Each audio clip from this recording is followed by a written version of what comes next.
Good morning, everybody. Welcome to day 3 of Hearing Stream 7, which is addressing quite a number of topics, including the topic of the tertiary education zone. So our first submitter for a fairly busy schedule today is Mr. Peter Coop on behalf of Victoria University of Wellington to Herenga, Waka.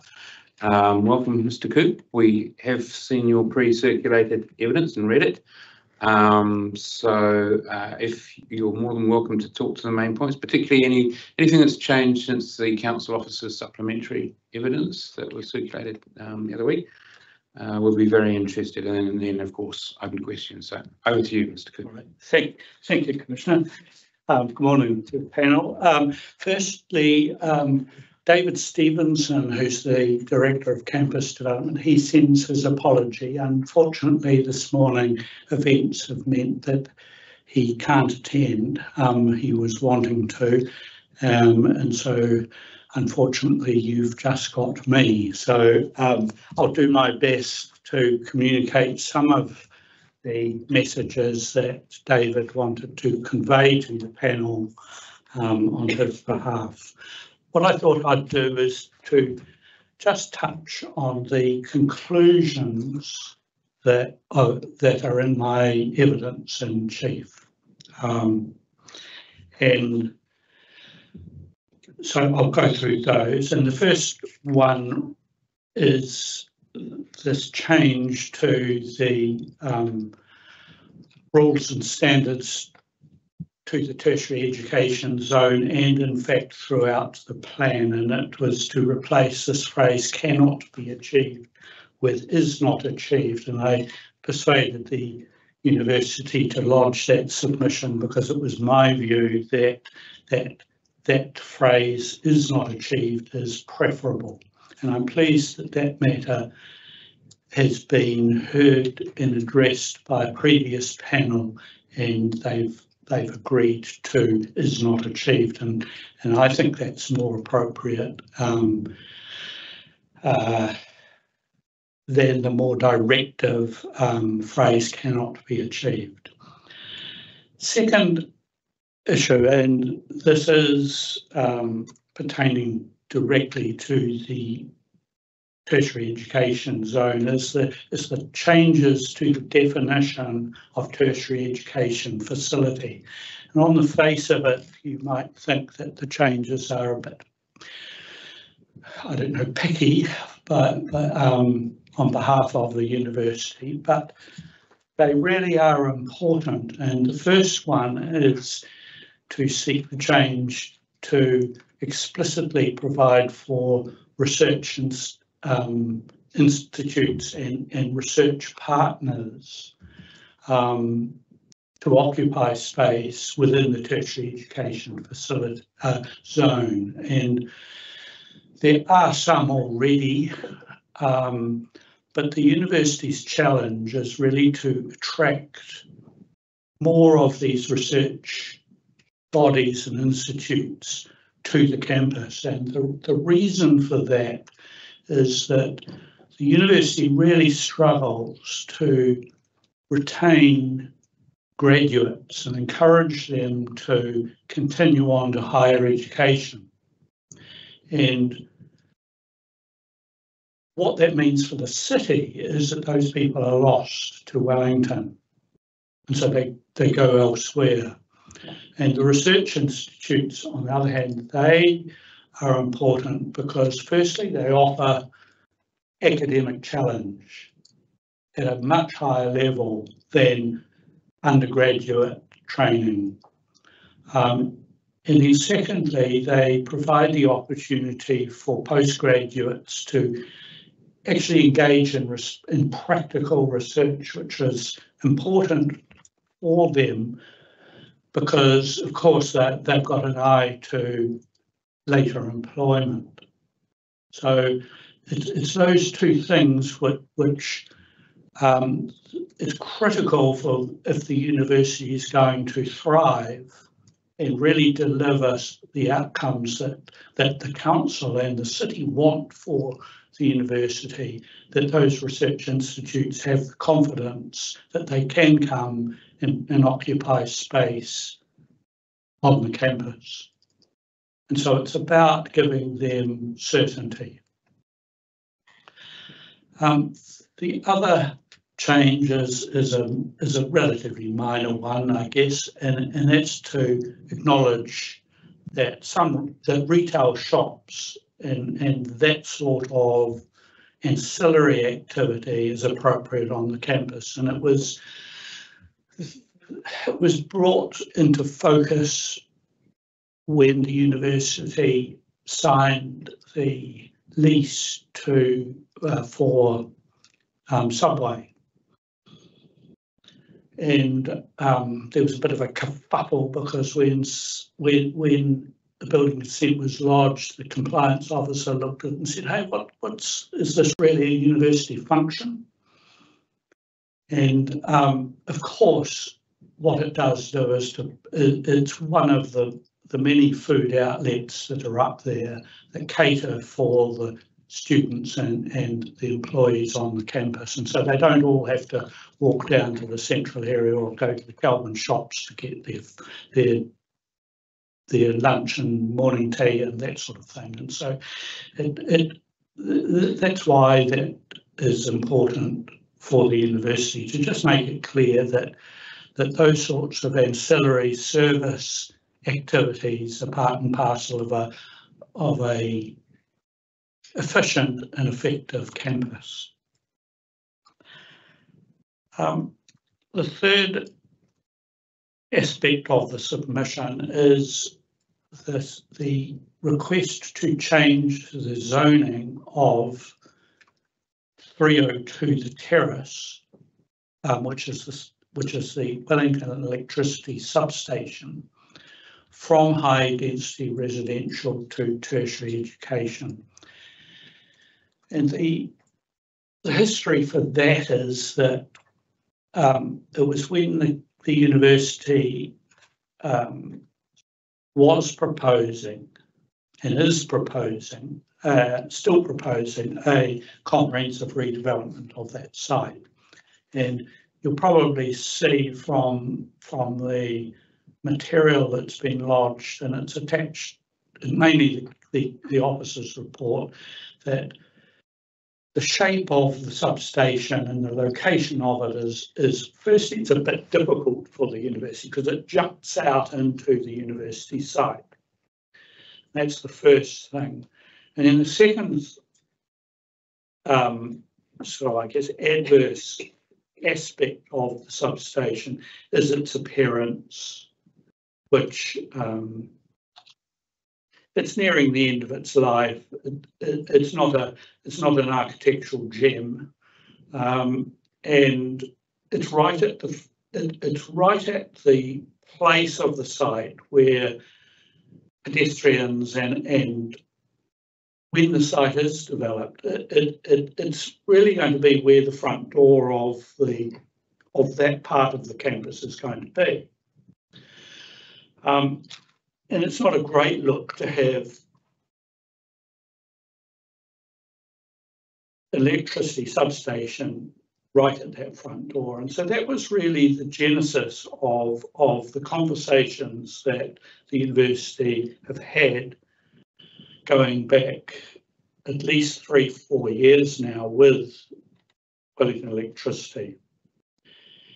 And it got to this stage, and it's in my statement of evidence, where there was a draft memorandum drawn up, and that was to reach agreement as to the relocation of that substation as part of the redevelopment of the university site.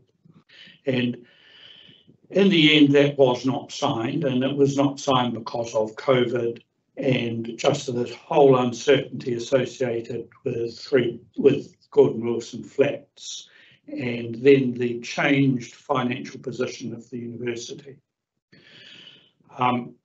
So I can't give you a signed copy of it. I've got a copy of it. And all I can say about the position is that from a resource management perspective and thinking about the strategic direction of the city, that substation, the only real logical future improvement that can be made is to incorporate that substation into the university's development. It's a tiny site, and there's no real incentive. There's absolutely unviable for the next door neighbour, which is a residential house, to approach Wellington Electricity and say, hey, it's a good idea for us to build you a new substation as part of, if it was ever sustainable, to do a high density residential on that site.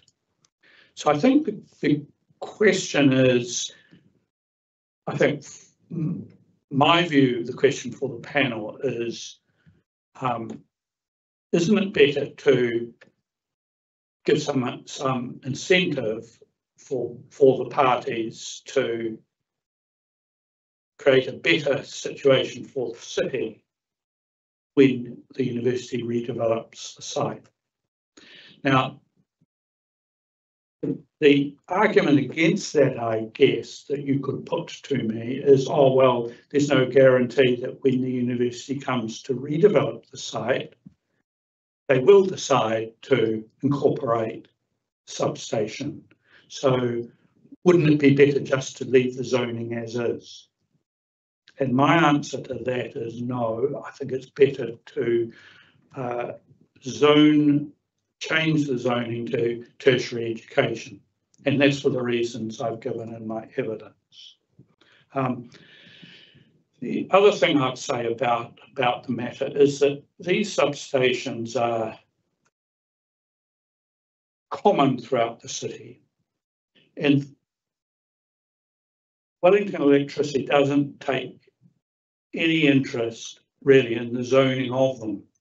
So that they occupy, they're on open space land, zoned land, they're on low density, they're ordinary residential land, they're on the town belt, they're on tertiary education zoned land, they're on the Kelburn campus already.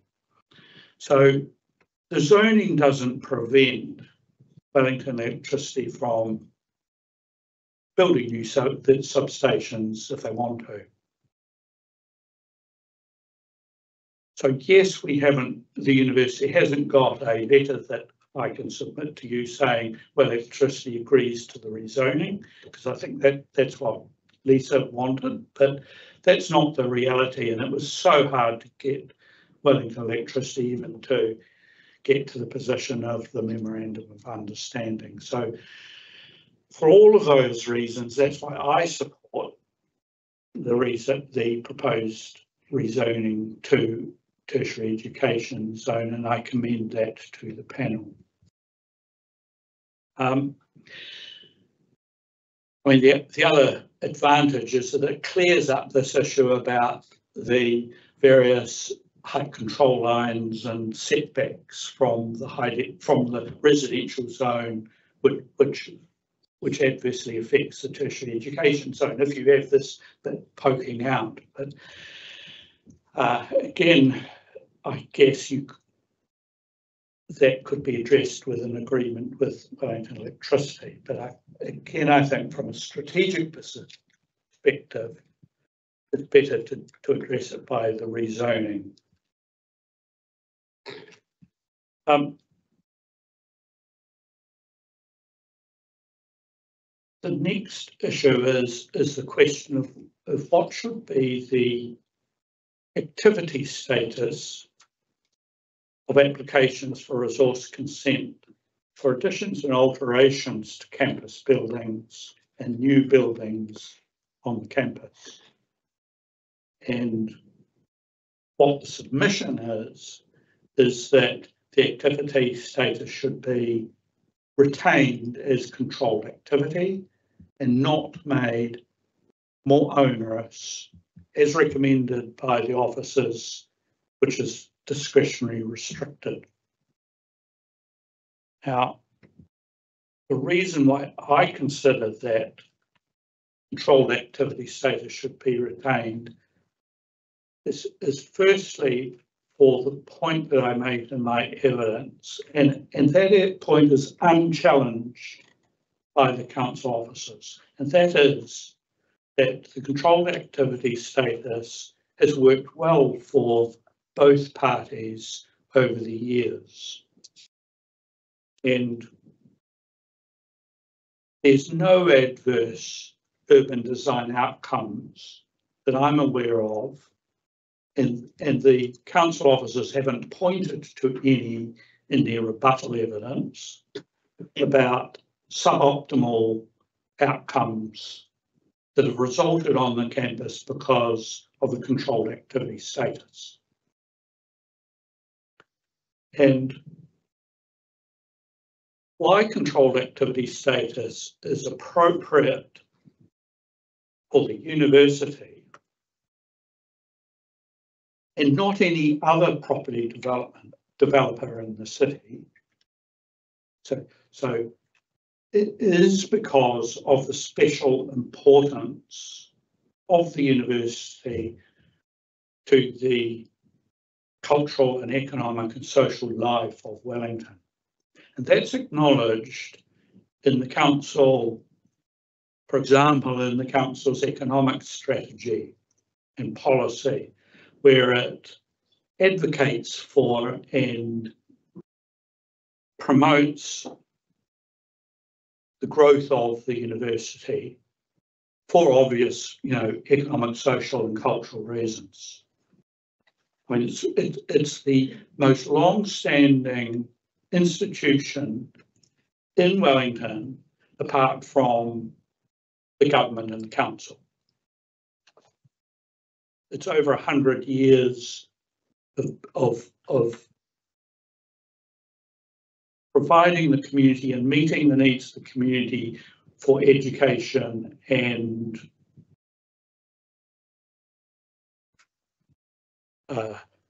academic stimulation and just cultural life. And the message that controlled activity, the importance of controlled activity at the university is that when it comes to them thinking about investment decisions on the campus, they can do that with certainty. And so for all of their major projects over the last 25 years, I've been their consultant and I've been able to say to them, your proposed investment here has certainty in terms of resource consent outcome. You will get consent. The law doesn't enable the council to decline consent.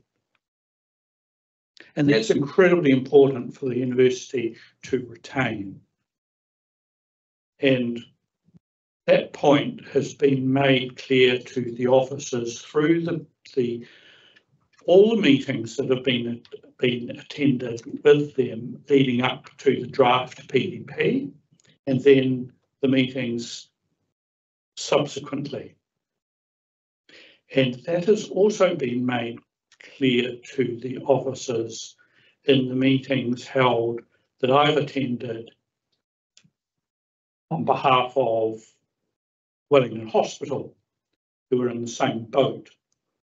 So the suggestion or the inference in the rebuttal that, this isn't a long-standing issue and that it was appropriately consulted on, and what I'm meaning is the change to restricted discretionary.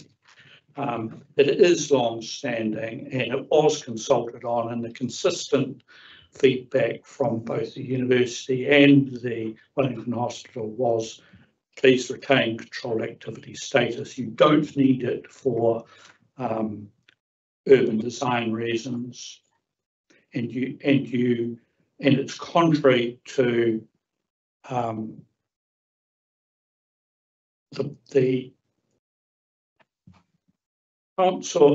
benefit that is derived from giving these institutions certainty. So that's why, from my perspective, it's appropriate that the panel recommends that controlled activity status, rather than discretionary restricted, is retained. And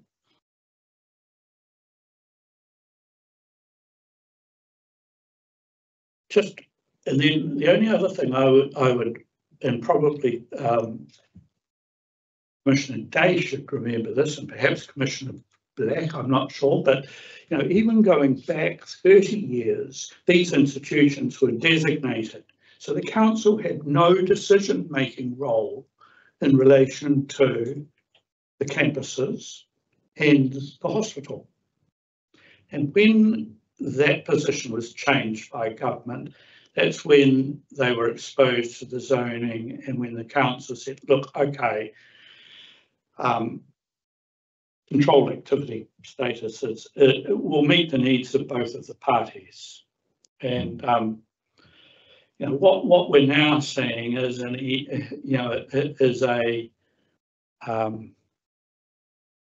inexplicable move to even more regulation and more ability for the council to increase its jurisdiction and power. And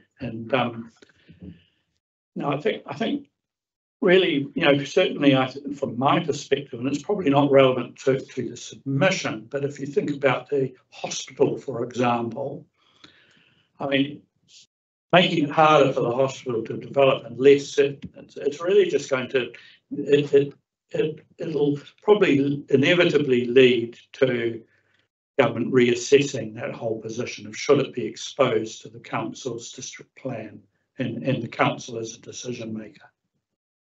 So that's the matter of controlled activity. The last matter is really this issue about the university's submission is that it's frustrated that it gets caught by the existing rule, and it's a controlled activity rule, but it basically says that, look, if you're doing alterations to an existing building on the campus, if anyone can see it from a public space, you need resource consent. And so what that does is, for very minor works, those works are caught. And I'll give you two examples. The first example is, and I was involved in these, the first one was a recladding of the hospital, of the university's services building, which supplies heating and emergency electricity to the campus. And it's located off Glasgow Street. You can't see it from the public street except the flues. And the glazing had failed, and because of the different regulations that had come in since it was designed, the glazing needed to be changed to some panels. And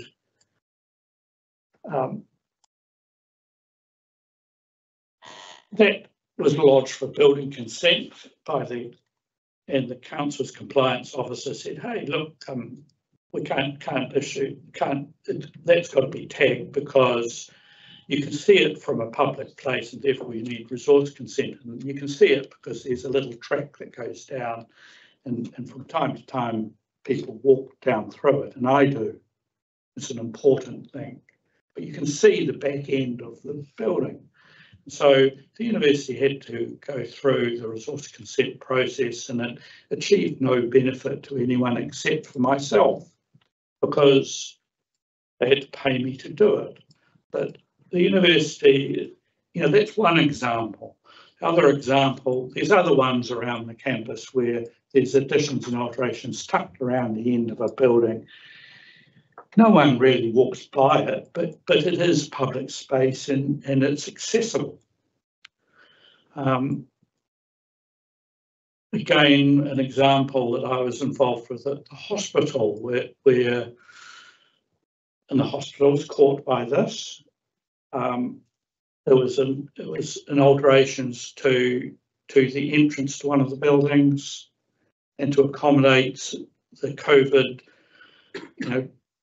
they had to put some more refrigeration into the building, so they had to change the glazing and just how it looked, and it was set back 50 metres from Mean Street, and because you could see it, we had to go through a resource consent process. So that's the background for why the university wanted and lodged a submission to say, hey, look, why don't just if you're 20 metres back from a public road, the rules shouldn't apply. So fair enough that the council can control alterations where you can see it from the public street, but not within the heart of the campuses.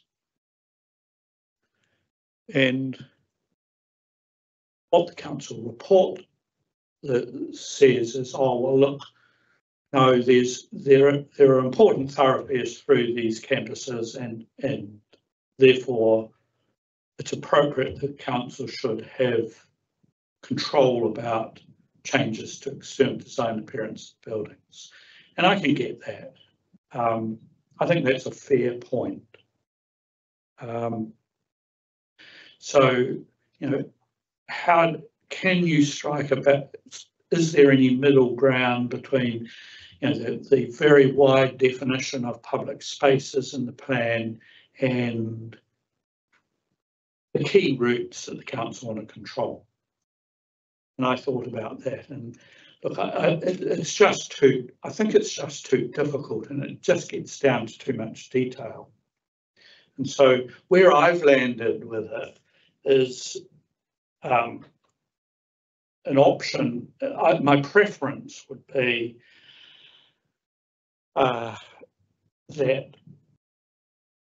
controlled activity status is retained, and the universities and the other parties have just got to accept that, yes, there will be some examples where it seems silly to require an application for resource consent. We can hardly see these changes. They have no beneficial effect or adverse effect on anyone. And yes, you need to go through a resource consent, but that's the price to pay for controlled activity status. And I think that's where I've landed on the matter, and that's what I recommend to the panel.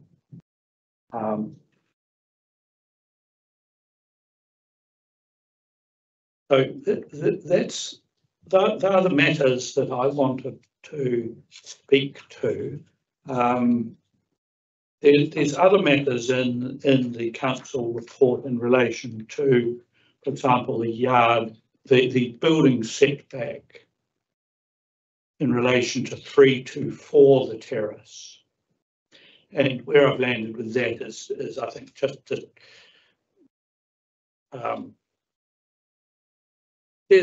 there's uncertainty about what's going to happen on 320 the terrace and in relation to McLean Flats. And so I think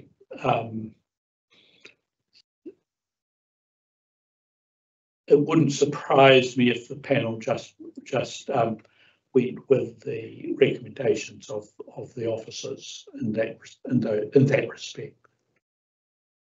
So that's basically, it's a 10-metre yard setback from the boundary of 324. I think the thinking behind that was that you've got McLean building, looming up, and it's a very imposing building. and therefore I think the officers were thinking, well, there shouldn't be additions and alterations to McLean to bring it even closer to 324. And I'm comfortable with that. I think that's fair enough. And if the university did want to come closer, then it can seek the written approval of those owners. I'm happy to answer any questions now as best I can if the panel have any. They do, Mr. Coop. Thank you for that. Just minor matter before I hand over for questions. The definition of tertiary education facilities. I don't know if you heard the questions we had for Ms. Stevens yesterday morning. No. Okay, it was just a minor plan drafting issue around the definition. And if you look at the list of activities and facilities it uses. Can I wait and get that in front of me? Hold on a minute. Yes, I do now have it. All right, it lists facilities and activities, and the three additional points or aspects that have been agreed to by the officer stand out because they aren't cast in the way of an activity or a facility. And she was going to go away and look at that and come back to us and reply in terms of just making sure there's a plan drafting consistency. I can see that. I can immediately see where you're going with that. Education research partners, and so replace partners with activities. Is that something where like you're going? Yes, that's yes, right. I can see that. Just a minor matter. Okay, thank you. Questions for Mr. Coop? I'm recused from hearing this one because I was. So I'm sorry if I hit my head down. It's because I'm not actually involved in this. Yeah, Right. I wasn't listening. Mr. Dash. Morning, Mr. Coop. Just leading on from that definitional aspect and the education research partners addition you're proposing, looking at the very start of that definition itself, it says tertiary education facilities means land and buildings for tertiary education and research activities. And then we have an education and research activity as a subset of that when it's overarching. Just it could be belts and braces to leave it in, but just to me it appears a bit of an oddity. I think the food and beverage and retail issues are more clear than that to me. I can accept that. Okay, so yeah, we did talk to Ms. Stevens yesterday about that. So. Not that particular issue, but about whether education and research partners was the right term for it. Yeah, I'm comfortable with that. And in fact, yes, now that I look at it, I'm wondering where, if that had been brought to my attention right when drafting the submission, I probably wouldn't have. Yeah, so point taken. Okay, thank you. 302 the terrace. Does it really matter whether it's zoned high density residential or tertiary education? In terms of thinking about a real life redevelopment opportunity, and potentially the substation in the way and it needs to be moved. So in reality, there's going to be a consent process. You promote controlled at the minimum, but it could breach standards, in which case it would go into restricted discretionary anyway.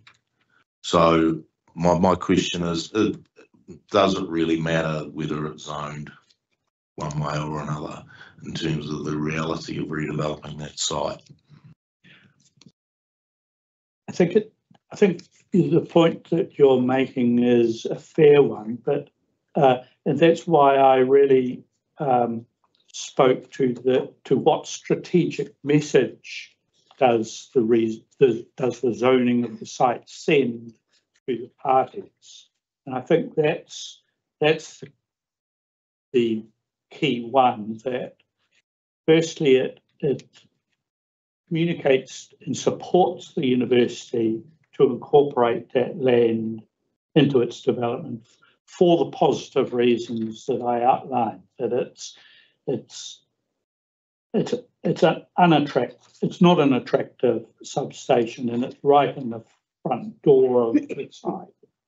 So I think that's the first thing. And then secondly, it does deal to the matter of the building setbacks, and it makes it easier or less likely that the standards are going to be breached by the university's proposed redevelopment. So I think the answer to your question is I still support the zoning of that property as tertiary education. I don't think it has any adverse effect on the owner of that land, but it communicates and gives incentive to the university to try and achieve a better outcome for the city. Okay. Is there some sort of master planned development for that site currently? I know things have been up in the air with Gordon Wilson and probably will remain so for a wee while yet anyway, but has an architect gone in and worked out what potentially would be a desirable outcome for the university? Yes. So there was a master plan done for the site, and that did involve the relocation of the substation for the reasons that I've outlined. That led to this memorandum, and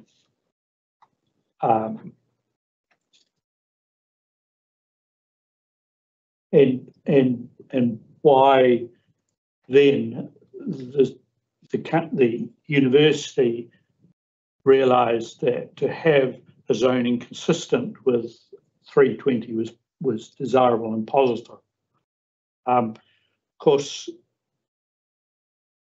that master plan was conceived 4 years ago.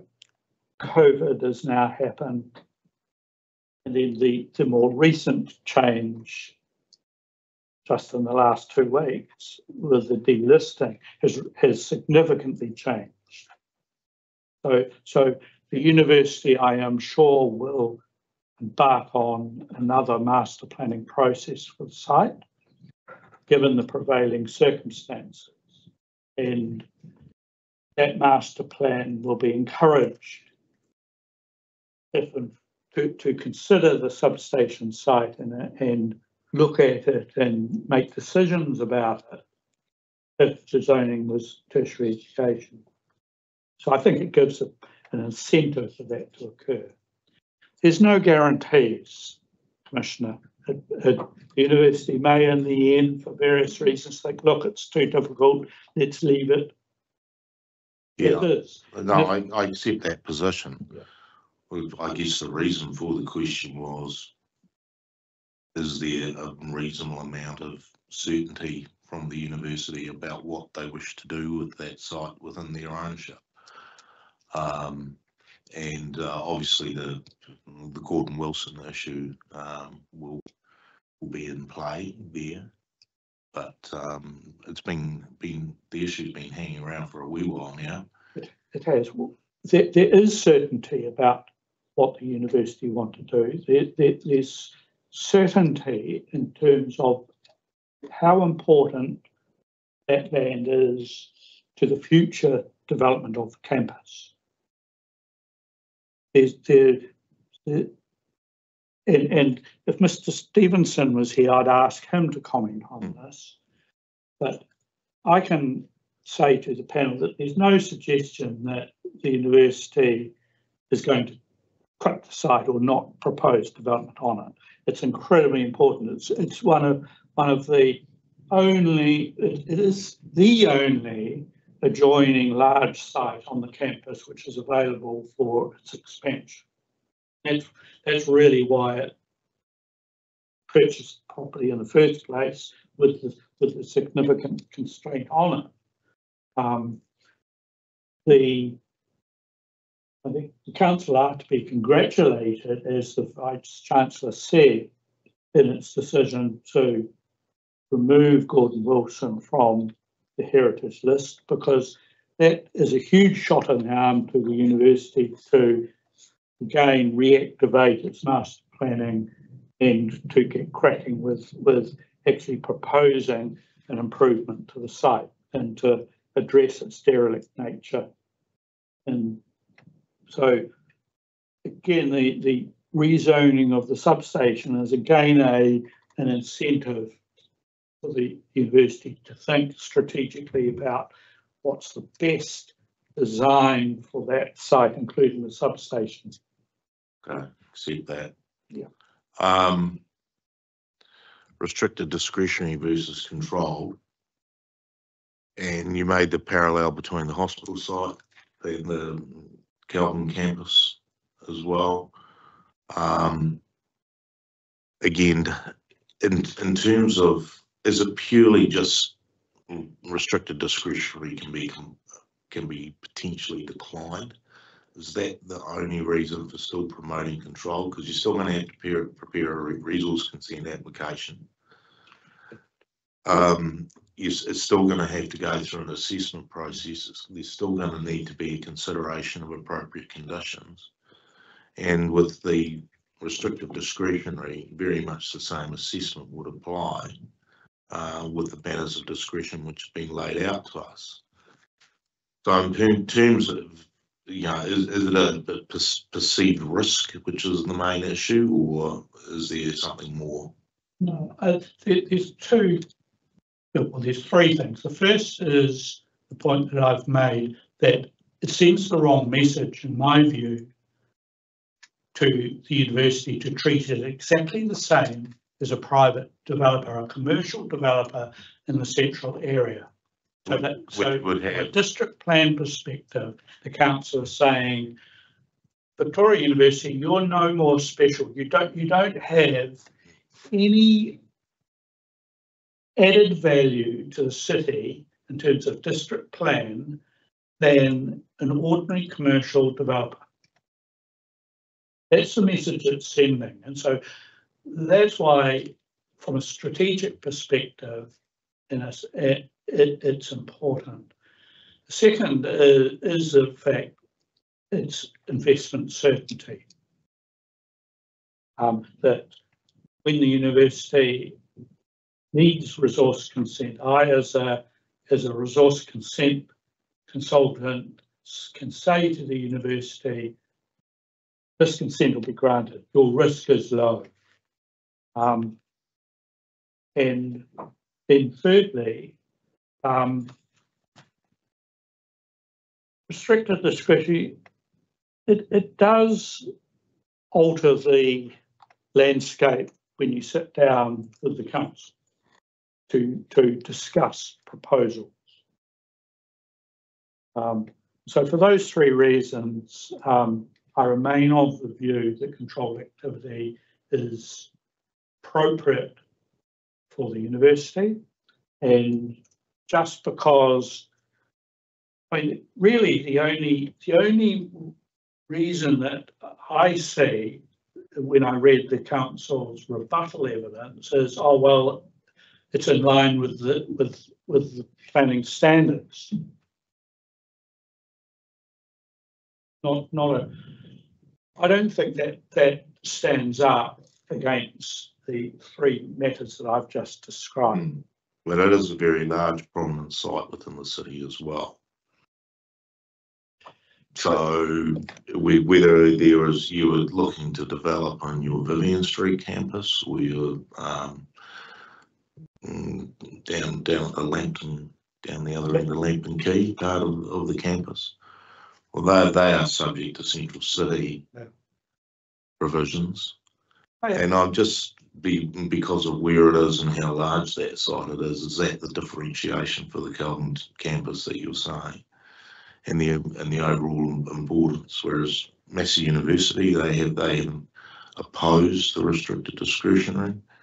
The other hospitals which are included in the hospital zone, they haven't come to us with concerns about restricted discretionary activity for either new buildings or additions and alterations to the existing buildings. I'm just trying to fathom the reason why there should be a differentiation. Well, I would say there shouldn't be a differentiation, that controlled activity should be retained by Massey and the hospital. And Southern Cross? No, because they haven't had their site hasn't had controlled activity status previously. So and all I would say about Massey, I've assisted Massey from time to time. They have not had the experience that the university has in terms of property development and applying for resource consents.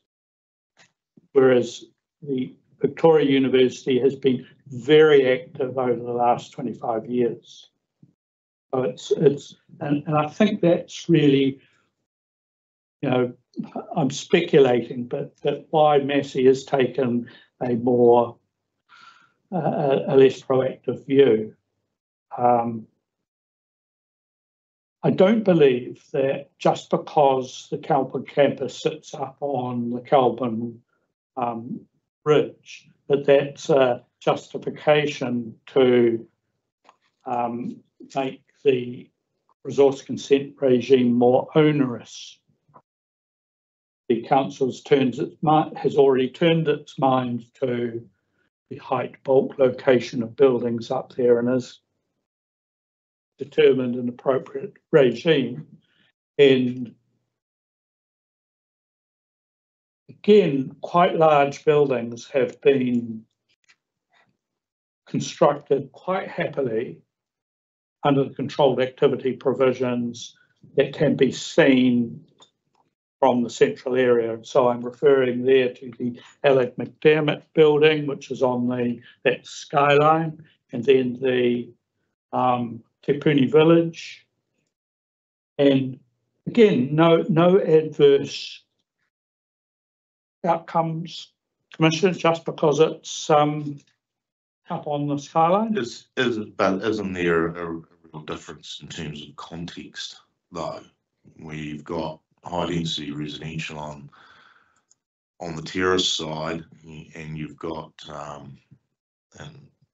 you've got the 14-metre height limit on the central terrace side of the university, but with potentially up to 50.5 metres enabled development on a good chunk of the site, and then there's graduations depending on where it is on the campus. So I'm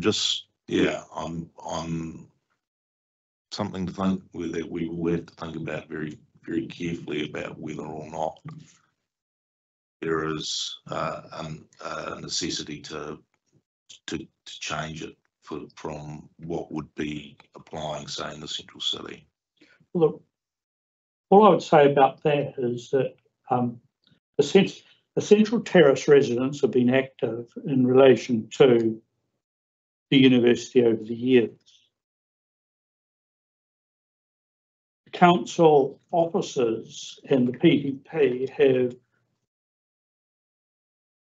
decided a height regime for the campus, and it's not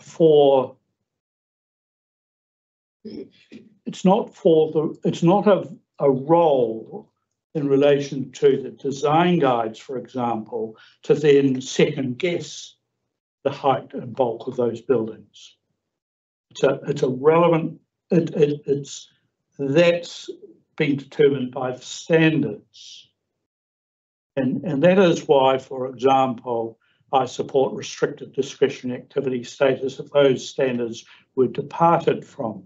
But where the controlled activity status is important for the university is in terms of external design and appearance, and the issues around the design guide and the external design and appearance, and those matters have been successfully negotiated over the last 25 years under controlled activity status.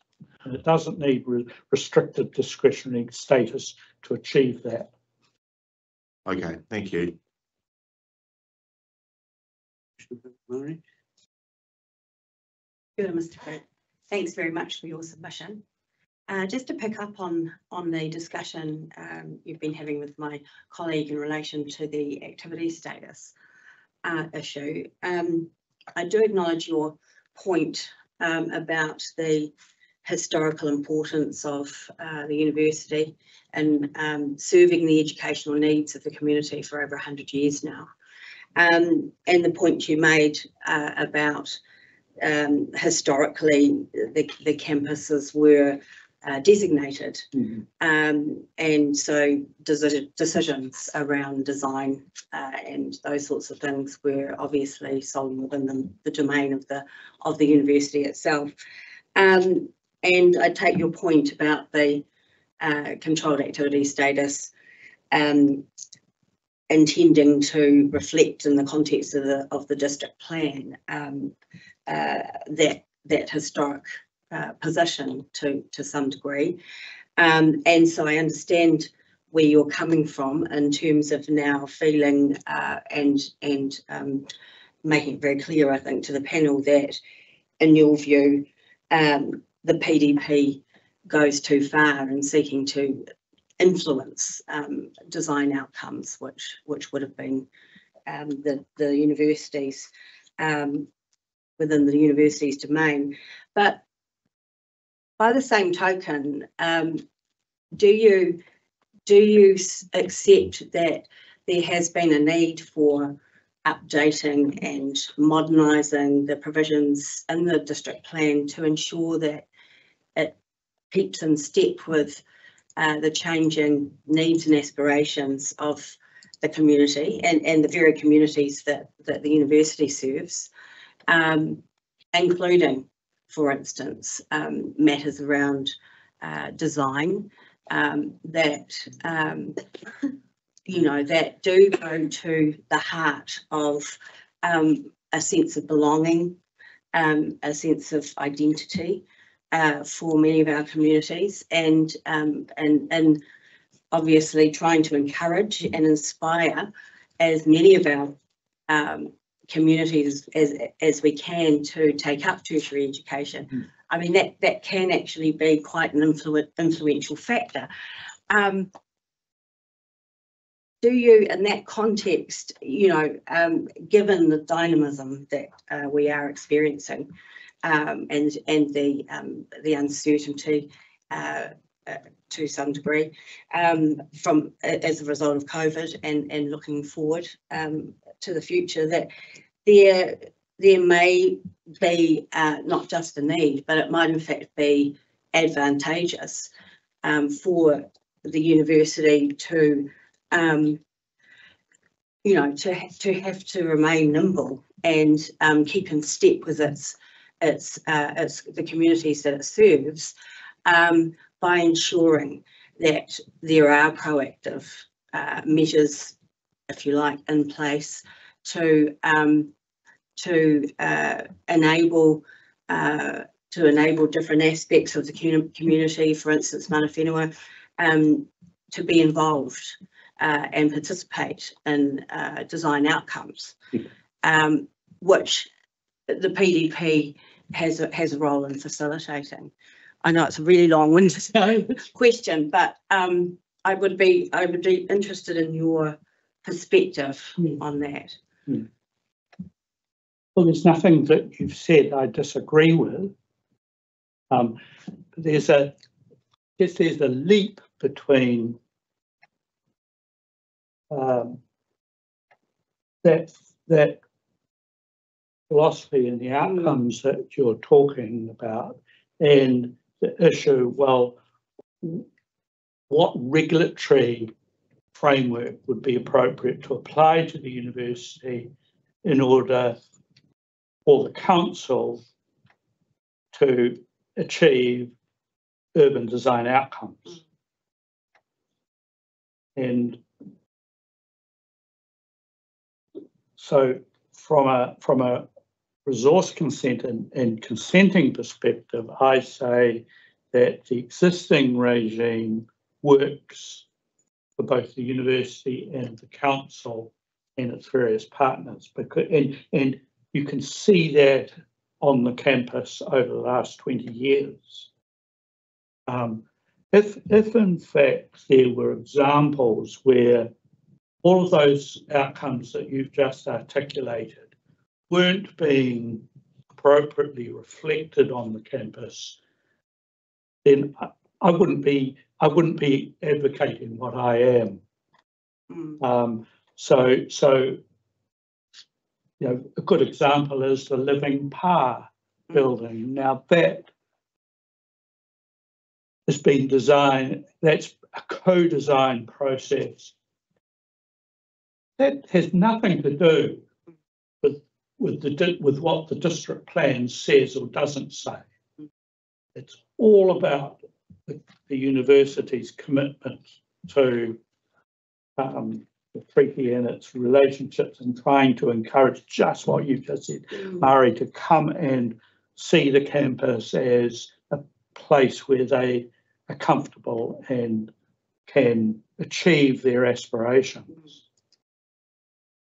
So, and what as a consent consultant, I say to the university about that is that you can enter into those with confidence, because I'll be able to achieve resource consent for the Living Pa for you, because you have the certainty of the controlled activity status, and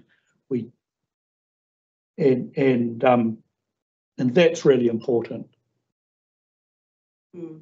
Thank you for that example. We did hear from Ms. Stevens yesterday in relation to the hospital zone, but she was also making comments equally about the tertiary zone. In the very respect you're talking about, there was a request from Taranaki Whānui for triggers and the provisions to enable partnership engagement over design issues and outcomes. And the Ms. Hayes, actually, her response was that that wasn't necessary in the context of the district plan, because of these external relationships that Victoria University and others have already established with mana whenua. So I take it from what you've just said that you would agree with that. I mean, do you see any merit or need for specific reference or recognition of tangata whenua engagement over design in the context of these district plan provisions from Victoria University's point of view? Again, I would have liked Mr. Stevenson to address that, because it's a matter, it goes to the heart of the university's relationship with mana whenua. And to my mind, that that relationship is best forged independent of a regulatory document. There's nothing to stop, though, that regulatory document reflecting the aspirations and policies and approach of the parties. And so, for example, the tertiary education zone, there could be expressions of that relationship in the introduction. But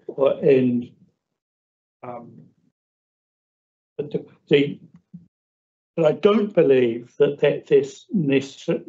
then translates into, gosh, the activity status should be shifted. I don't believe that's the case. So I wouldn't want what I've said to detract from the importance of the university's relationship with and cultural, the ability for it to engage in co-design. They've demonstrated that they're committed to that. And the district plan doesn't need to reinforce that, in my view. Thank you. That's very helpful. And just one final point, going back to the activity status issue again. We've been made aware that although there has obviously been a different approach taken to the PDP, and this is across the board in terms of the the controlled activity status and special purpose zones now being reflected as RDA in specific tertiary and hospital zones. We've also been made aware, though, that the PDP is actually more enabling in other areas. And we heard from Ms Stevenson yesterday that this is particularly around setbacks and recession planes and the rule framework generally in those respects. So, for instance, things like building management and repair or maintenance and repair, is now considered minor works and doesn't need resource consent as it would have previously. Are you aware of that, or do you have a view on those aspects? I'm aware of some of that. Those things aren't really influential to a large campus. And the building setbacks from the boundary and the height planes, they can easily be met.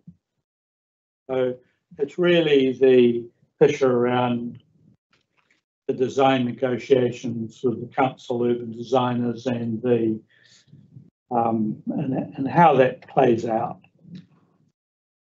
Thank you. No further questions. Thank you. Just a couple of questions, Mr. Coop. Firstly, the question of the substation site.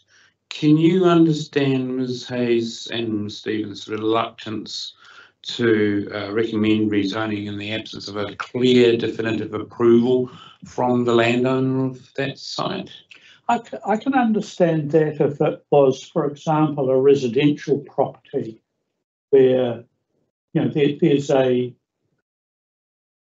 if the substation was moved, or if there was, if it altered the development potential of the land. So if this was a situation where the change from high density residential to tertiary education adversely affected the development potential of the substation site, then I would say yes, the officers are correct.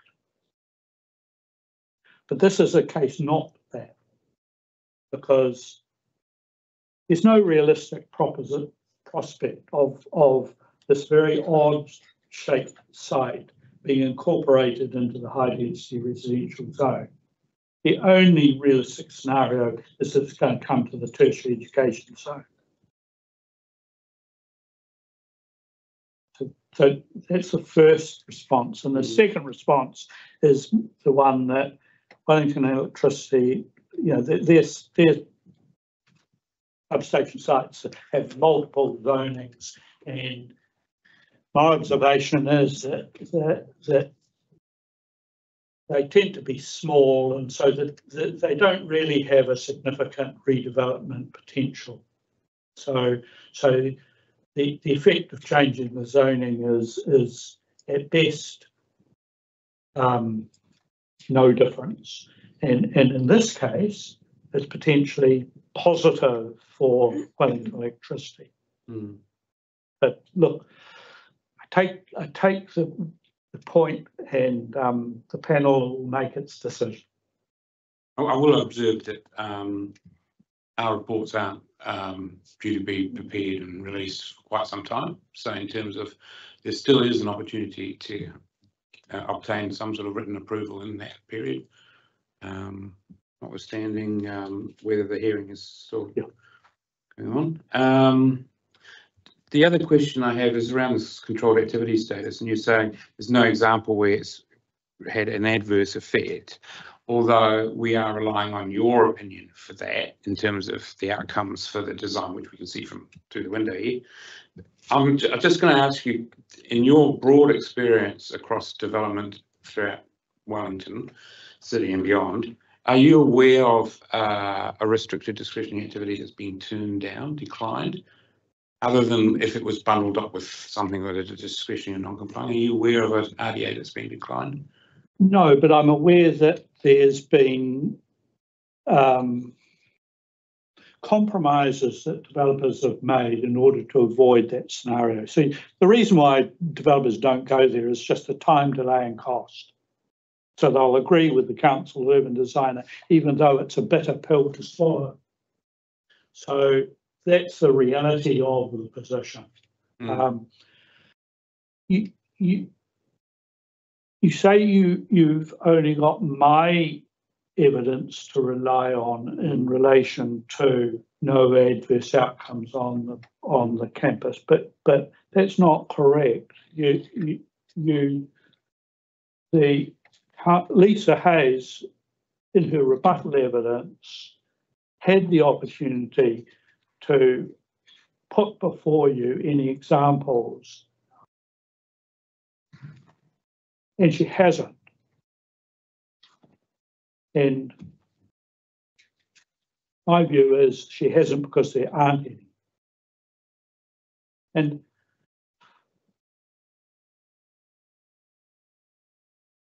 the university, to some extent, it's self-regulating because the university itself wants to create an incredibly attractive campus. That's really important and as a welcoming place. And so, again, that the university is in a different position from private developers. Private developers are developing a property, they'll do that and they want to get out the door and make their money and go. Whereas the university aren't that. As I've said, 100 years of service to the city, and so they are in a different position, and in my view, that justifies the different treatment of them from an activity status perspective. Okay, thank you. Any further questions from the panel? No, thank you. Thank you, Mr. Cook, for your time and your answers. That's been appreciated. Thank you. Now, we have not got our next submitters here at all. So just let me have a look at the time frame. So we'll probably adjourn at the moment for morning tea and we'll look to resume at 10:40 as per the schedule. If submitters do come in, we'll find time to hear them. So thank you. The hearing is adjourned until 10:40. Thank you.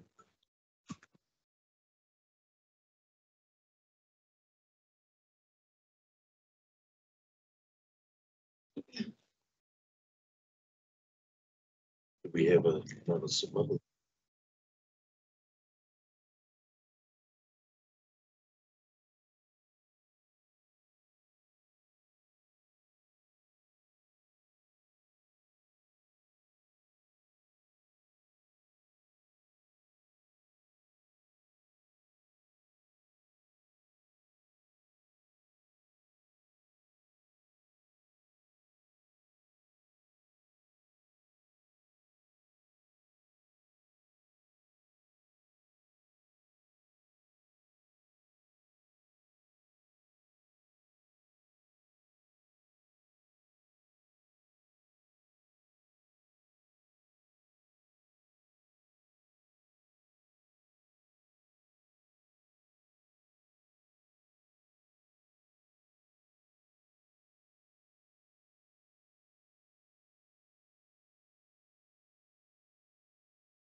Good morning, everybody. Hearing stream 7 is reconvened now to morning tea, and we welcome to the hearing Dr. Van Houtte. Is that how you pronounce it? Houtte? I say Van Houtte, but I'm not Houtte. Okay. Thank you. We have read your submission, but you have tabled some additional statement here. So we're really much in your hands. So it's over to you to sort of talk to this, and there's a presentation on the screen as well. So thank you. Thank you very much, Commissioner Sheffield. Tēnā koutou katoa. Good morning, everyone, and thank you very much for the opportunity to speak today. My name is Paul Van Houtte, and I'm a Wellington resident and medical doctor currently working in mental health. My submission today is as a private citizen, and I declare that I have no conflict of interest. I submit that the proposed district plan does not go far enough to limit the use of digital billboards. Stricter regulation is needed due to the following negative impacts: driver distraction and safety concerns, disrupted visual amenity values, light pollution with impacts on human and wildlife, and evolving issues with smart technology and surveillance. And I'll discuss each of these in turn. So starting with driver distraction. Road traffic accidents are known to be a leading cause of death for youth and young adults. And there is a strong upwards trend in road fatalities in New Zealand after declining until 2012. There's now an upwards trend since then, with increases highest among cyclists with 137% increase, and on urban roads, so around cities, 82.8% increase. Driver distraction is implicated in a significant proportion of road traffic accidents, although the exact numbers are uncertain. I can talk about that a little bit later. Numerous studies have confirmed that digital billboards contribute to driver distraction, and that is indeed their purpose, through both visual inattention, glancing away from the road, and cognitive distraction, so impaired concentration, thinking about what you're looking at and breaking your thought patterns from concentrating on the road. And for these, I cite papers published in peer-reviewed journals by Hinton and others, Brome and others, Moliners and others, Costa. I could go on. Multiple recent experimental and driving simulator studies clearly demonstrate that digital billboards negatively affect driver performance and increase driver errors. And they do so more than regular roadside signs. Drivers exposed to digital billboards view them for up to 3 seconds. They tend to spend more time at high risk following distances, so driving too close, and they have higher speeds approaching pedestrian crossings, according to 2 recent studies. Studies have often been done in a best case scenario for safety reasons, avoiding complex driving settings and excluding teens, older, inexperienced or less competent drivers. So real-world impacts are highly likely to be understated. A direct causal relationship between distraction from digital billboards and road crashes is difficult, if not impossible, to prove, in part due to the multifactorial nature of many crashes and the limitations involved in gathering information on distraction at a crash scene. This does not indicate an absence of risk. Industry points to inconclusive research as to the rationale for why roadside advertising should be permitted. Analysis of industry commissioned studies shows no impact on safety, but often are not available for scrutiny or show substantial methodological flaws. Here, I would like to point out that the evidence provided to you by Mr. Brett Harries for the Out-of-Home Media Association of Aotearoa cites industry-funded research that he did not disclose. This includes the SAMSA study that he extensively cites throughout his evidence, which was funded by the Outdoor Media Association. None of the studies that he referenced have been peer-reviewed or published in any journals, including the Young, the Goodsell, and the Cunningham studies that he references. On the other hand, a recent study published in the Journal of Traffic Injury Prevention by Gittleman and others showed a 30 to 40% reduction in injury crashes when roadside billboards were removed, and a 40 to 50% increase when they were reinstated again.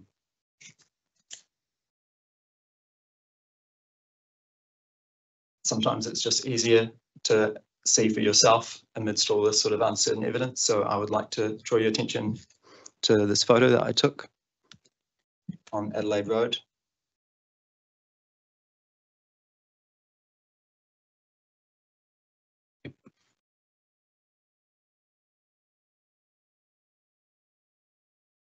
And I would like to point out the oncoming cyclist that's in the image as well that you might have overlooked.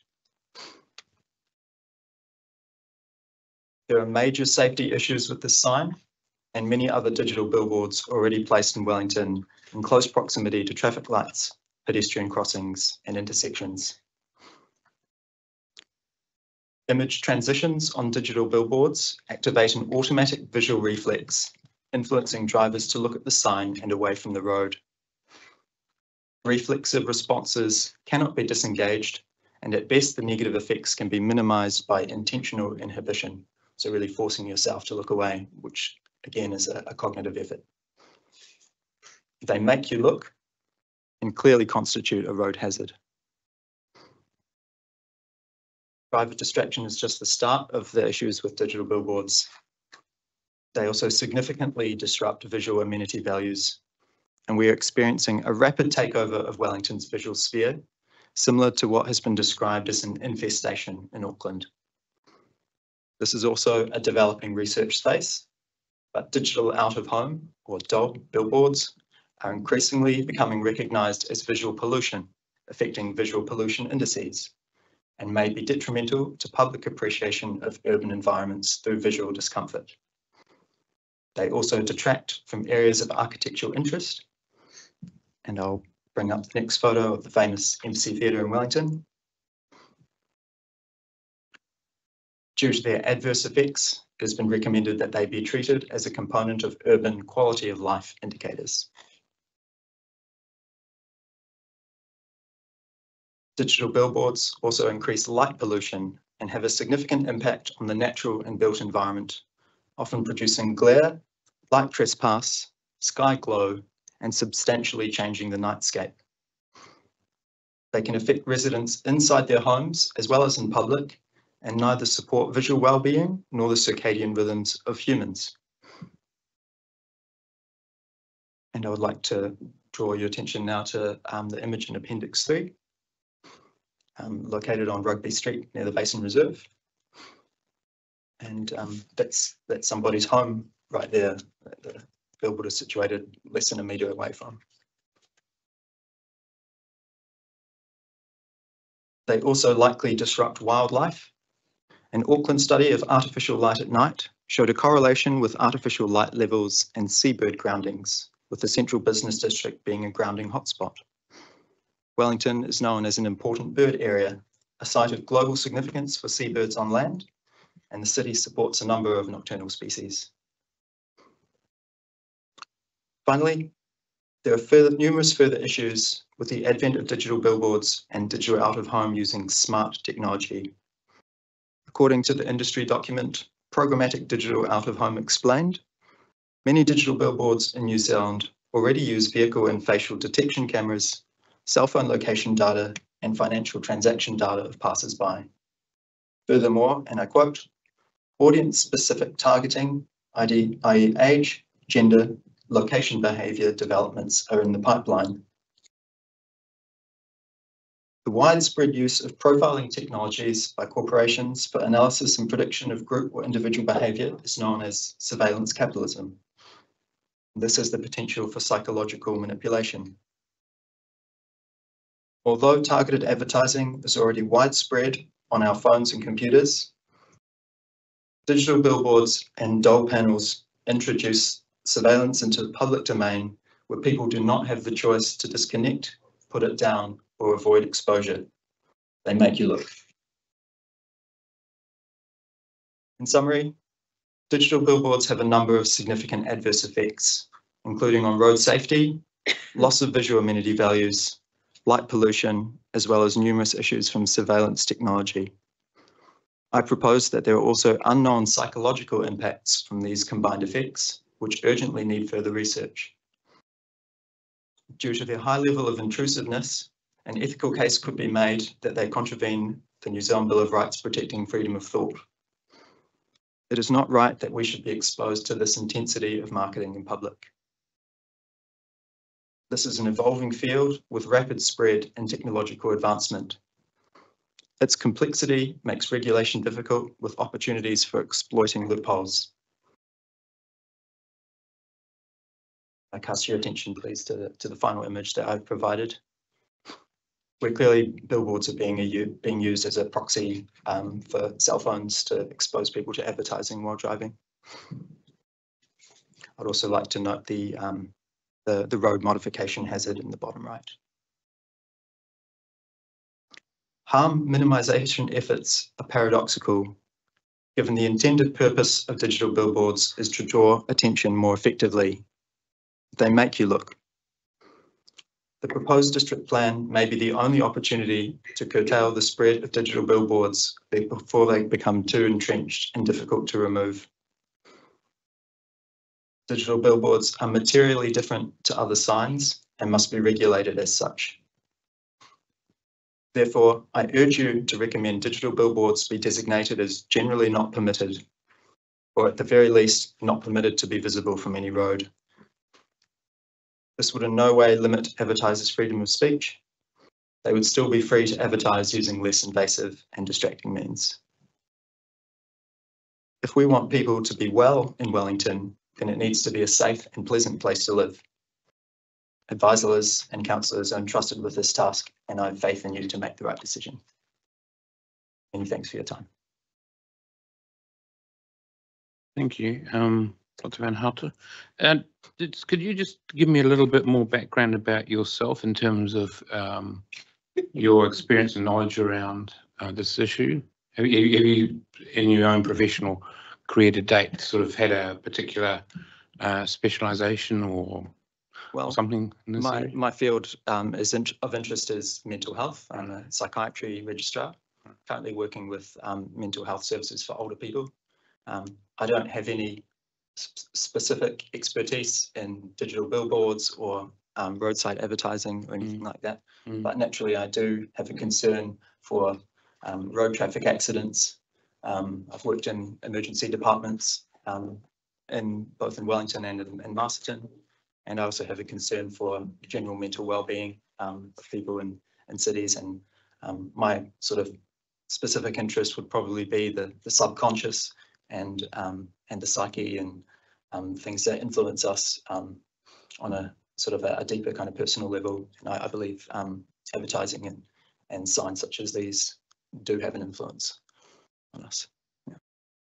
Before I turn to the panel for questions, the references you've made here, do you happen to have a full sort of list of the references, with, where they're from and things like that? Yes, at the back, right. behind the appendix, the photo appendices, I've listed all All the right, references right. there. Yep, I missed that. Yeah, I think about 20 of them are in peer-reviewed journals. Some are from reports from like the International Dark Sky Association, and I've included some of the industry documents there, like the Programmatic Digital Out of Home Explained document as well. Okay, that's helpful. Thank you. And there are no industry funded or otherwise sort of conflicted research included there. Thank you. Questions? I think for your presentation, the plan doesn't allow digital signs as a right. It's not permitted as a right, which you would have read, and there are. It has to go through a consenting process and has to comply with various standards, which one of them has been, which has been amended from the original to they can't be oriented towards a state highway. Yes. What you would like to go further than that, and so they shouldn't be oriented towards a road, any road. Any. Yeah. So, and there's quite a list. I don't know if you read the quote of things that they're not allowed to do. Yes. But you'd go further than. Absolutely right. You'd go further than that to. I think to a general not permission, generally not permitted in the city, or at least not permitted to be oriented to be visible from any road, not just due to the driver distraction effects, but also due to the other effects that I've mentioned. Okay. So it's the road orientation is the main aspect of it. I think that would be the bare minimum. Yeah. Yeah. Yeah. Okay. Yeah, I think the road orientation one would account for a large proportion of the city, so it would mitigate a lot of the other effects as well. Sure. Yeah, I think it's very easy to get lost in the details of regulation through size of the billboard, letters of the text, dwell times, and I think that's a little bit of a I don't know, a false kind of false idea of trying to mitigate the harms, because these will continually be developed to draw attention and distract more effectively. Once the sort of the targeted advertising comes in, then we'll have an increased kind of cognitive workload. I think those rules are very easy to kind of work around, and I think just having an outright kind of essentially a ban on digital billboards is the way to go. Like you permit it, like it would be prohibited activity. That's right. Something that's prohibited. Yeah, that would be your starting point. But indeed, the bottom line is that shouldn't be oriented to road. As a minimum, yeah. Yeah. Okay. Thank you. Thank you.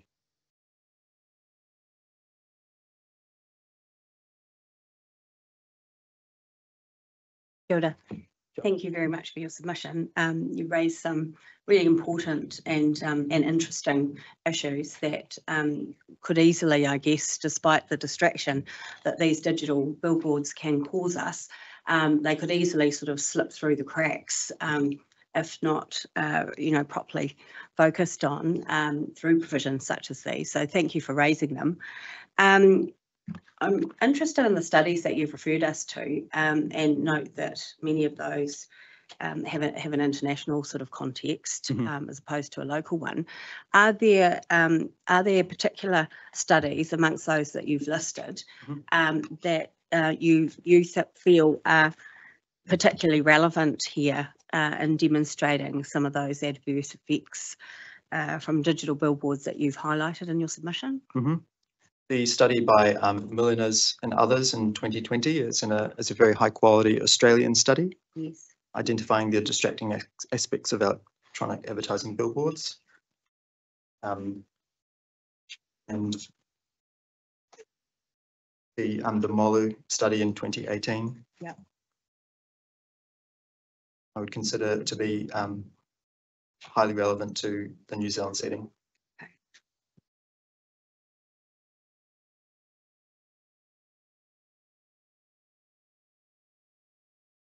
Thank you. And you've referred to in your first paragraph there, the accidents, deaths, I think, that amongst cyclists and on urban roads.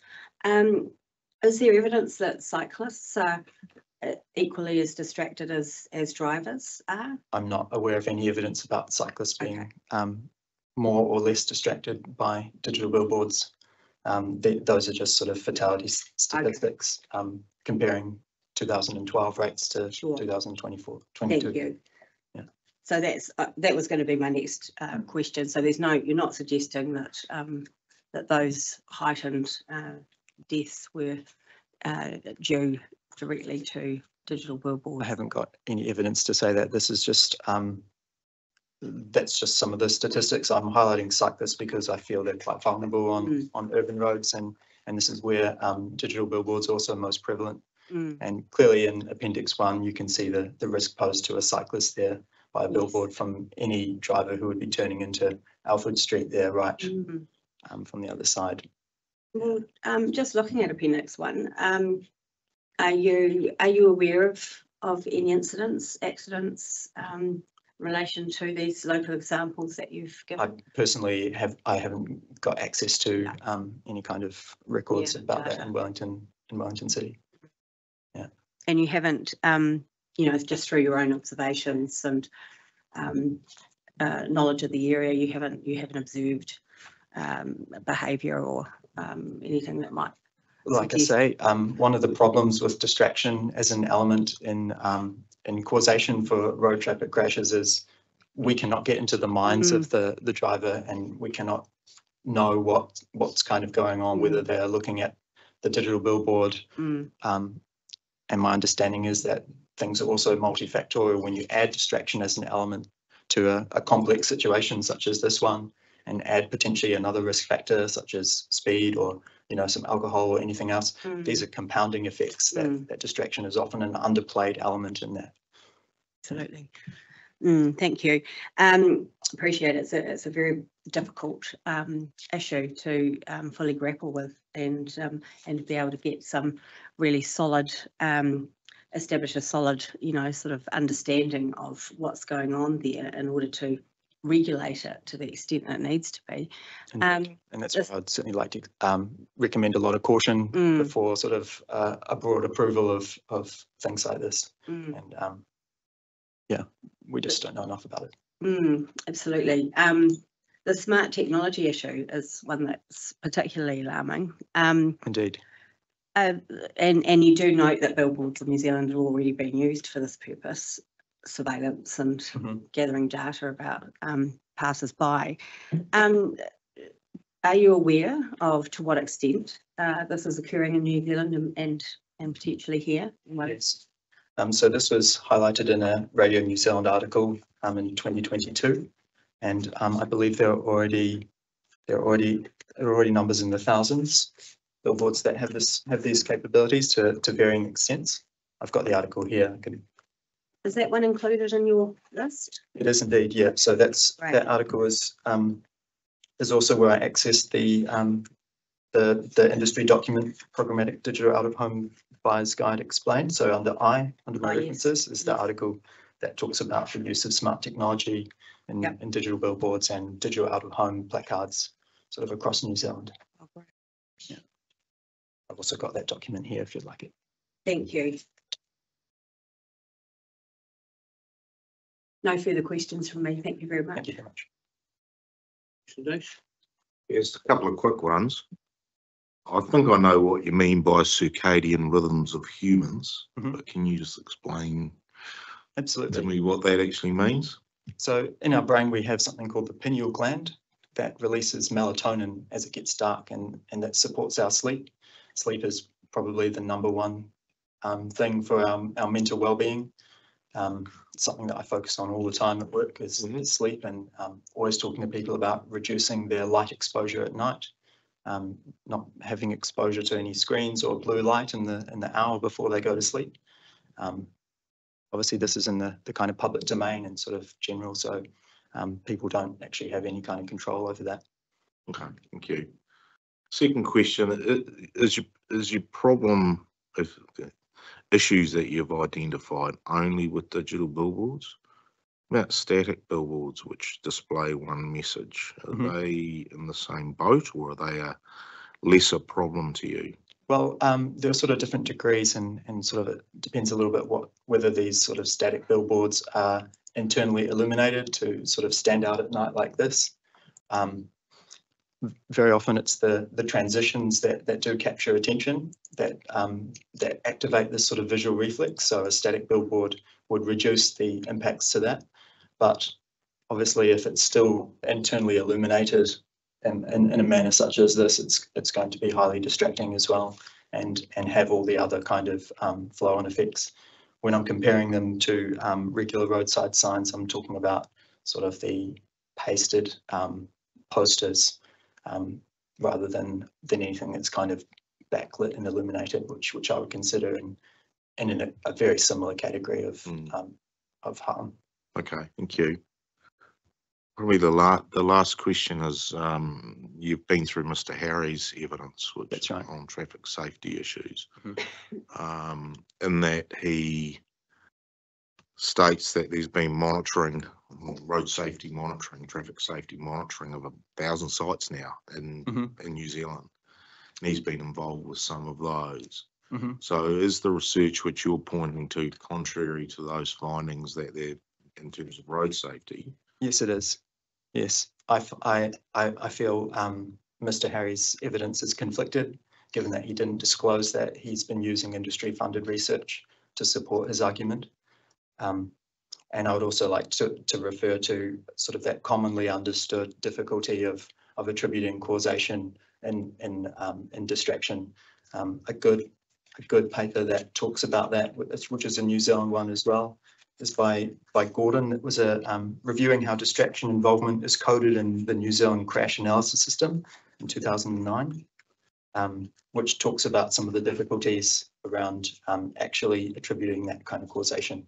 The evidence that I've cited that does clearly demonstrate that it negatively affects driver performance through other experimental studies and increasing and simulator studies, such as through Moliners, Brome, Molu and Edkist that I've cited there as well. And like I mentioned, because these were experimental and simulator studies, in order to, like someone who's doing a study like that doesn't want to really be implicated in a road traffic accident. So they often like excluded those sort of higher risk participants and made it in sort of simple situations just to kind of get a sense of the level of driving impairment at a sort of best case scenario. Okay. Yeah. Thank you. No, I don't have any further questions. Thank you. I just have got a couple. You sort of answered the question around the digital versus non-digital. So is it digital and illuminated versus other signs? Is illuminated billboards, which used to be everywhere, I don't know if they still are, is that an issue for you in terms of the distraction and the? Well, I think like these all sort of kind of exist along a bit of a spectrum of risk, and what I'm proposing is billboards such as these, whether the image is transitioning or whether it is static. If it is sort of internally illuminated, then I think it's a big problem. The higher end of the spectrum, you're saying. Okay. Yeah. And I know during daylight. That's the question I was going to ask you. I noticed all your photos at night. Not all of them. Appendix 4 is during the day. Okay. Yeah. Oh, yeah, that one. So I was going to ask you a question around daylight versus nighttime kind of thing. Do you see a difference there in terms of, because you're saying sort of they shouldn't be allowed visible from roads. Is that a nighttime issue? But you're saying no, it's a daytime issue as well. Well, there are sort of different effects during the day and during the night. The image transitions are something that are going to draw your attention, particularly during the day as well. And multiple of the other issues, such as the visual amenity values, the issues with the smart technology, these are present whether it's day or night. If you look at the image here of the Embassy Theatre, it still detracts from the theatre if you've got an advertisement such as this during the day or during the night. And the definition of these sort of digital billboards is so sharp that even during the day, like with this image, it's really so clearly defined, and much more so than your regular billboards. And you Ideally, so to that's right. Any sort of unnecessary distraction on a road, I would have an opposition to. I think like we have a high number of road traffic fatalities, and it doesn't seem to offer Wellingtonians very much to be exposed to something like this. It seems much more in favour of an industry rather than actual Wellington residents. Okay, thank you. I mean, most signs, especially of that size, are aimed at roads and the viewing public that you get from road traffic. If you did prevent them from being visible from roads, I'm just thinking where else would they go?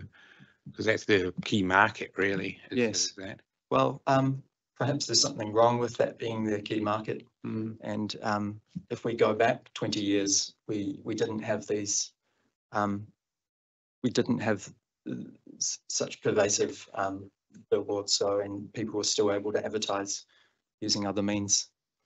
Yeah. And just finally, was it Rugby Street? You said there was residential there as well? Yes, so yeah. Appendix 3 that you've got That's the one. paper as well as here. So prevent, you said prevent them from being visible from roads.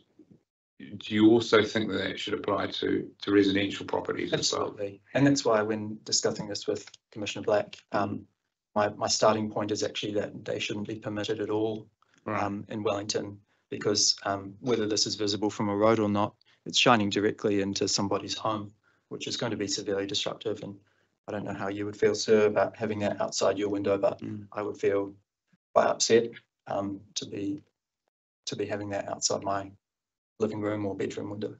Okay. Yeah, I don't think this enhances visual amenity values or supports well-being at all.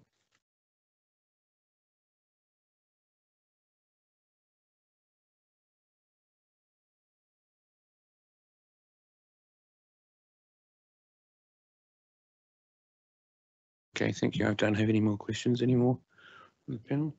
No, thank you. No, thank you very much for your time and effort, and for the presentation as well. That's been very helpful. Thank you. You're very welcome. Thank you.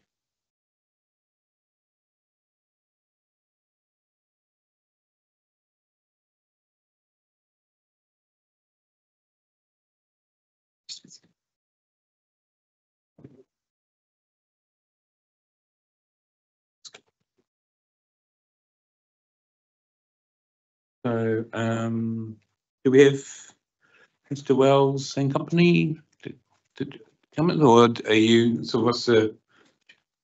Yeah. Yes. House runs. Yep. My name is Lance. Okay. Well, you're scheduled to be next, so you're more than welcome to. Fantastic. Dr. Van Houtte. Thanks, bro. Good.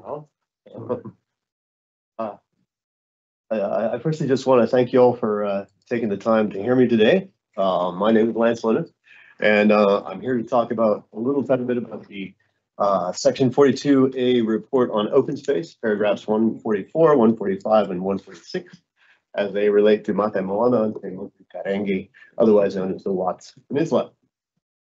So weirdly, I'm in agreement with the conclusion of the report, which might make you wonder why I'm here. I thought a little background might help, so I'd like to tell you a little story. Don't worry, I'm going to be short. As you can tell, I'm not exactly a born and bred Kiwi, although I'm super happy to say that I've gone fully native. I have citizenship, a passport, gumboots, stubbies, the whole lot. It's embarrassing in a wonderful way. I arrived here 20 odd years ago for a 6-month stunt, and then accidentally got stuck. You see, I had this horrible, unexpected thing happen. I fell in love with this land and its peoples. You see, there were these rich, rugged coastlines and sparkling temperate rainforests. And people were warm, welcoming, and friendly to the point of suspicion. And somehow in the middle of this was this space called Mate Moana, or Mount Crawford, which I discovered while working with a local kid named Pete, who was doing a big art project there at the time. Because I was now stuck, I watched sometimes in amazement at the changes in mood that swept over the land, from the insane but strangely wonderful full-scale subtleties, complete with sideways rain, to studying clear and warm summer days, which would cause you to fall asleep in just under 20 seconds. And then there were the birds. This one was a surprise. In retrospect, it shouldn't have been a surprise, given the work to eradicate possums, which happened in 2006, then to the great and amazing all-volunteer work of predator-free Miramar, which now sees the entirety of Te Motu Herenga free of stoats and rats as well. Because of their efforts, birds started returning. First that I noticed, I think, were the Waka, which flit around you like little wood spirits. Then the tui, who delight in zooming like missiles from tree to tree. Then other species. The caribou are in many ways the most fun, as it seems like they're the worst aviators in the world and frequently seem to crash into trees rather than land in them. But the best return story in my mind was the karaera. This little falcon, which is rarer than the kiwi bird, showed up right at the moment that government contracted for clear cutting trees on the peninsula. Now, I get the argument about exotic trees, species in the absence of a native, but in the absence of a native canopy, these mature trees were and are doing the exact same job. And apparently the karaera thought the same thing. They planted themselves right in the way of the clear cutting and stopped it dead in its track. They've been there since 2018, and that wonderful little patch of forest is their whenua now, a place that they let us visit on occasion. They feel a bit like family now, even if they get a bit grouchy when they're in parenting mood, but then that's pretty much every parent, right? So Mate Moana is also home to kaka, mortar pork, native skinks, velvet worms, and of course the infamous weta. It has one of Wellington's healthiest streams, complete with korua, longfin and shortfin eels, as well as giant dragonflies. Then others returned as well. A community garden was established, which in a rare example of community action, one member became many, and now there are over 100 regular users of the community gardens. An amazing achievement, all of which was accomplished with no coordination from central or local government. It's also a recreation place for walkers, bikers, and nature lovers. Even if this isn't technically a park, it's treated as one. We have in Watts Peninsula one of the most unique opportunities in the modern history of Aotearoa. We have the nascent beginnings of a Zealandia without fences, an ecosystem with deep history and potential for recovery. So you might be wondering, why am I here? When I last appeared at this panel, there was a bit of concern to the open space, significant natural area, hilltop, and other environmental protection was going to go away. But there were forces at work who wanted to turn the space into a concrete jungle with some 700 odd houses. And yet magically, with consideration and foresight, the report delivered, the 42A report delivered that there might be interests beyond the commercial interests, and that without a wider debate, it isn't in the best interest of the wider world. In the meantime, I've also discovered that I'm not alone in this quest. I discovered that there are others within the community and further afield who are keenly interested, folks such as Friends of Miramar Peninsula, an ad hoc community group formed to support preservation of Mate Moana as a Zealandia without fences, some of whom, somewhere back there, have joined me today in support of preservation, conservation, historical, and ecological restoration. I mentioned Friends of Miramar Peninsula in particular, as I was one of a number of folks invited to a series of 3 hui last winter, which included iwi, community groups, cultural, environmental, and heritage organization, and random idiot punters like me from all walks of life, all brought together to think about what the future for this space might look like. Aside from the unique ecological placement, the space has an incredible wealth of Maori sites, from paw sites to urupa, and gardens, not to mention more recent military and farming history. All of this could be lost if the open space was removed. Amazingly, throughout the hui, even though there were many visions on what could happen, every single one of them wanted to retain the zoning of Mate Moana as open space. So really, I just wanted to reiterate my concerns to support the conclusions of the Section 42A report and to support keeping the space zoned as open space. A conclusion that I think is fitting given the vast majority of the land has been slated to become a national heritage park. I'd like to think that we can proceed cautiously with collaboration and consideration for all voices over what is really important in the long run, both for us and for ecosystems that we're borrowing from our. That's me. Do you have any questions? Sure we do. Thank you for that. Just a quick question. Yeah. Are we able to get a copy of your notes at all that you spoke Note here? Yeah. Yes, I can in fact give Okay. you this if you would like.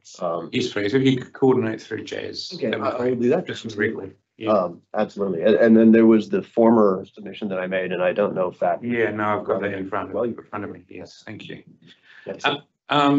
Just a quick question before I hand over. The stream you were talking about, is a stream that sort of runs down into Miramar from the, Yes. you know, the middle of the peninsula. Yeah, it runs down through Centennial Park. Right. And interestingly, there are a number of other small springs that are sort of on the periphery of the peninsula as well, that are always there, which is interesting as well. So there's lots of regenerating bush, which is really interesting. Just out of interest, how does that stream come out into the sea, or does it? No idea. Yeah. It might not. It might just fall, you know, into the water table and then find its way out from there. Okay, thank you. Questions from the panel? No, I don't think you. It's very clear. No questions from me either. Thank you very much. No questions. Thank you very much for your presentation. Thank you. I really appreciate it. And again, just want to reiterate, really happy with the outcome and just worried that somebody else might be arguing the other side. Thank you. Appreciate it. Hilda. So I'm not quite sure.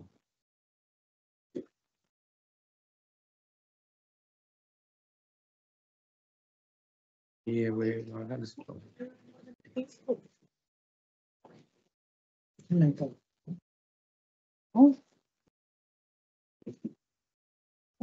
for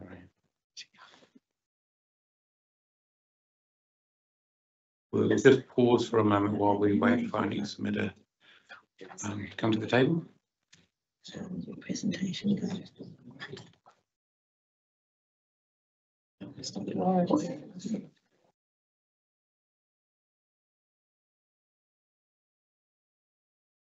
We're going to adjourn for 5 minutes while we sort out the next submitter.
this day.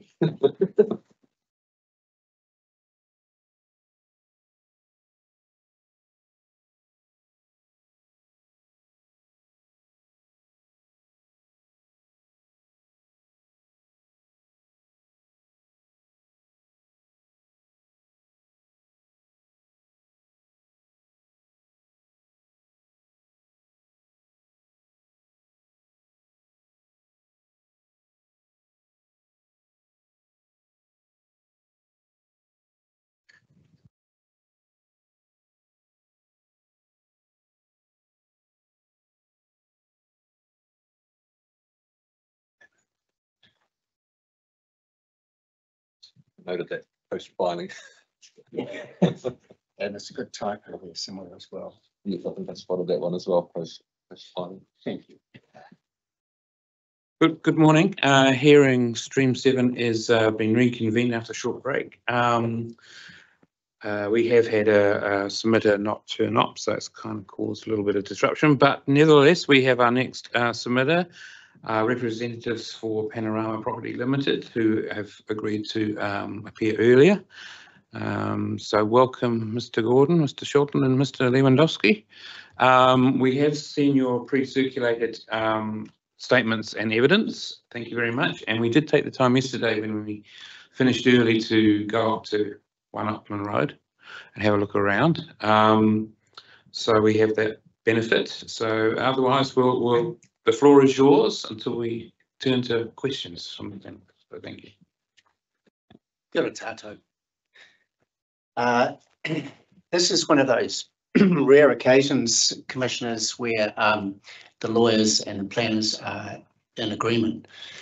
Well, have arrived at an agreement at least. We weren't always, but we've got there in the end. So with that in mind, my intention is to focus on the three things that seem to be occupying your minds on Tuesday when I observed Mr. Searle giving his further evidence and answering your questions in relation to those. Hopefully it's a helpful way to begin. And then I'll pass over to Mr. Shelton to talk about what I describe as the overhang issue,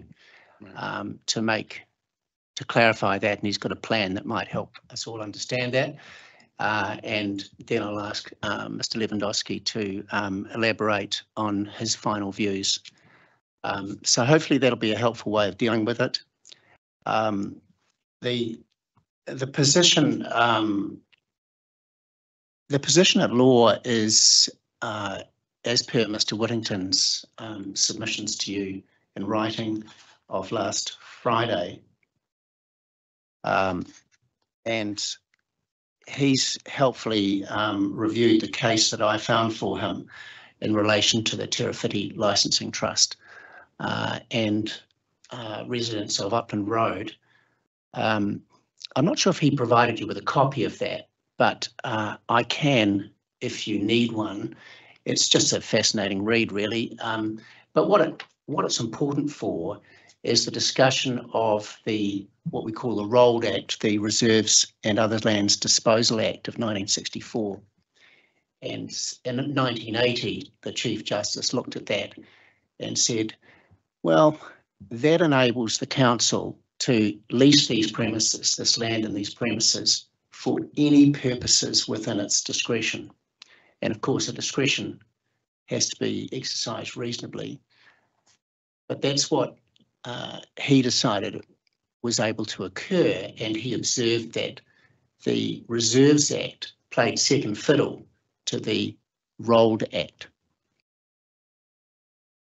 And that's something that Mr. Whittington points out to you in his submissions. And I think I made a note of where he did that. Just bear with me for a moment. Yes, in his paragraph 3.2, he says, and determined that the general provisions of the Reserve Act gives way to section 14 of the Reserves and Other Lands Disposal Act. So that specifically applies in this case. And so you've got a situation where, as the planners both point out to you, there's another 20 years of a commercial lease to run, and then the council has an option to lease it for a further 20 years on top of that. So the present term of the lease is likely to endure beyond this iteration of the plan.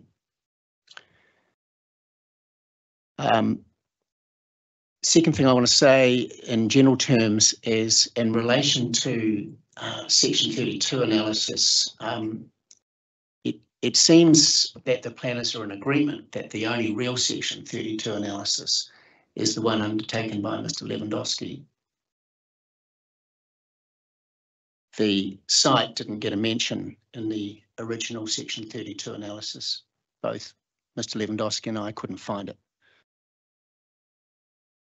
And as Judge Kirkpatrick pointed out to the profession, the planning and legal professions, Section 32 is the engine room of the RMA, and if it ain't there, you haven't got evidence sufficient to make a decision on a proposal. What you have got is Mr. Lewandowski going through the Section 32 analysis in relation to the alternative neighbourhoods centre zone, and you can therefore rely on that. Now, just quickly, the matters raised on Tuesday, Commissioner Daish, you observed that there may have been a special retail zoning at one stage. We couldn't find that, but we think you're referring to the tourism zone that was created under the final district scheme before the RMA came into being. I knew there was a spot zone of some kind, yeah, that related to it. I think it was in the what we call the Black District scheme, the last one that got you know, from 80s and early 90s. Yeah. And Commissioner Black, I think you had some concerns about the future of the land and buildings as reserve, and I may be wrong, but I interpolated that as being a concern that it needed to be able to become open space at some stage in the future, should the council on behalf of the community see fit to do that. My response to that is, yes, that's open to the council in another iteration of the plan, but the reserve status, of course, remains. That was imposed in 1995 for reasons that we can't ascertain, but Mr. Oates of the Parks and Reserves Department indicated informally to us that he thought it was a mistake at the time. But the point I'm trying to make is that in the future, you've still got that Reserves Act status, and the land and buildings could the buildings could be cleared, the land could be used for botanic gardens, open space purposes, which is part of the adjoining zone. And then that brings us, I think to the overhang issue. Commissioner Schofield, you raised a question about scope in relation to that, which I might return to, if I may, once we're clear on what that overhang issue is about. Thank you. So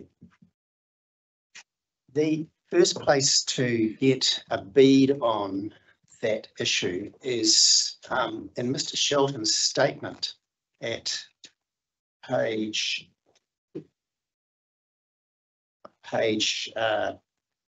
13 on a printed copy.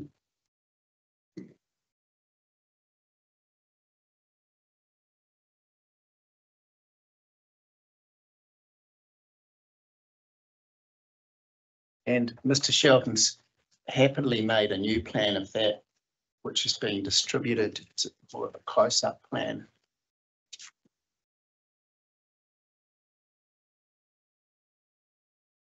And just to orient you on what's been distributed, you can see that at the top of the page is the registered skyline ground lease area, which is the red dashed line. So above that red dashed line is the leased area. The yellow marked area, part of that is noted as being surrendered to the Council for Public Toilets. So that's no longer part of the leased area. But what is part of the leased area still is the other part in yellow, which is noted veranda area planter. You can see some steps and an internal area, which is part of the existing cafe. So that's, the title is consistent with the red dashed line. You can see that it's a dashed line through the top of the veranda area. And that's the title boundary for One Upland Road. The leased area, what I'll call the veranda area and internal area, is in addition to that. And that's what we call the overhang, or I'm calling the overhang. And we seek that has the same neighbourhood centre zone. And we're able to, if you're interested enough in it and are in agreement with us, we're able to provide you with a GIS version that could ultimately go into the plan. Yes, and just to jump in there, well, I suppose we could provide a GIS version, but at the very least we can provide a scaled plan, commissioners, that in turn could be put into a GIS system, I would imagine. Thanks. And while we're on it, Mr. Lewandowski, can you speak to the general planning merit in including that space? Yes, certainly. So the issue, I guess, with the peculiarity of the boundary cutting just that portion of a building is if you are of a mind to zone One Upland Road to a neighbourhood centre zoning or anything else, I guess, but not this portion, is that we might get into a slightly odd situation whereby any change or new activity in that portion of a building might otherwise be, in theory, permitted by the neighbourhood centre zoning, save for this little area, which would cause the situation of a resource consent requirement for a non-residential activity, presumably under the medium density residential zone. So there is an opportunity here to tidy up what is a very little portion of the neighbouring site. We have the ability to delineate it. So in my view, it makes sense to, if you like, round this situation out by also changing that zoning, so we don't get into the potential situation in the future where, but for this little anomaly, something would get pushed into a resource consent process that needn't necessarily go there. So that is the issue with the overhang. Just to jump in there on something that I wanted to ask anyway, that the walkway that goes around behind, is that included in the lease? There's a walkway and a lookout there. Correct. Is that included in your lease, or is that? So part of the walkway is included, and one of the lookouts. So as you walk from the cable car, the footpath and the first lookout are not part of the lease. But as you move past there, the footpath along the front edge of the building and the second lookout is part of the skyline. Yes, we could get a bit of a plan on that too, so that we're a bit. Well, we could talk about that when we get to the zoning issue, perhaps. But if you're looking at the zoning map with property boundaries, I would have thought it would be the other way around. The first one you came to is in the lease, and the second one is outside. But sorry, forgive me, you're correct. I'm just looking at the plan now. So the first one is included in the lease. The second one the second one, the southern one, is excluded. Yes. So the aerial photograph, if that's what you're looking at, Commissioner Schofield, that shows it much more clearly. That's right. And is the overhang you're suggesting that could be tidied up, is that marked in yellow in your plan? Yes.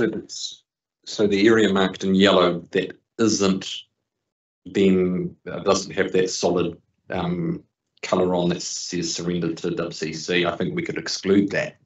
In practice, you might want to follow that whole building, but for the purposes of Panorama, it's the yellow that doesn't have the solid colour.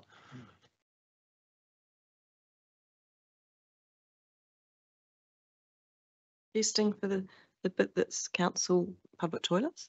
That can be left as medium density residential zone, because that's what it is. That's what it is currently, correct, and that's not part of Panorama's lease. So we're really only interested in tidying up the bit that's leased. That's okay. So we're not talking about that. Okay. And can you might be getting onto this, but can you just clarify the situation of the car park, because that's treated differently, isn't it, lease-wise?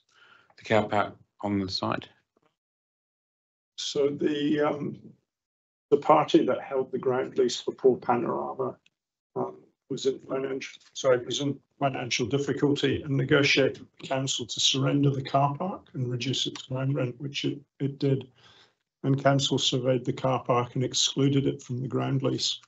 When I was negotiating with council to take over that lease, it was clear that parking was required to operate the building, and council agreed to re-include the car parking within the ground lease. So the parking land has been formally surveyed, but is part of the ground lease, the registered ground lease to Panorama. Thank you for that. Okay.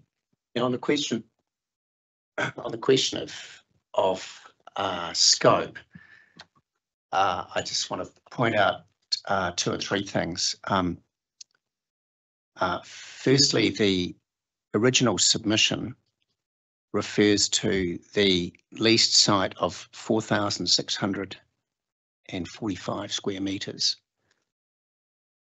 And it refers to Panorama being the ground lessee of One Upland Road to that extent. And so whilst One Upland Road I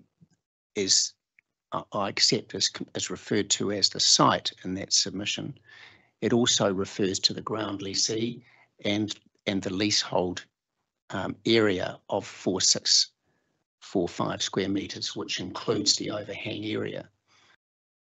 And so in my submission, a reasonable interpretation of that original submission is that it provides coverage for that overhang area.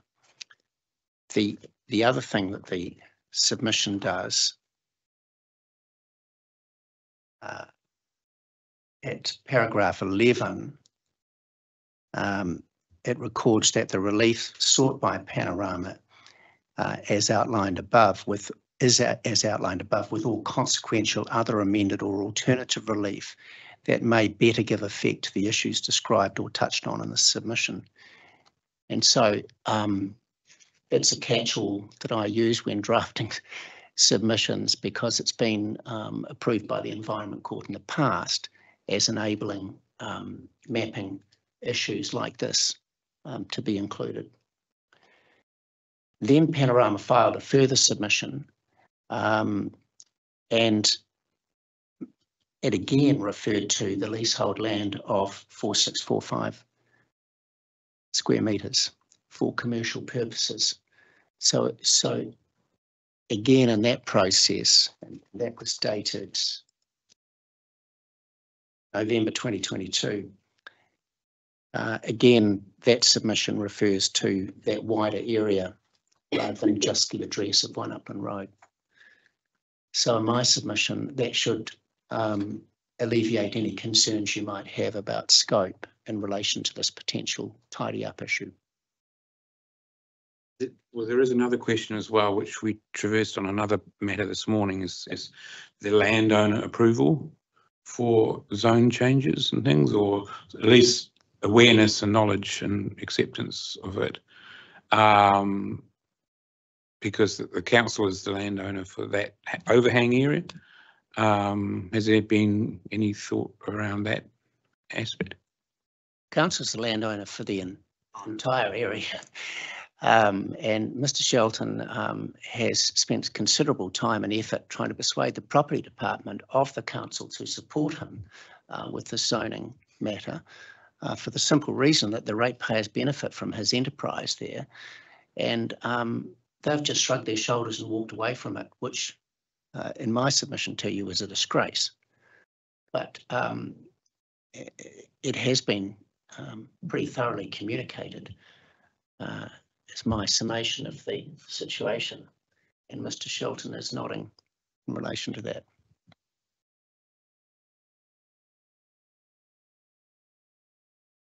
When, you know, just on that, you might see from Mr. Shelton's narrative in his statement that we went straight, when he saw the open space zoning, we went straight to one of the council planners who gave us a meeting and said, don't worry, it's a mapping error and we'll deal with it in the errors round. And then about a month later, we received advice that it wasn't a mapping error, but there was never any work done, even at that time, of a Section 32 AA type to justify that. We were just told that it's a reserve and therefore, you know, we, the council, have to include it in the open space zone.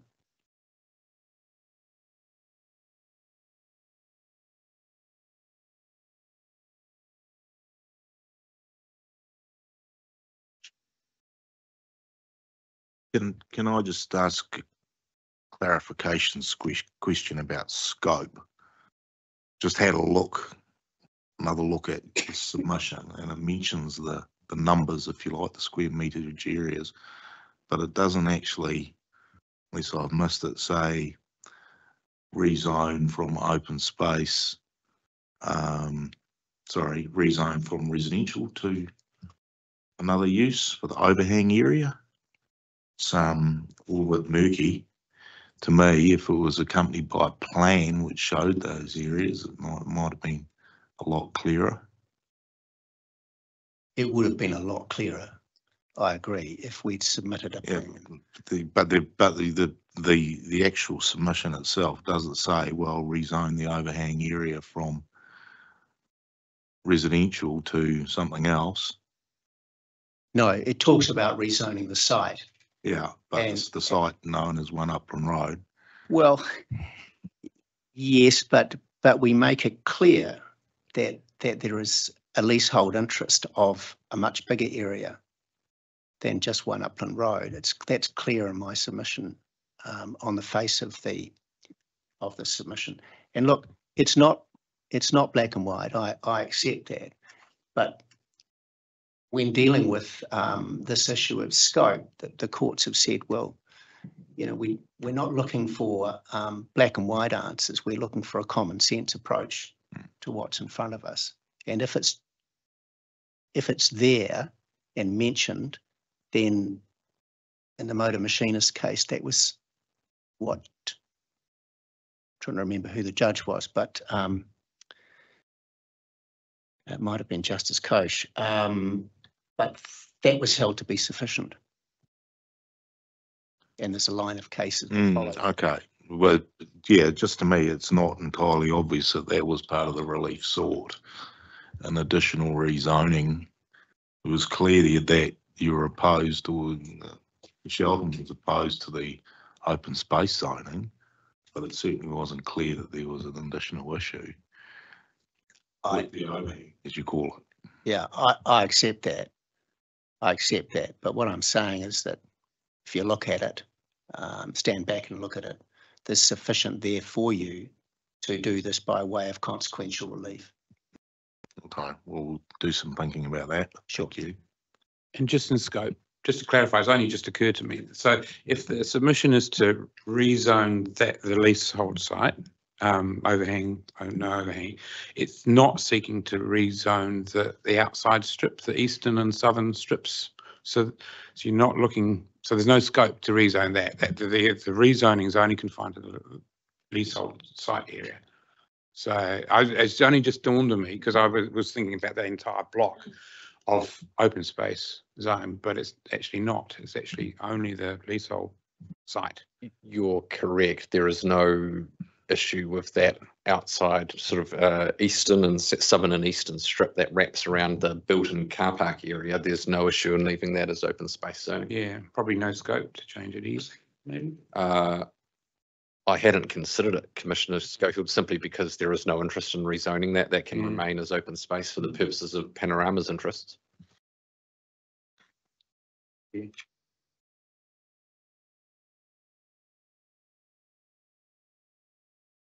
Sorry, we've been a bit distracted on the way, so back to you. No, that's what we were hoping to have, is a useful discussion. Perhaps I might just pass to Mr. Lewandowski now to summarise his position.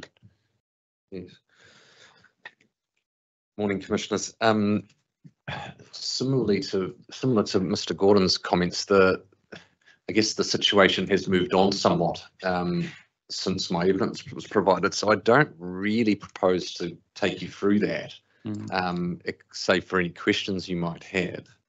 I wanted to pick up on two things, and one is, well, we've largely traversed it. One was this overhang area, and just, I guess, in regards to Commissioner Daish's last comments, I don't have much to add around the scope matter beyond what Mr. Gordon has, but just wanted to highlight that in the absence of that change, you would be creating just the slight zoning oddity that we talked about before with Commissioner Black, whereby whilst the chances of it occurring, might be on a small side, if it does occur, there really is an impact of that little overhang not being zoned that would otherwise be taken care of by the zoning change. So in other words, you might be creating a resource consent requirement over a tiny portion of land that is really a technicality where that could be avoided. The other thing I wanted to talk about was Commissioner Schofield. You were asking Mr. Searle on Tuesday, I think in broad terms, around what other alternatives might there be. And whilst I didn't traverse that in my evidence, certainly it was something I thought about and discussed with Mr. Gordon, was how, is there some sort of option for a carve out within that open space zoning? Is there some sort of precinct solution that you might come to? And those matters fell away pretty quickly, because I think the tidiest and simplest solution, without, I guess, trying to do carve outs within a new district plan, etc., is simply to go with the zoning option at its most fundamental level. And when I then looked at those zones, it became pretty apparent pretty quickly which zoning was the most appropriate zoning for the site in terms of its scale and that centres hierarchy. So it was, Commissioner Schofield, something that certainly crossed my mind, but it just did not sort of get enough legs, if you like, to make it into evidence. But just to record, I think that it was something that was considered. Beyond that, Commissioners, I'm very happy to answer any questions you might have on my evidence, but as I say, the position, if you like, has moved on between ourselves and the council, whereby we appear to have come to an agreement between the planners. There's nothing really for me to summarise. Okay. Questions from the panel? I'll go for it. Just because I haven't completely thought this through yet, but if you apply, say, neighbourhood zoning to the full site and going back to those lookout areas in the public spaces, how would that affect? Would that affect it? I mean, I guess where I'm Yeah. going is you'd want to keep it in public use. Yeah, that's right. So how would the zoning, would that have? Well, I don't think the zoning would have any material difference on that. I mean, the land would still be zoned by owned by the council. It's still owned by. There's no lease over that area, as I understand it, and the reserve status would remain. But you know, you've got some cadastral boundaries there, such that you can delineate that portion quite clearly. At least from what I'm looking at on the aerial photographs, there's some cadastrals there, so you can, if you like, split zone, put the building and the car park area into a neighbourhood centre and leave the balance as open space quite I comfortably. suppose I'm looking at the planning map and it's the site, but is the site not the same as the site's not the same as the lease area? Cadastral boundary and the lease Yeah. area Yeah, are not exactly the they're same. not exactly the same, are they? Mr. Shelton might just want to Yeah. spit in my ear, but it might be relevant. Yeah. Commissioner Black, the ground lease with council has a clause within it that requires Panorama to provide and maintain public access along that walkway. Oh. And the lookouts. So council's kind of protected that public amenity through that clause within the lease. Thank you, that's helpful. And the other thought I had was about residential being a permitted activity in that zone. And What the impacts, and I get maybe that's tied up with the lease arrangements, you know, whether you can, I mean, you'd need the consent of the landlord. I think you've hit the nail on the head there. And again, I might turn to Mr. Shelton, but my understanding is that, for instance, if Mr. Shelton had the idea to build some terrace housing along the Upland Road frontage, well, Yeah. along that car park edge, then first and foremost that would actually require the council approval as the grantor of the lease. Right. So there is that added check, if you like, outside of district plan matters that controls what can occur on this site. Okay, that's all for now. Thank you. Questions? I don't know if I have any questions, actually. It all seems very confusing, and with some decisions made which have implications on other things which we're coming to. But, you know, just looking at the ODP planning map, which is the vast majority of the area that you're talking about, that's in your evidence, Mr. Lewandowski. Yes. Figure 2. So the area which is to the south and the east would remain open space B, being the public areas, and then that area, subject to any modifications, would be to deal with the overhang, would be zone neighbourhood centre. Is that correct? So you know, obviously an accurate cadastral plan would be required to support that. So you mentioned quite a lot about having thought about the possibility of a precinct approach to the open space here, because it is complicated, because it has actually got Reserves Act status. So whether or not there was a practical option which could achieve what you wish to on the site, which is some ongoing certainty, but without necessarily taking away the fundamental of that land, which is still reserve. Just one, in terms of benefits, disbenefits, costs, that sort of thing, whether or not, you know, I think you said you thought about it, but probably haven't written anything down about to that extent. You got any comment on that? Mr. Gordon might want to chime in on the reserve status, but I think that's somewhat of a red herring, if you like, in terms of the zoning, because the reserve status remains, and the use of the site in terms of its current configuration will remain at least until 2044. So what I guess the heart of the issue, Commissioner, is what is the most appropriate zoning And when you, in my view, when you look at the situation of the site in its totality, including the reserve status, which will remain, then an open space zoning isn't the most appropriate in my view. So then the next question becomes, well, what is? And so if we're looking at what's reflected on site in terms of the activities that are occurring, certainly have a strong commercial bent. And then you think about that zoning option and you know, I think I very quickly landed on that neighbourhood centre zoning. All right. I'm not. Yeah, I think that's answered, or at least Well, it's just gone to the this site has been bounced around for a number of years by the look of it. And I remember when I was working at the council back in the late 80s that this was a spot zone at the time, which you mentioned before. And there are a few spot zones around generally as a result of planning tribunal decisions, or likewise to be a bit of a complex situation. Nothing quite fits with the appropriate zoning. Let's spot zone it and make it something else which reflects the nature of the activities which are on the site.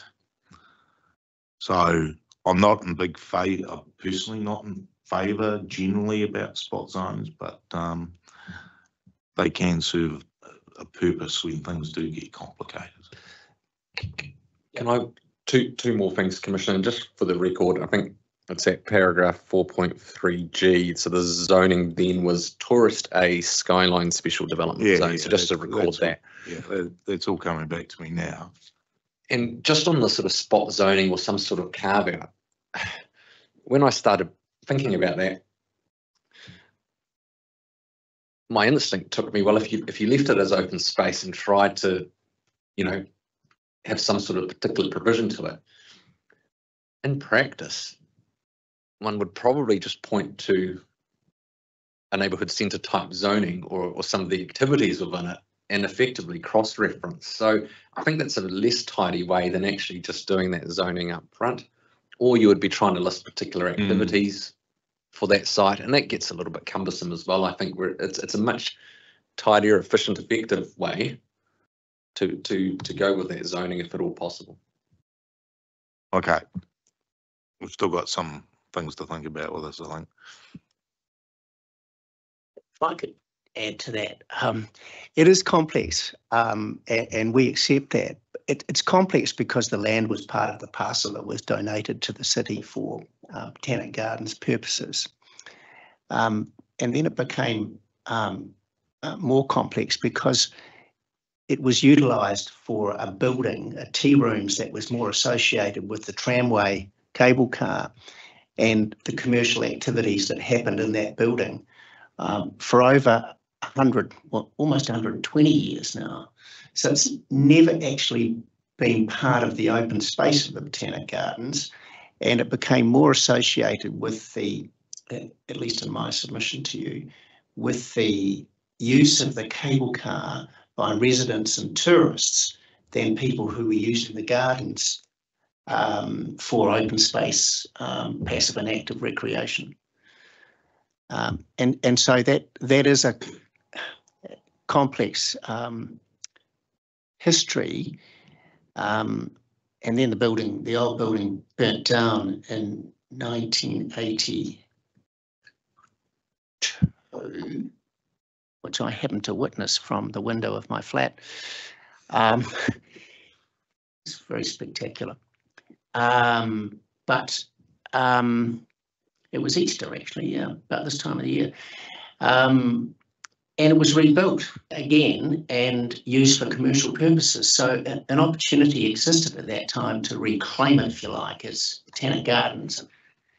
And the council in its wisdom decided no, would continue to use it for a commercial purpose. So whilst I'm not in favour of spot zones either, this spot has been used for commercial activity for all of this time in something of an anomaly, and it might be just the right justification for a spot zone to solve that issue. Sorry, just another thought about your overhang area. and the whole issue of Skype. Now, the council summary of submissions wouldn't have included a statement saying rezone the cable car, the residential part with the cable car on it, from residential to something else, would it mixed use sign or whatever. It wouldn't have covered that. So potentially, in terms of people looking at the summary of submissions and thinking about whether or not there may have been the opportunity to make a further submission, that may be problematical with the overhang area. Have you a view? Yeah, my response to that is that people looking at the site would have seen the building and understood that it was the building that was the subject of the submission to zone it something other than open space. You know, they wouldn't have. Something different from the residential part of the zoning. Yeah.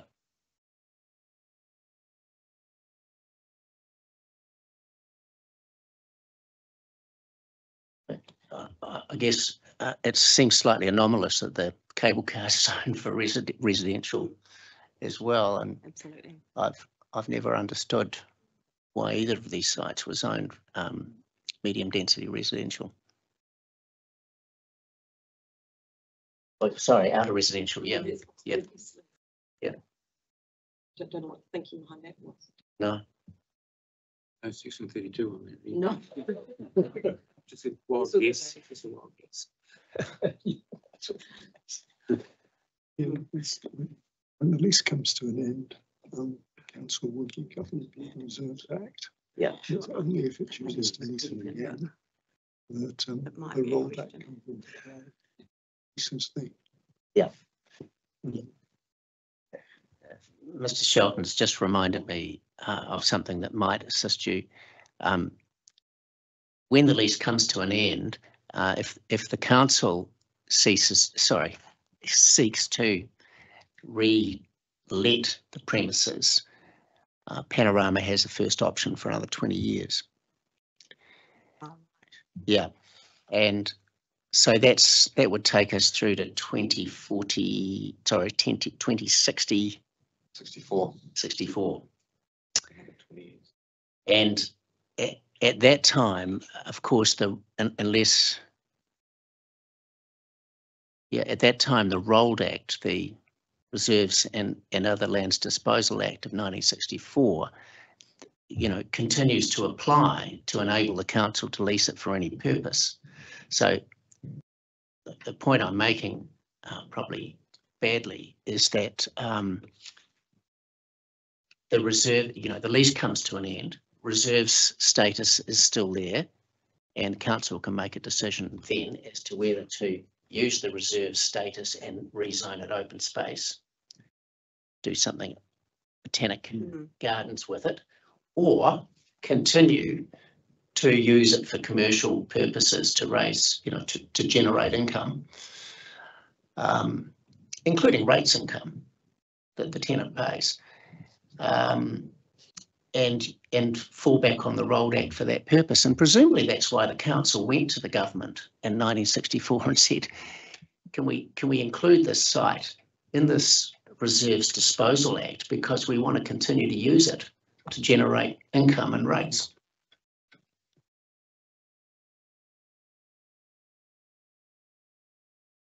Kia ora koutou, and thank you for the further clarification.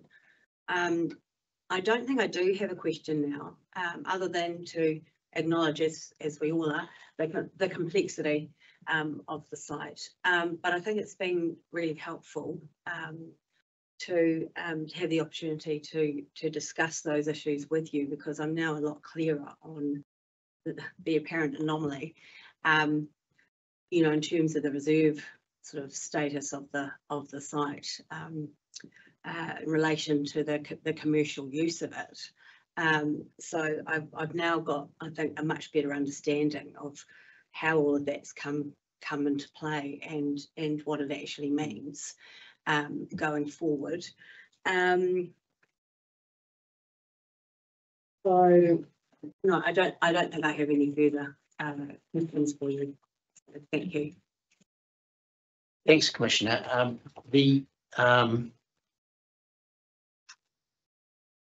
Your thinking on that might be assisted by having a quick look at the Terrafiti Licensing Trust versus Wellington City Council case. I'm just trying to see whether Mr. Whittington attached it. He doesn't seem to have, and I haven't. It's a very short and easy read for a High Court judgment, and we'll get you a copy.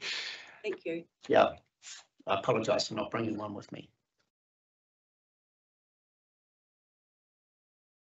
Could we have a preferred zoning plan as well? Certainly. Final, you know, boundaries.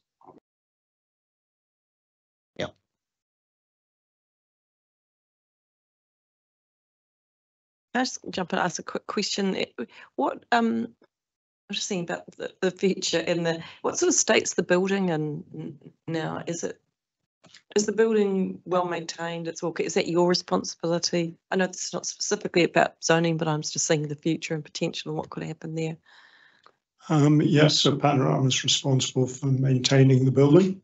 There are kind of quality requirements within the ground lease itself. At the termination of the lease, the building reverts to council ownership. So at the end of the lease, it's a terminating ground lease. As you look at the building, the southern part of the building was effectively replaced to create the medical centre. So the original building was extended out towards the car park, but effectively that southern portion is almost all new. The northern portion, which includes the kind of cafe area and the perfumery, is a concrete framed structure, and progressively renewed and replaced quite a bit of that area as well. Who did that work? Was it the council or? No, Panorama. Yeah, so including the medical centre as well. Correct. Yeah. So there was multi-million investment in creating that. So they give, so you basically just simplistic, you've got the building and you're responsible for maintaining it, and if you want to add to it, build to it, you still need their absolutely landowner consent to do that. No, they need to approve that. And we've been through that process for the medical centre, the comprehensive review of the plans, and ultimately granted their approval as landlord, not to be unreasonably withheld as the clause within the lease. Okay. So if you did propose to redevelop the site under a neighbourhood centre zone, you'd still need the approval of the council to undertake that redevelopment.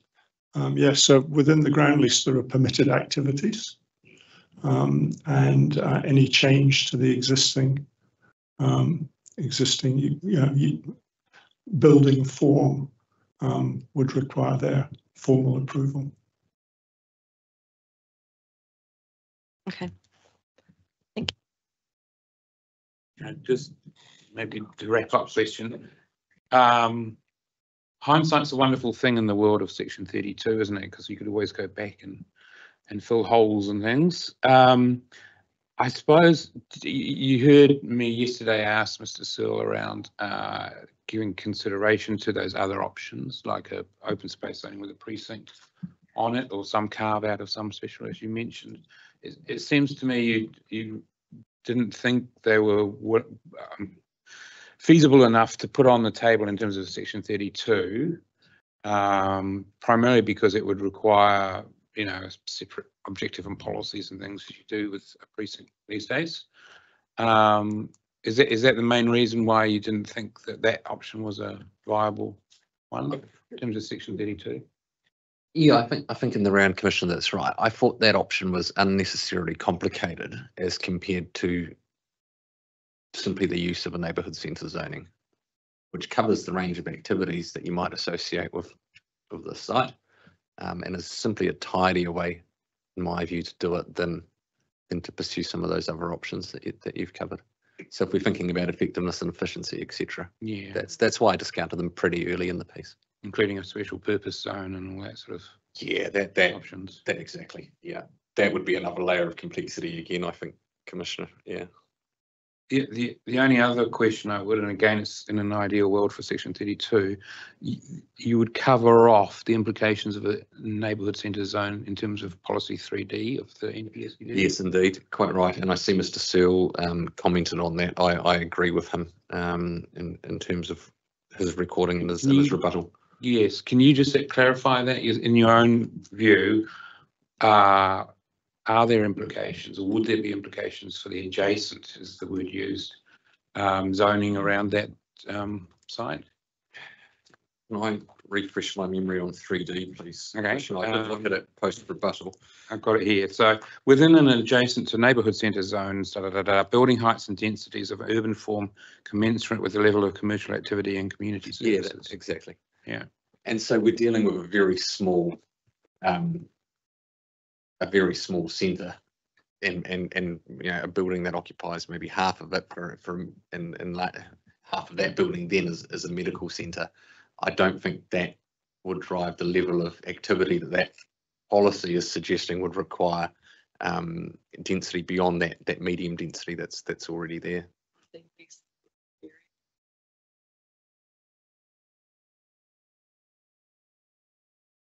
Less commercial activity.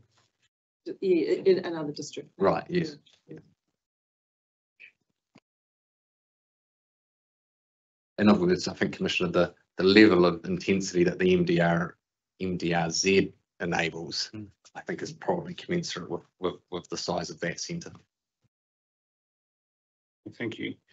So in response, we're going to get a copy of the Terafiti decision and a final rezoning map, basically, that shows clearly and at a good scale about where the rezoning is sought.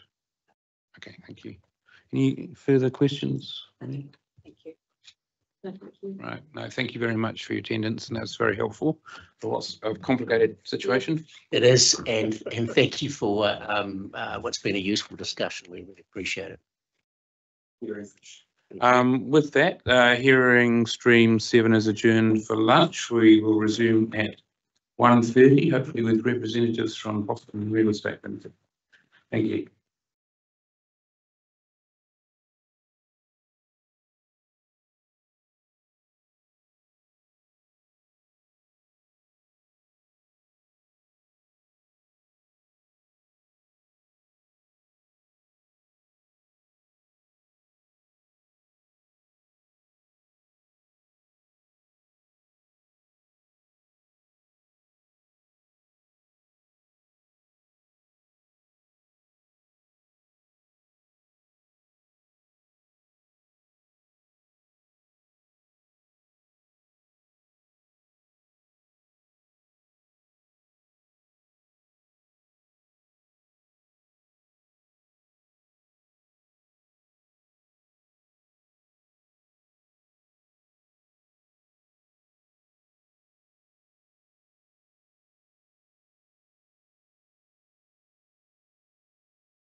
Good afternoon, everybody. Hearing stream 7 as now reconvened following lunch break.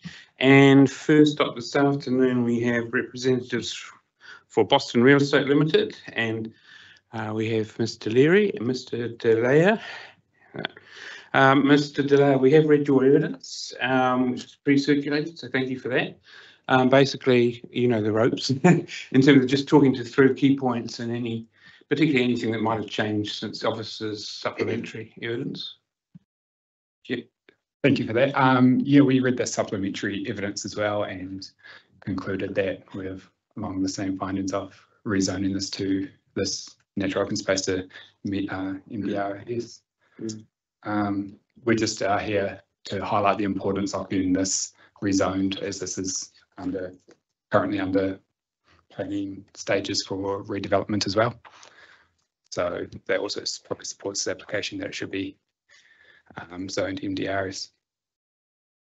As you have read my evidence, pretty much stands for itself, where we've got a certificate of compliance for vegetation clearance over the site as well, which probably highlights the second part of the rebuttal evidence, where the SNA was going to be left to the eco hearing. However, we thought we'd just address this at this time as well, where if the vegetation is cleared, which it will be with the upcoming development. So it's been cleared or will be cleared? It hasn't been cleared as yet.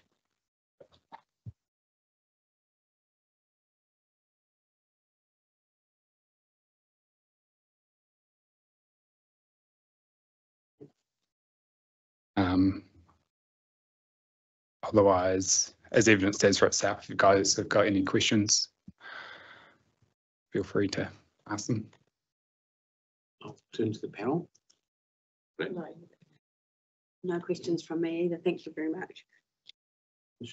And more from me. Thank you. Very clear. Yes, yes, I agree. So thank you. Yeah, I don't think there's anything more to add for that. But thank you very much for coming in. Thank you. Cheers. Yes. I love this type of questioning. Yeah. Thank you. Okay. I think everyone to jump in front. May it be as easy.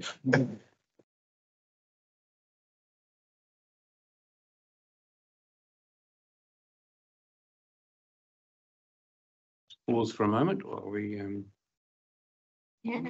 so the Sorry. I do. I haven't sent you a copy. Do that. come on. Okay. Save as, save as.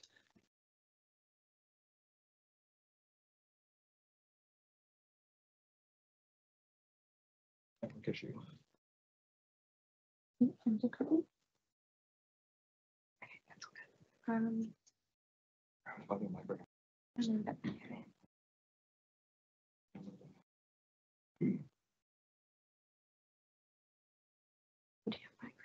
Teams on your Or the network. Do you have a? yep, so to the Welly Wi-Fi. And it's free. Yep.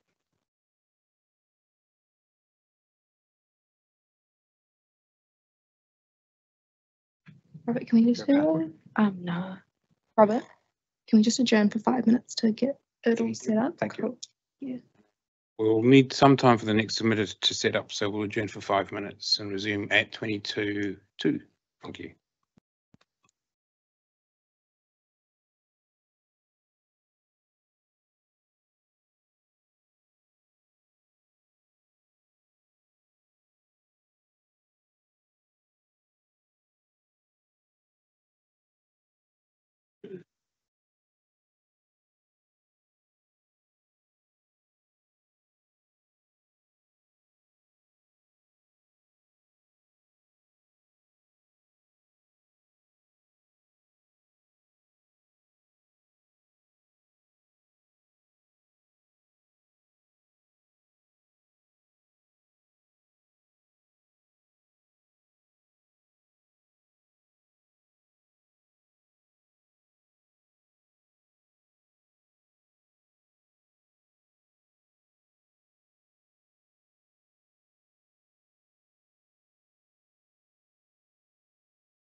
You're welcome to sit up here if you want.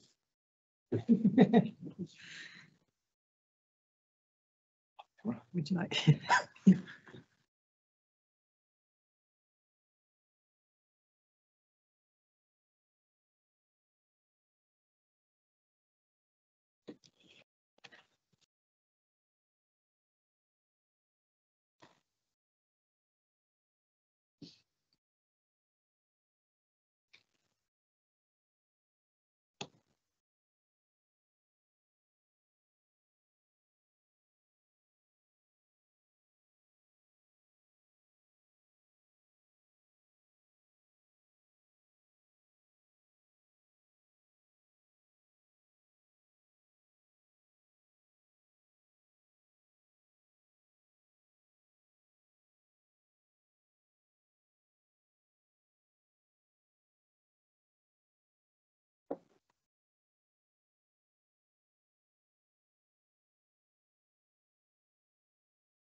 Thank you. Welcome, Mr. Segal. And you're here to represent Helen Grove. I've got your submission in front of me. As you're aware, this hearing is about the rural zone, or that's one of the topics. The SNA topic, I believe, has been tentatively scheduled for hearings 11 later this year. Show up again. Yeah, press repeat. So welcome. The floor is yours. And afterwards, if you, Ms. Grove, are open to any questions from the panel, that'd be great. Okay, so thanks so much. I apologize. I had a migraine this morning, so I took a migraine pill. It's not going to be the clearest presentations. I'll do the best I can. We presented before, and some of the comments, and we're back again to at least in the right stream this time. This is about the Southwest Rural Zone where we live. It's the largest area of Wellington. Just about everything out there is much larger. People don't maybe understand what a hectare is in every case. It's more or less, most of the properties out there are larger than Somes Island. It's rural, it's convoluted, it's hard to work. It really is a tough environment. We take the brunt of the wind, and the people who live out there are courageous, and they do find work of making their land work for them. It's pretty actually lucky for us to live out there. It's a great community, and it has grown over the last 20 years. It's being subdivided and more families coming in, and the kids are coming in. They're as tall as a tree, and they go out there and play. And it's wonderful to see that growth happening as a community. One thing is that maybe everybody always talks about the city as the mass of the population and voters, but we are just as much Wellingtonians. That's the key part that I want to start off with. We've paid our rates. We've paid our rates in the city for 30 years. We've worked to accumulate enough money. This is 30 years of our life in the balance, actually. We're also, in my age, learning things. I wasn't rural background. I've come to it slowly in this process, but we are all cohesive. That's the main point. We all have common needs, and we have our two little roads that we tend to and take care of, and we have our same objectives as a city and for the ecology, and we have a neighbor that's the WCC, and they're a very large and very powerful neighbor, and that sways things. We were in communication with them. 20 years ago, the community was Karori mainly. There was only one tenant or two tenants in the valley, Steve Watson and others. The subject matter of what they wanted for the community is a Karori's one that was recorded 20 years ago. It isn't the same as what Long Gully is. So when WCC references our plans, and they're referencing one that was 20 years old, they're completely talking about something across the ridge in a completely different environment than ours. That's the first aspect. So when WCC says they've communicated with a community, referring something that's 20 years old from a different valley is not a correct starting point. Second of all, we did communicate with them before COVID as to regarding on how to have better access, because it was going to be unsafe for two reasons. So it was a narrow road, and the WCC's park is moving it towards more of an access for recreational aspect. And we've watched the road slowly change over time that we've been there. We paid the rates for having tracks, bike paths and walking paths beside us, and the signs originally said don't walk on the road, and then now it started to say start walking on the road, and it gets more and more that but without making the road any wider, which is actually a kind of an aspect of saying we're going to limit your growth in any way possible down in that valley. Is basically the consensus of everybody in that valley, thinking of understanding what the community is. When I said where we're at, I want to point that we're behind a ridgeline that Wellingtonians barely ever see. I mean, they see this, and that's as much as they know about the ridgeline. And behind that, they don't know where we're at. And that ridgeline is completely invisible to Wellington City Council. There is no way of saying that anything that we do there affects Wellington. Would you mind very much? I hesitate to interrupt, but the top right-hand side there's got some words and things on. Yes, absolutely. Would you mind just sort of even pointing to it in one? Absolutely. So this line here is the Hawkins Hill Road that comes up here. And we're all in the rural zone, but this side is. You might have to stand up because it's not showing up on the screen, unfortunately. Oh, I think there is a funny lag. Yes. So on this side is our neighbor. Yep. WCC owns the rural park. And that's the landfill down there, is it? That's the landfill. Yeah. This is the park that they're having access to more and more. Right. Which is good, great. We want all neighbors equally and have access to it, but neighbors working together. And so this road comes up here, and this is the Long Gully. Right. And this is private land, all of it. There's Zealand is on this side here. Yeah. And this is a trust, but it's still private land. This is our property, fair enough. And I'm just pointing out that our edge is all behind this ridge going downwards. So anything that we're going to ever do on our property is 100% invisible to the city. And this is going to come back up in the subject matter why I'm asking for clarity in the district plan. Mm. Does it have a name, your property? I call it Bear Farms. It was once referred to as the Ostrich Farm. Oh, yes, that's it. I live in Brooklyn, so it's kind of my backyard, kind of. Sure. So I hope you do. So one of the things I wouldn't mind is actually if you all would like to come up to our property, see it afterwards, you'd have a real maybe understanding. If you don't know that neck of the woods, it certainly is beautiful. And I see a lot of opportunity that I'd like to help the district plan allow for us as well as everyone else in the valley. Okay, so the point is that people don't see that part. It's behind a ridge.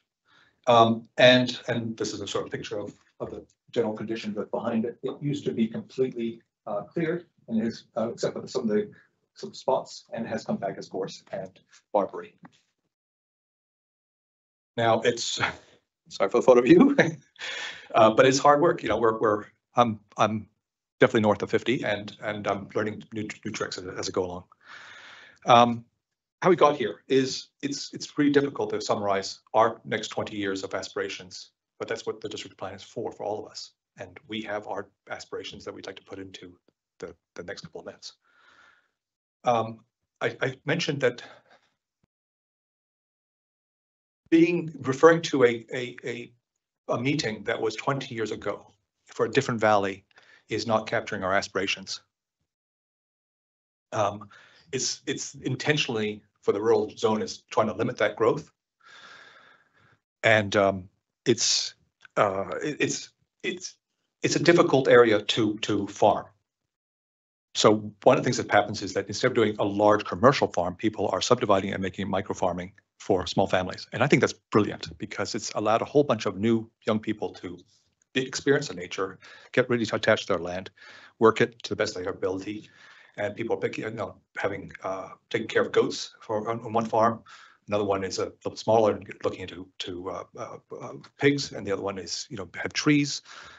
We're trying desperately to get some acceptance from the city to allow us to farm our land. That is on. I'll explain why it's on hold. And that's why I think it's kind of neat. It's really a great opportunity to be so close to the city and also have this duality of opportunity. So. The main part for us is that we have a road that is constraining.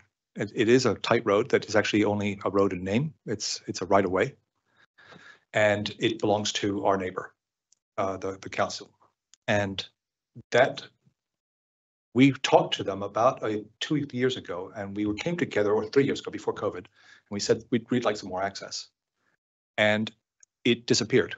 The reaching out and talking to us just completely evaporated. The excuse afterwards was that COVID only, but I believe that we continued, the whole country continued in teams afterwards. It was bizarre that we had zero access. And when we came back, it was the lowest cost option to prepare the road and put in speed bumps instead of enlarging it and putting more people to walk on it, which we want people to walk on, but we want it to be safe. We drive back and forth. It is our access road for half the people all the people are living there. Going to their homes, coming back, it's a little bit disturbing to find tourists who don't know the neck of the woods on the inside of a curve with a pram. That is unsafe, and I don't understand why the city would take our money to make these paths, and when the paths don't work on the paths rather than take the road as the next option to make it unsafe for everybody. So we're very firm that it's called rural, but they're stopping us from subdividing. They're stopping us from doing any earthworks or any farming in every option they can. They came up with rural, the consent officers and the abatement officers came up and hit the whole valley at one go, looking for every infringement they could find. That is not a neighborly way of working with us. Going to people who are living in a rural zone and they did a place to park their tractor. It was 100 square meters, and they go, oh, it's 105 square meters, and immediately abate them and cost them $10,000 to get themselves back out the other side of it, is a lot. It's clearly trying to say this is not really allowing you to do any farming or any preparation for your land.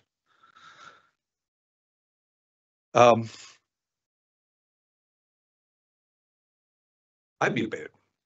Actually, I've had a road. I had 100 yards of road that I was allowed to do. The plan tells me I'm allowed to do a track.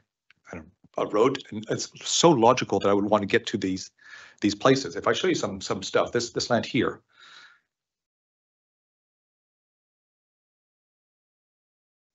My mistake. Try to find this. This is our logical way of arriving our land. We want to make a track to cut across our land and across to here to get these places. This, I think that anybody in their right mind would say, this is your land. You want to get to it to manage it. You want to bring your tools there. There is no illogical part to arriving at our land, but they've hit us with every single saying, do you want to farm? We've showed, yes, we do. They say, no, you're not really farming. You're not really a logical place to farm. It's like, I don't know how you know that better than I do. I actually work on the land. I'm trying to get that place to flatten it. So I can get to these places here. All of these are microfarmable places that I want to get to. They said, no, you can't do those tracks. I said, well, why is that? And they said, well, you haven't proven that you're a farm. I'm like, well, how can I prove a farm if I haven't started farming? Because you go give me the tracks to bring the tools down there. It's sort of like a repetitious game here. Then when we did a cut, we had a contractor who did a cut above 1.5 meters. Absolutely, it is an error. Absolutely, it is not permitted in the council. But when they have then used that as an excuse to lock us down for the whole year, close to 2 years, because they refuse to give us back the clarity that we're out of abatement, we can't bring any tools onto our property to work it. Because the moment I touch my land, they say, no, you're doing earthworks. I'm saying, I'm sorry, but tilling is not earthworks. But there's a lack of clarity in the whole district plan as to what is permitted as a cut or not. Maybe if I show you a couple of these slides here, I asked for clarity on what is a cut. It's pretty simple that if you're going to say that my cut is above 1.5 meters, could you tell me, am I allowed to roll over the top? Because that would be to earth, that would be allowed to grass it again. It says in the district plan that it is for purpose of the face. The effectiveness of measure is to retain dust, silt, and sediment, and concealing views of cuts, retaining vegetation around it, limiting unnatural scars. When I asked to take care of the cut and say, can I bring it down to 1.50 meters and do it either in 2 cuts or roll it over, I was not permitted. It just had to be remained as no, that you're not allowed to do that kind of operation. So could you just please explain to me at least what a rollover is? What this part here. So this is just, you do a cut and you want the dirt and you want the bushes to be at the top. You roll over the dirt and it's just a soft curve. That's to limit erosion coming down from the above down. Yes. Okay. And so I had a cut that was larger than this, and they were saying that I couldn't cut it into 2 steps, which would be a second, which would be completely acceptable. And I'm asking for the diagram that's in the plan to be 100% clear, because I did what, so when I talked to the contractor, I said, well, what did you do? And he said, well, I don't do the cut in half, but I either take out your trees to the left or I stay close to the side. And he did. And he said, the cut at this moment is 1.90 meters, but I'm going to tidy it up when I finish, but they stopped him from doing any more work. So we were left in a position that just completely shut us down. If the tracks are permitted, if we're in a rural zone, the tracks currently say they were permitted. I am not allowed to do that. So under the operational district plan, I'm currently not allowed to farm in any shape and form, because if I bring a digger on that land, I will be abated. My last email from council was, if I clear any more bush of any kind, whether it's gorse or barberry, I was going to be abated. This is where we're applying the future district plan currently, as far as I can tell. And the definition of cuts is so unclear that it can be used against me for, I think we're at about $25,000 so far. I have sprayed rock that I have to go past every day green when it was absolutely illogical. No rock ever grows, no matter what you spray on it. Sorry, as I said, I took a migraine pill, so I realize I am sort of frozen in all directions. But this district plan is unclear. It was before. It has been able to be weaponized to have us have the inability to move. It really is that simple. They don't want us to be there because they want a compact city, and that's fine. I don't think that our little teeny bits of houses out there takes away from an urban environment. 1 hectare per, the houses that are close to 700 meters apart from each other does not have anything close to the word urban. So we're not taking away from the city one bit. Second of all, I'd like to have more opportunity up there. We work the land, but it's not enough. A lot of people would like to have people helping them with the land. When we have 1 dwelling and it's only per every 5 years, and then we get delayed. I mean, I'm now 3 years behind on a subdivision. That's how long it takes to get through the city right now.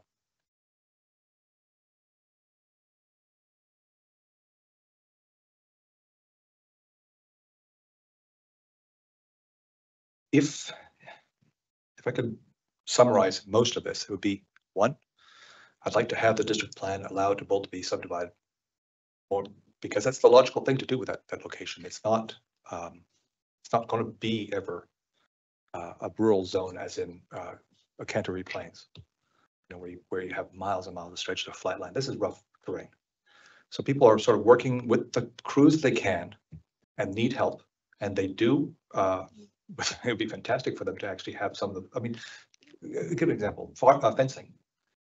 Fencing in upper Houtte is $40 a meter.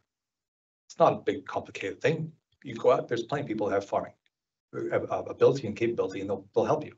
The community's all there. We are at the other end of the city, and it's about $80 to $100 a meter. And people, when they come and go, it's not long enough to actually do real work. So we'd like them to be able to stay with us and actually work for a season. And that kind of thing is hampered by the 1 dwelling unit per subdivision. So we can't get people that are willing to stick around and teach us some skills and help us. I certainly would love that. I don't want everybody to stay forever. I can understand some notion that this would be for temporary stasis, farm workers that would work with us. That'd be opportunity. That's all we're asking, a little bit of opportunity. But that also needs the road, because they'll say no the moment you start using that for any form of more people living there. You'll need to have more access. Third, I would really like to not lose my money wasting it all in the city, being abated for things that I look at. I'm a logical person. That's all I do is I code all day long. I follow rules and understand them and create rules. When I have diagrams that can be weaponized against me, saying that's not a cut, or that it's not possible for us to move forward, we can lose every time.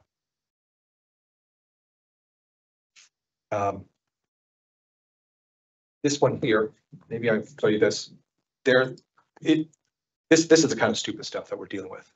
I asked to be able to flatten a piece of my land. Since I couldn't flatten it, just get a digger onto a farm. We're not talking about a city site here. We're talking about a farm. I'm just trying to flatten something. I can't dig a digger there. It will be called earthworks. I will be abated. It'll be another $30,000 to get myself out of that one. So I put up a greenhouse. Well, that's now about $2,500 later, because there's 2 of them that I put up actually. Things get destroyed when they're not done right. We need to be able to do things right. I know it's a bit pathetic.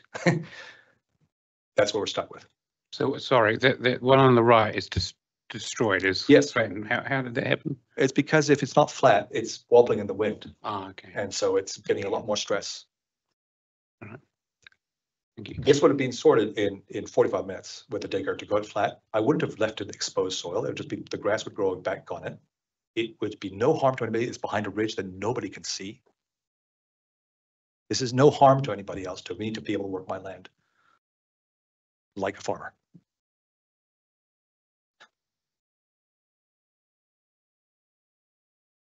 So that's what I meant by what is earthworks. When they say that I can't do a road and I can't do tilling and I can't level things because that's earthworks, I don't know where to start.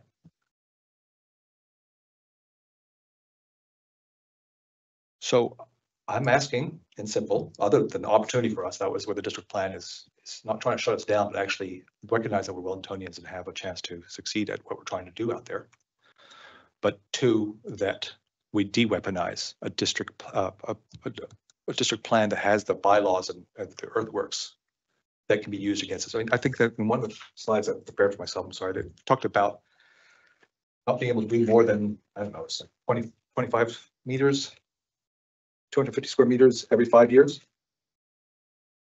That's a ridiculously small amount of size. That's how can I explain? My property is like going to Somes Island saying that you can't do more than the dock every 5 years.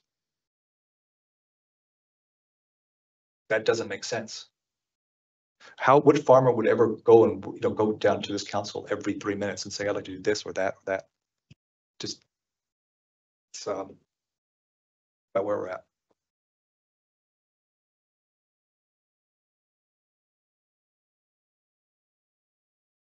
I so wish I had not taken a migraine pill this morning. I would be a little bit more sequential and ordered. You're doing well. You're doing well. So. I would love to take you up there. It's stunning up there. If you like dogs, I have 2 gigantic dogs. I hope you do like dogs. And the invitation is open for you to come up any day, anytime. I'd be my honor to show you a place that most people have not seen from Wellington because they see the ridge and it's beyond the average experience of Wellingtonians. And see if I'm asking to destroy Wellington's amenity value. I don't think I am. I don't think anybody over there is. Nobody spends $40,000 on making a road of any kind as a whimsical experience, or in any harmful way. They pull the digger out and they spend that kind of money because it's an opportunity for them to do something with their land.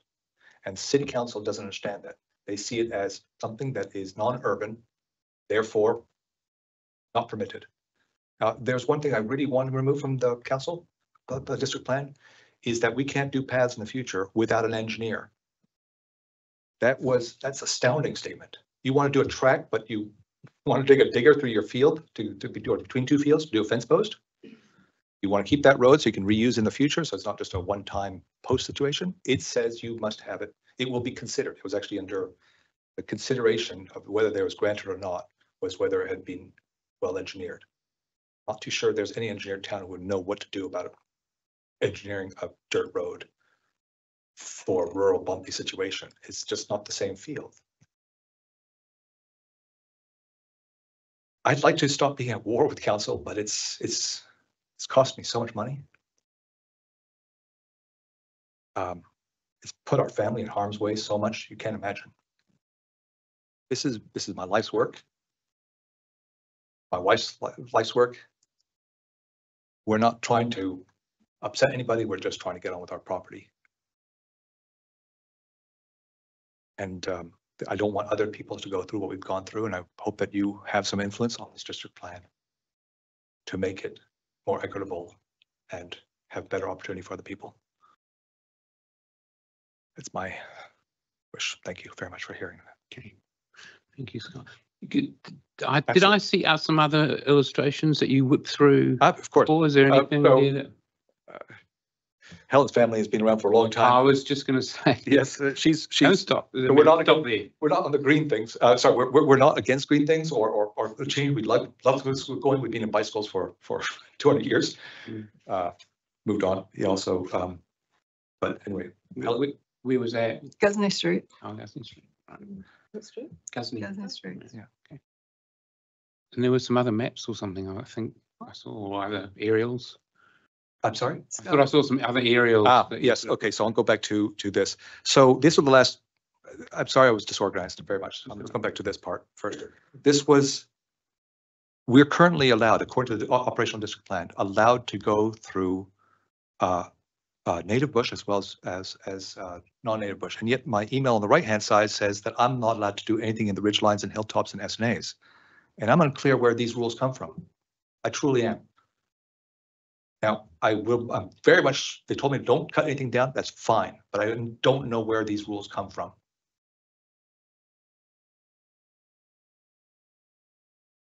Right. So I need you to put into a district plan an ability for people to be clear what they're allowed to do and what they're not allowed to do. That's the key part, because the right-hand email tells me I'm not allowed to do anything currently. I cannot cut down a bush, I cannot do earthwork. I've got 33 hectares doing absolutely nothing except for paying for a bank.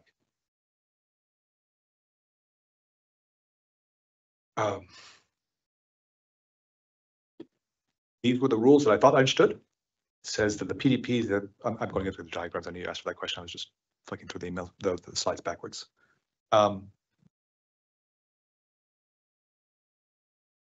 That's what I meant by the EWS2, which says where an appropriate, qualified, and experienced person will supervise the earthworks, and then above that was designed an appropriately qualified and experienced person. It's like, really? For a dirt road in a rural environment, it must be done by an engineer? How are they ever going to afford it?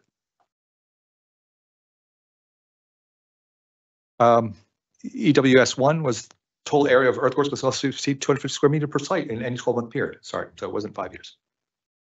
But these are tiny little locations. It's a parking lot for on a large site. Yeah. I mean, part of the issue, as you know, is that some of the issues you're raising cross a number of district plan stuff. Yeah. So the earthwork stuff, for instance, was heard last year. And to complicate even more, I was just checking, some of those provisions now have effect following council's meeting last year, and some of them won't. Some of them will be subject to potential appeal following April, I think. And then there's others like the SNAs and things that are yet to be heard. So it's hard for you. I accept that. Totally. But we will have to ourselves filter out what we can address through this hearing and report that comes out of it. And the key point there is that the submission addresses the whole compact city thing. And I was just looking at it before, discourage rural lifestyle development or things. So I'm just interested in your point around that. There, you're saying the plan should be encouraging rural lifestyle development in its rural areas? I think a city, the region actually, is both things. It is the city and the rural area. And you can't do it at the expense of one, the other. And so it can have a compact city, but a city does not have an abrupt end to it and a border that just stops.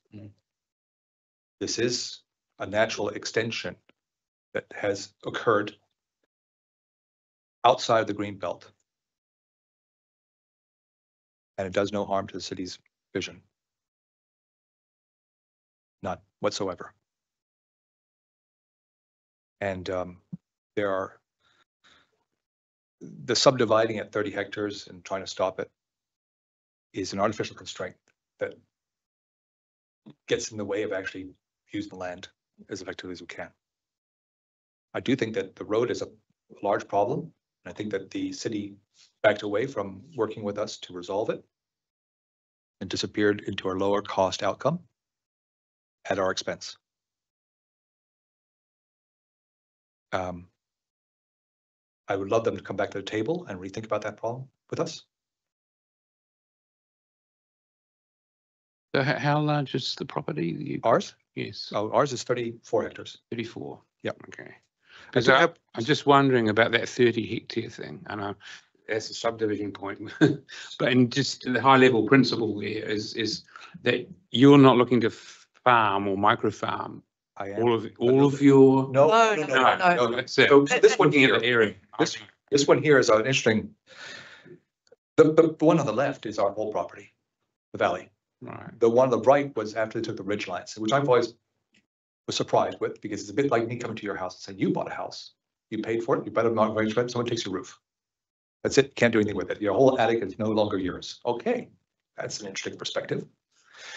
It would be if it were visible to the city, I could understand that, but visible to our valley, of which everybody else is trying to get around this issue, I would say that it's not an impact on anybody.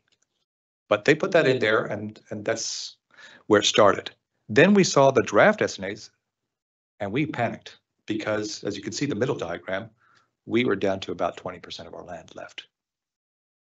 So at that point, we woke up and recognized that we had to battle for what was ours because we were in trouble. So we spent quite a lot of money to get ecologists, and it's absolutely stunning that they admitted that they had never gone to our land. They just did an aerial map, gone over it, and that's it. Took the whole land. Everything that was possibly of interest to them, they took. We got an ecologist come back, and we only got them there for about 3 hours, and we got back already 60%. We're not finished. We will get them back. There's a lot of bleeding money left and right. So we just have to pace these things.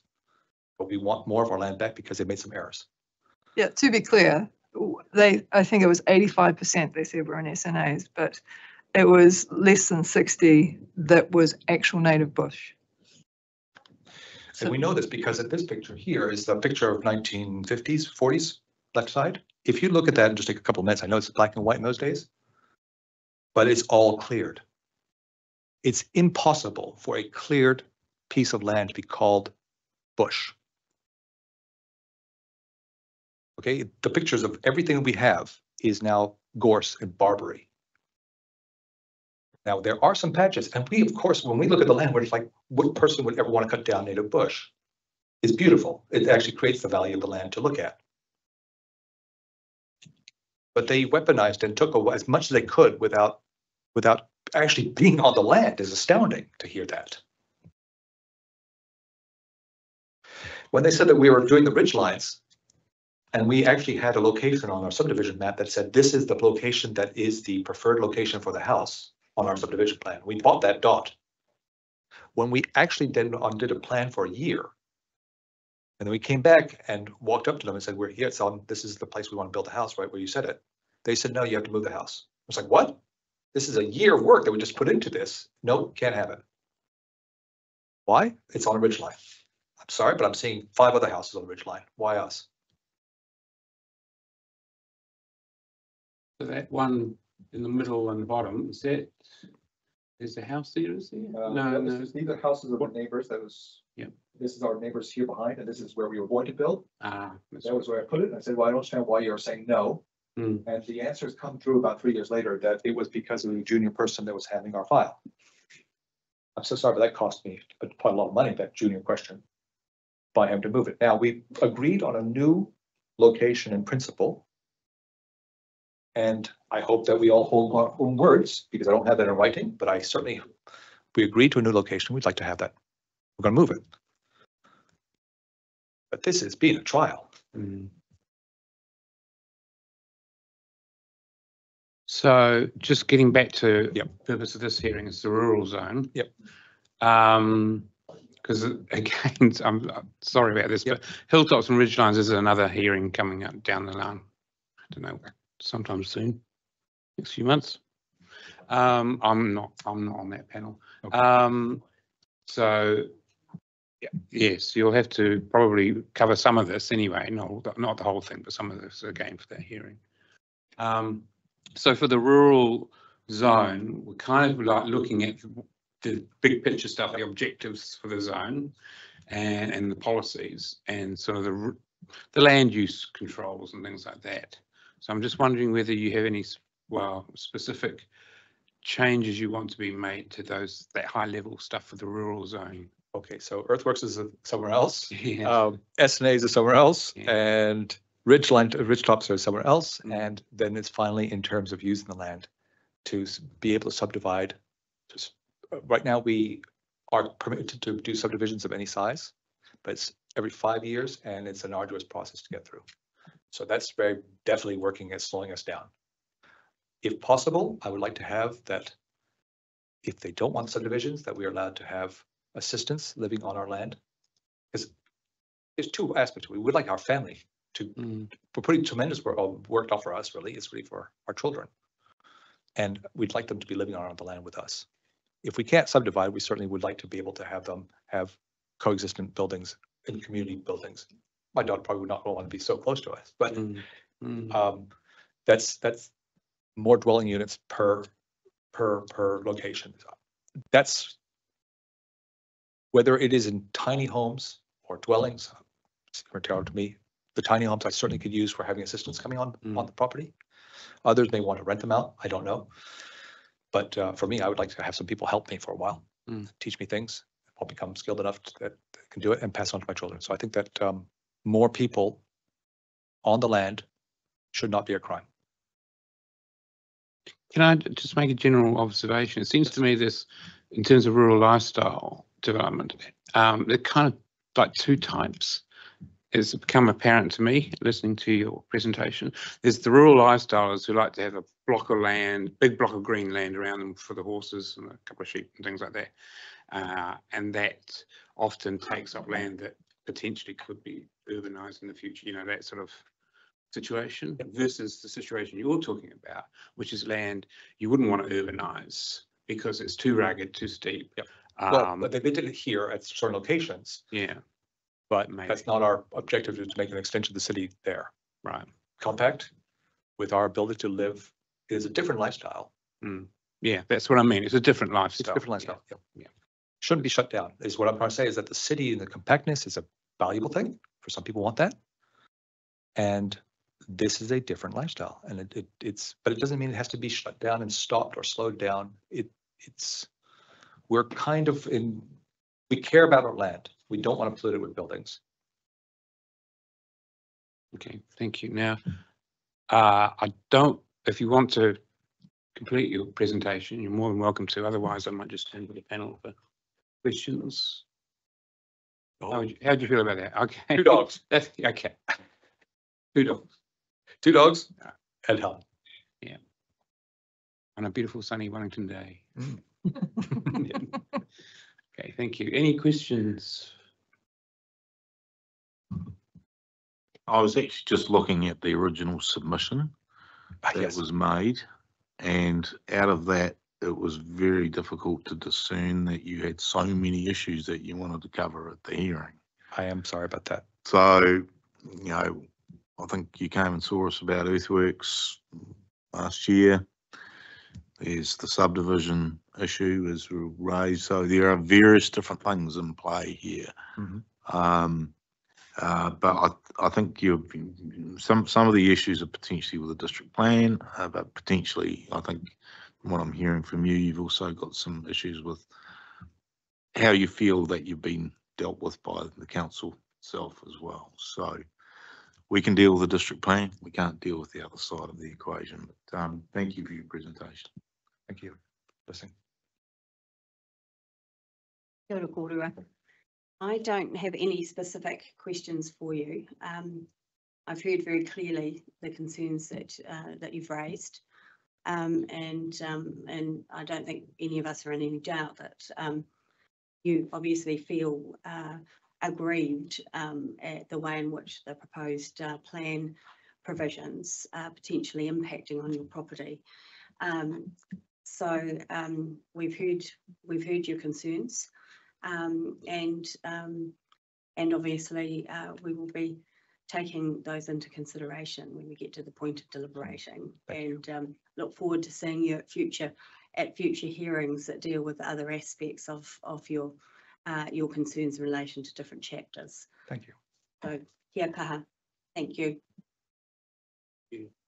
No, thank you. Well, thank you very much. I hope you do come up. I really do hope you come up. It's worth it. To the panel afterwards. Sure. Invitation for the presentation, and I'm guessing that's already with Jazz. Yes. Right. I again apologize the migraine. Both these things that are not so clear.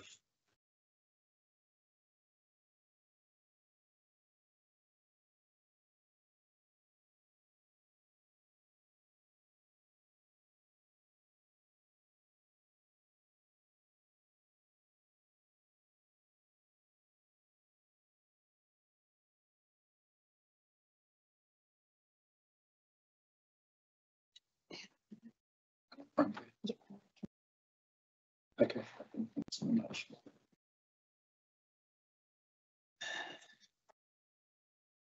This is going to be just thank you.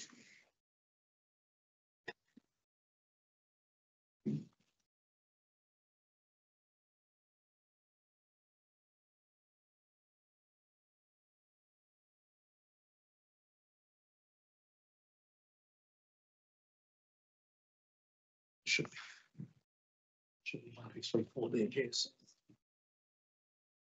You're ready to go. You hit that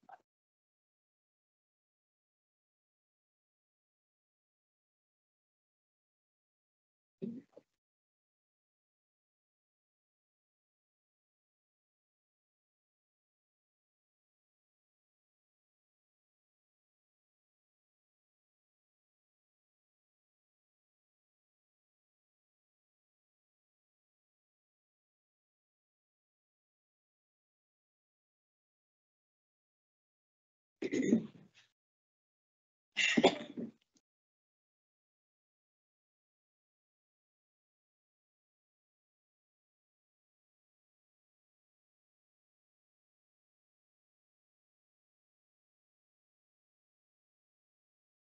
Welcome, Mr. Ellis.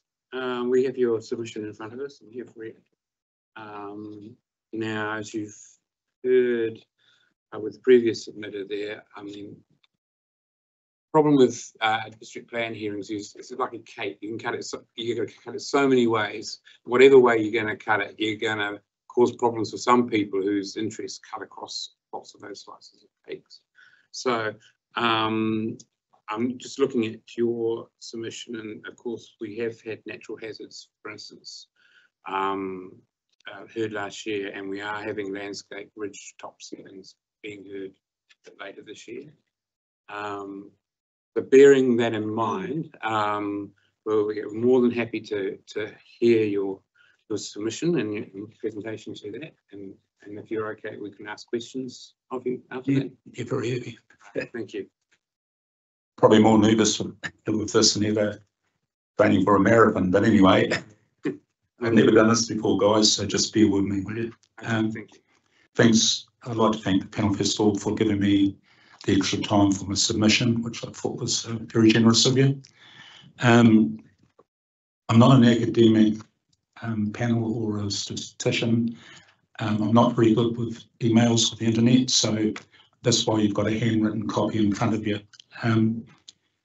So I'll go through it step by step. I'm coming from a point of local knowledge. I've lived in the northern suburbs for 72 years, and I spent my teenage years, not all were badly spent, hunting these hills and fishing in the streams.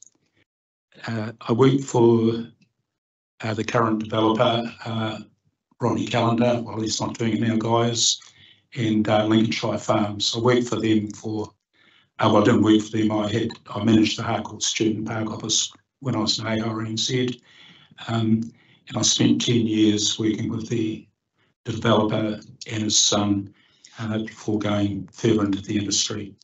I currently own lifestyle property Glenside below the proposed high density development of 80 plus houses. I just want to clarify with the panel that my concerns are not with the current council or the developer, or I'm anti-greenfield housing, because that'd be hypocritical. But with the previous, I'm actually more upset with the previous council for issuing and manipulating a development concept and engagement summary in November 2020, which basically in itself was a self-setting survey and produced a number of falsehoods and statistical data that misled the public.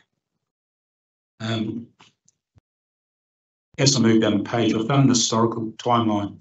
In 2008, the Northern Reserves Management Plan identified the Marshall Ridge, which is the ridge above where the development is. I'll go over the map with you later on in my submission, as being a critical reserve of great importance to the northern suburbs. In 2018, this is when I became involved and the community became involved. The Wellington City Council commissioned Boffin Miskel to undertake a structure plan which encompassed the Outer Stebbings and the Glenside Valleys. There were 2 public meetings which were good. They were extensively advertised and well attended. A representative from Boffin Miskel visited the proposed development site and assured us and other members of our community that the proposed development would not encroach on the western Glenside Hills. So 2 years down the track, 2020, a development concept was proposed by the Wellington City Council, which now included Glenside West. This proposal was poorly promoted in the community, which I've got here, which is shown in the overall engagement response, with only 46 responses coming from local residents and 35 coming from Generation Zero. This new concept plan panel now included a residential development on the western Glenside Hills, which wasn't in the original structure plan for the area.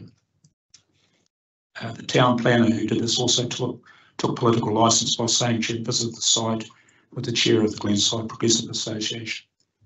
when in fact, according to our chairperson, a retired police officer, she didn't get out of her car. She actually went on the local mail run. The town plan also put great emphasis on the response from Generation Zero, which I honestly hadn't heard of. But when I personally contacted them, it took me a long while. I found a person in Auckland, and he advised me that Generation Zero, which was 35 of the responses, responded to every issue or any issue around the country. So I asked them to identify someone in Wellington. He said, no, I'll give their number to you, and that was 18 months ago. I haven't heard from them since. The last misconception in the plan, which I believe is quite important, what happened in the last plan, whereas the Optimiscal separated the two valleys, they bundled in the Stebbings Valley and the Glenside Valley together.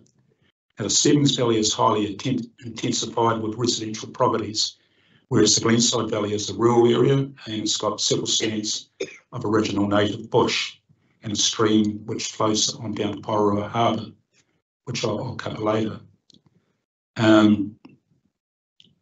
So that's quite important. It's actually sort of like comparing Karori to Mankara or Thorndon to the town belt. The valleys are completely differently structured.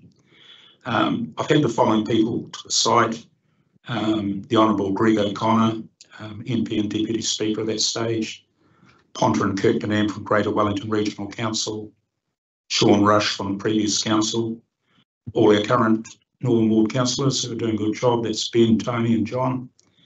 Kate Green, who is environmental reporter with Wellington Post Radio New Zealand. Paul Hendry, a Glenside resident. Barry Blackett, who's from the Progressive Association of Glenside. Colin Ryder, an environmentalist. Colin, unfortunately, now is deceased. He's a lovely guy. Then I had John McSweeney and Lucy DeRosios from the Wellington City Council. All the above mentioned have agreed on the undesirability of building over steep gullies and natural springs. Plans of McSweeney and DeRosios are still included in the Wellington District Plan, so they weren't deleted out of the plan. With the exception of Sean Rush, the former Eastern Ward councillor, no one from the previous council visited the site after being emailed an invitation to do so. Our current mayor was notified of the community's concerns. Councillors Paul and Brown responded by email, but didn't take up the invitation to visit the site. The environment, next thing I'll sort of cover the environmental issues. So Hendry, who's a neighbour and worked for the Reserve Bank, invited Colin Ryder out, who's a Wellington environmentalist and conservation consultants. Now, Colin's exact words were, and Hendry will be a witness to this, to build up here would be a recipe for a disaster of a great magnitude. If you built on these hills that was permitted. We were then referred to Nigel Clark from the Panorama City Council, who advised us that over the previous 3-year period, 40,000 tonnes of silt were measured in the Glenside Panorama stream above Taka Power Station. So that's slightly south of the tower. So he also stated that the normal measurement of silt for a stream of that size is about 1,000 to 2,000 tonnes per annum. So if you equate it over the 3-year period and go to the maximum level, you'll have 6,000 tonnes rather than 40,000 tonnes.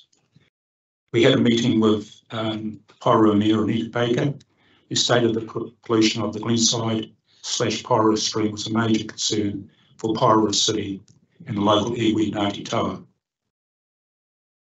The Glenside stream is now slowly starting to recover after years of wasted silt from the urban development and its upper reaches. There was an article just the other day in the local paper that it's now up to 36% of what it should be. A member of the Panorama Harbour Trust also voiced concerns about the effects of stormwater volume from urban development that would have on the Panorama Harbour.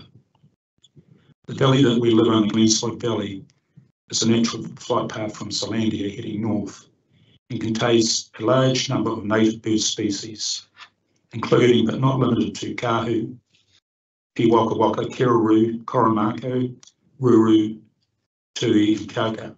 I hope my pronunciations are right there. As mentioned above, the Greenside Valley has several stands of original native bush, which the Stebbings Valley doesn't. It's got just regenerative bush. So I wish to include an email written by Tim Turnage of the Northern Community Gardens. Tim regularly collects native in-house seeds from our property and many other species in the area. I got this at the beginning of last week. This is from Tim. I represent a Newlands Community Nursery that raises native plants and trees for restoration, planting throughout the Wellington region.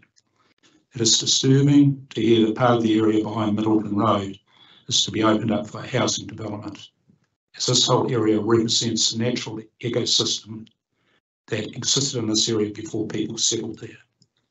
We feel that the efforts made by the City Council and groups like ourselves are being sacrificed when there are other areas in the vicinity that do not contain valuable bush. We do use part of the area for seed gathering and feel that the loss of places like this would be detrimental to our and others' efforts, and would support any and all efforts to oppose this development, as we see it possibly the initial crack in the wall leading to further expansion in the future. So that was from an environmental side. This is from a humanitarian side. It's to do with the community. I previously mentioned in my submission about concerns about building over gullies and natural springs. There are two other issues to consider. Regional Council Coop and advised me of this. Public transport. The Wellington Regional Council has indicated that there'll be no public transport to the area under discussion. So if we allow an average of, what is these days, 1.5 to 2 vehicles per household in the new area, the congestion on the existing roads will be unmanageable. It's, to be honest, it's not great at the moment.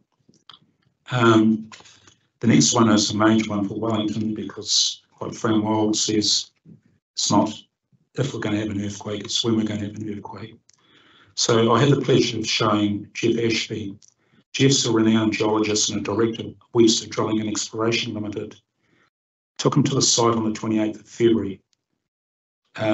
Jeff pointed out that as well as this building site being flawed, he said if the structural integrity of the water reservoir was compromised, anything in the water's path would be in harm's way. I'll point that out to you on the map soon. A tsunami type effect would happen and would destroy everything in its path, being homes, native bush, and risk lives. Furthermore, would wipe out a section of the Middleton Road, which almost happened in the floods of 2022. This would impact people's escape route from the city. It was along Middleton Road that people walked in the recent Wellington Regional Emergency Management Office. As you probably know, WREMO was the long walk home event. That was very well awesome. I also spoke to, and this was a major concern for all councils, especially the water wrappers, an engineer from Wellington Water told me there is no overflow plan for that reservoir on the Western Glenside Hills. And that's also apparent on the map when you look on the maps. I've finished that section off by saying it would be prudent for council, if it's going to proceed with this folly, to include the above factors in their LIM reports. I don't believe anybody, after all my years in real estate, should be building below reservoirs or over gullies.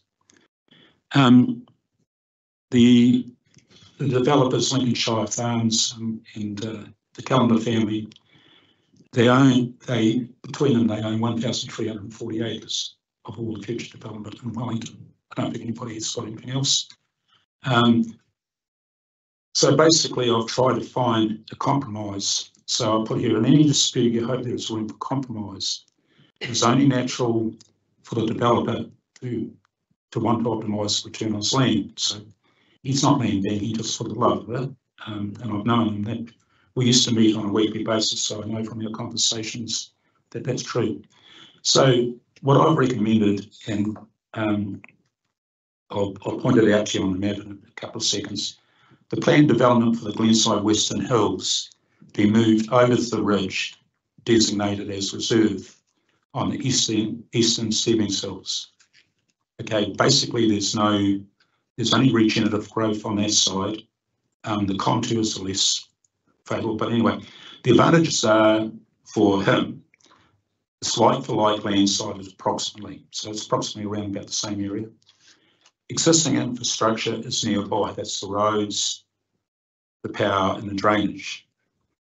And the other thing is concern I've mentioned here, the stormwater and natural runoff would flow down to the existing retention dam, whereas if they build on the Glenside Valley, the water runoff and anything that happens will flow down to Middleton Road with no retention. There's be no stormwater plan. In the event of a major earthquake and the structural integrity of the water reservoir is compromised, there is a 3 to 4 metre high natural bank which would help lessen the impact of the water flow. This bank is not a feature on the Glenside Valley side. So if that water tank went now, we had an earthquake tonight, the whole of the Glenside Valley would be flooded.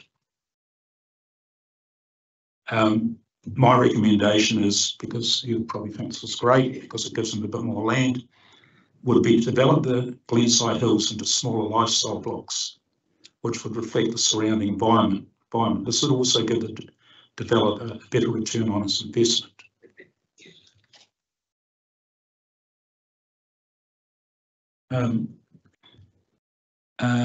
In conclusion, over the years, I've seen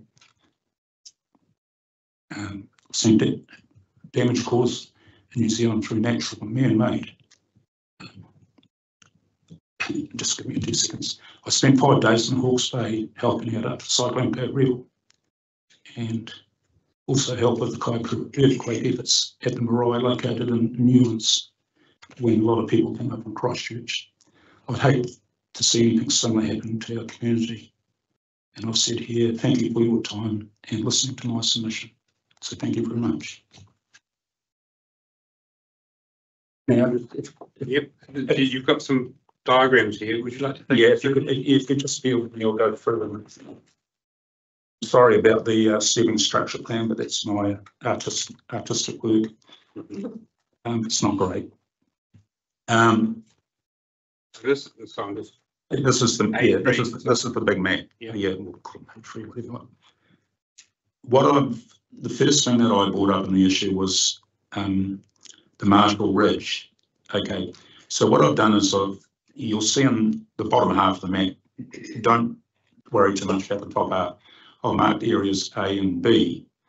Okay, the black line indicates Marshall Ridge line, which was originally protected by council, by bylaws. In the middle of that black line is sort of a red half circle. Now that is where the reservoir is located. Just below the reservoir, you'll see 3 cul-de-sacs. There's approximately high 80s to early 90s houses going to be built down there. Those arrows there indicate which way the water will go. Now, the reason I know that is because before I had my ticket done and had pacemaker and surgery, I used to chase cattle up there, so I'm familiar with all those gullies and all those hills. Now, they're very, very steep, people. They're steep. I don't know how he's going to get around filling in those gullies if this is allowed to go ahead. So where I've done that half circle, I've done these little red arrows. Now, as you go down, it was brought up in the submission, as you hit Middleton Road, if that was compromised, that structure, which it could be, I'm not saying it is, then that would hit Middleton Road. It would also hit, the green line is the stream. Okay, that's the Glenside stream which flows through the Panorama Harbour, which currently includes, and the next line above it, as you can't quite see it there, is the main trunk line. Now, tsunami of water going down there, I'm 99% sure would hit that line. And if we remember our history in New Zealand, Teniwa and what's happened at Abbotsford, this would be a disaster of big proportions. Then the only way then the water's got to go down is downstream, down through the Southern Ottawa to Panorama Harbour. I've drawn a little line down at the end of that green line. That's where the testing station was done, where the statistics came from, 40,000 tonnes of silt. So that was measured basically from the development in the Reedy block, which is further up here, and also in Granada Village. And these developments were done by the same developer. So it's not as though it hasn't happened before, but the effects of this could be quite drastic.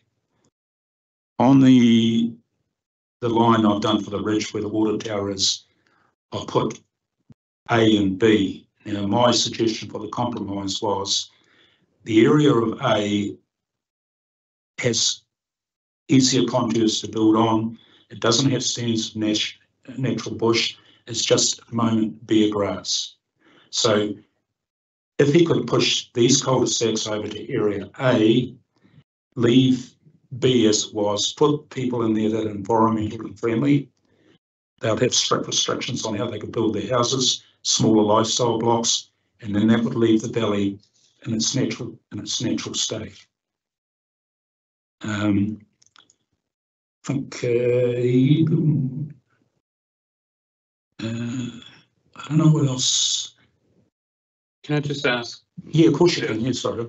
So the two red arrows towards the stream, Middleton Road. Yeah. Your property is just below those. Okay. Well, look, that's even easier. I'm sorry, I shouldn't jump ahead too much. Right. If you look onto the next plan, okay, it's got a plan snapshot of the district plan.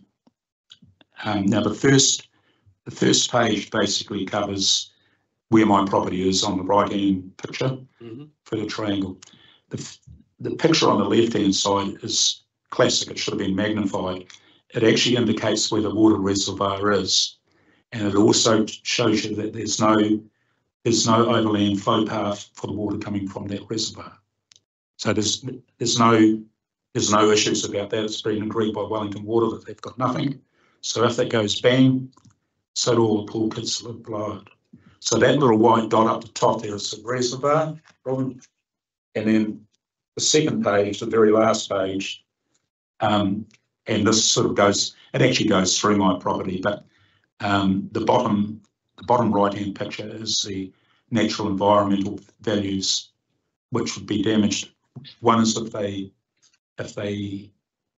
fill those gullies up over those springs and they come down, or two, if we do have an earthquake, they will go right through that valley. And we have Herenga on there, we have Totra, Kakatia.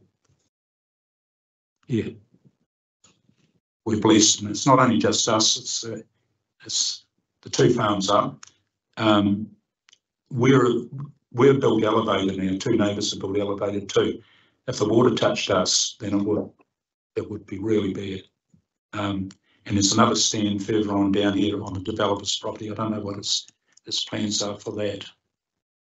So yeah, sorry, Ron, I should have showed you that, Robert. So that's probably me done. But like I said, I re-emphasise the fact that it's more an argument with what's happened in the past, but we shouldn't let it affect the future. So past mistakes shouldn't be put into here. Just, you know, Rodney owns, like I said before, 1,400 acres. That area there is only minimal. If he puts lifestyle blocks in there, he can still get a return on his money. And I know what he paid for the neighbour's place, so he's going to do pretty well still. And then move all those there over to the other side. And then down here, there, like I said, down in this stream down here, Stevens Valley Stream, there's a retention dam that regional councils put in. If we have another Gabrielle, let's hope we don't, then that dam can store that water. Whereas if he builds on this side, there's nothing stopping him from that water going down. Sorry, I got a bit emotional, but it was hard 5 days. But in just terms of this particular hearing is including the rural zone, which you've referred to in your submission.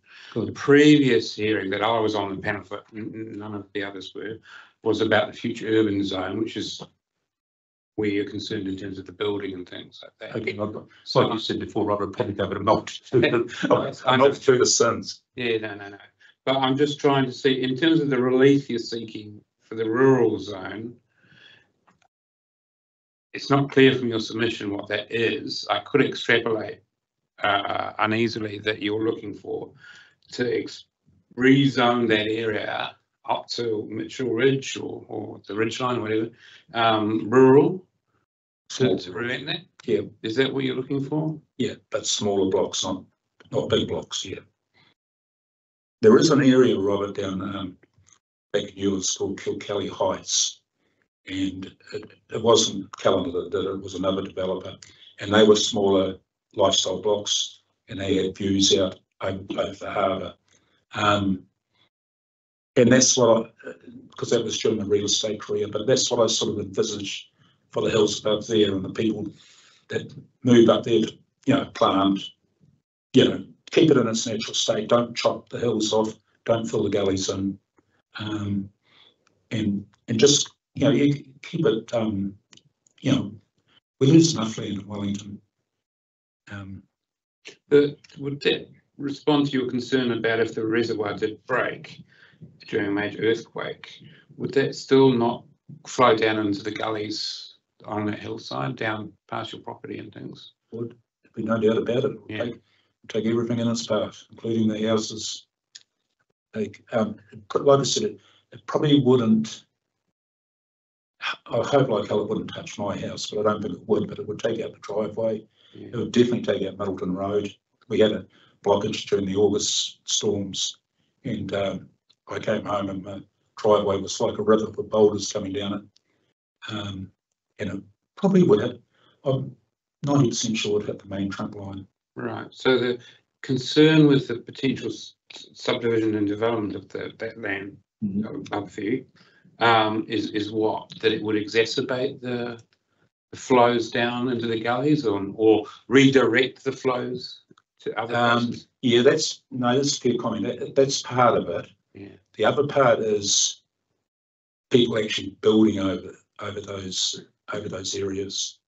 If you can follow the map, you can see where the flow is.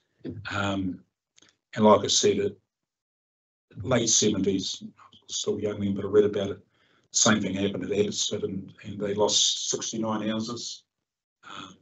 And that was through springs. I researched it a bit this morning before I came in here. And that happened over springs. And just not building.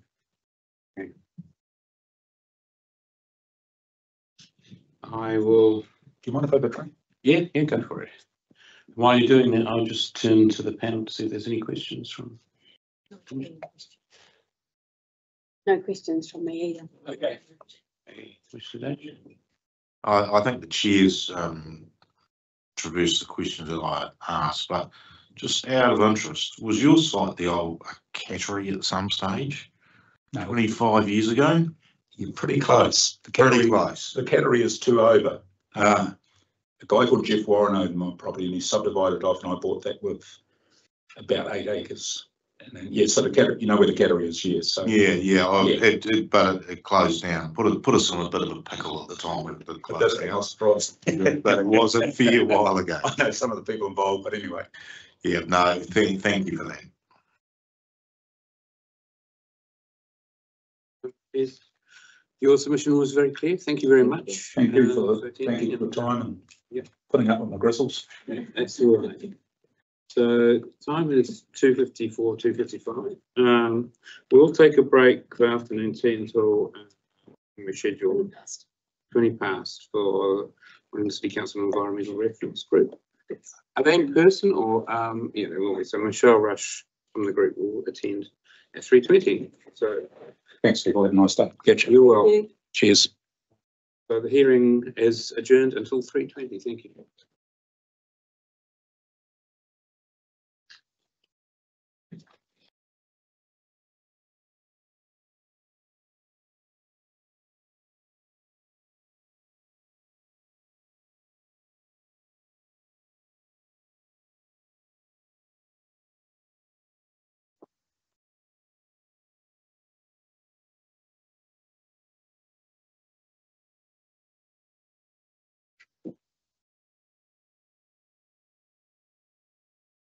Chris.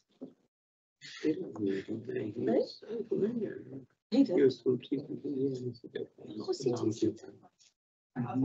hid it. Look, I work for the current developer. Of course, God, we did.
It's a good aim for their confidence.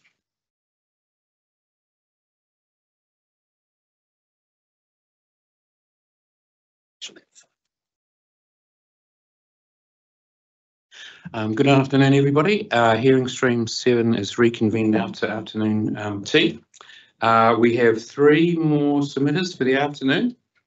First off the block is Michelle Rush on behalf of the Wellington City Council Environmental Reference Group, submission 377. So welcome again, Michelle. How many times have you been before the panel? Just once. Just once. Shannon Ross, my co-chair, has been doing the lion's share of the appearances. I hope to be a little bit more active in the coming streams. So the floor is all yours. You know how this works. Okay, thanks very much, Robert. I'd just like to thank the hearing panel for the opportunity to speak. My name is Michelle Rush. I'm the co-chair for the Wellington City Environmental Reference Group. Our group comprises environmental professionals from a range of backgrounds and ages, and we represent quite a variety of environmental expertise between us all. My own background is natural resource management, including work in the past as an advocate for statutory resource management matters on behalf of primary sector organisations. However, I no longer work in this area, and therefore I consider myself a layperson when it comes to the legal and planning conventions of current day RMA matters. I think I've missed about 4 amendments. So that's why I'd just like you to consider me in that light. We would firstly like to speak to what we would like to see retained as notified in the proposed district plan, and these were the matters we did outline in our written submission. In particular, I'll just address the natural open space zone first, policy 1, 2, 4, 5, 6, 7, and the open space zone objective 03. So I'll just do that for a start. And I'll just talk to the other ones here while we're at it. In the natural open space zone, we support policy 1, 2, also 4, 5, 6 and 7. And we support objective 03 in the open space zone as well. And continuing on that zone, sorry, I've done open space, haven't I? Apologies. I'll just go to the rules. That's the part I was supposed to be speaking to. The rules in the open space zone, we support rule 1, 2, 4, 5 and 6, 7, 8, 9, and open space zone rule 1.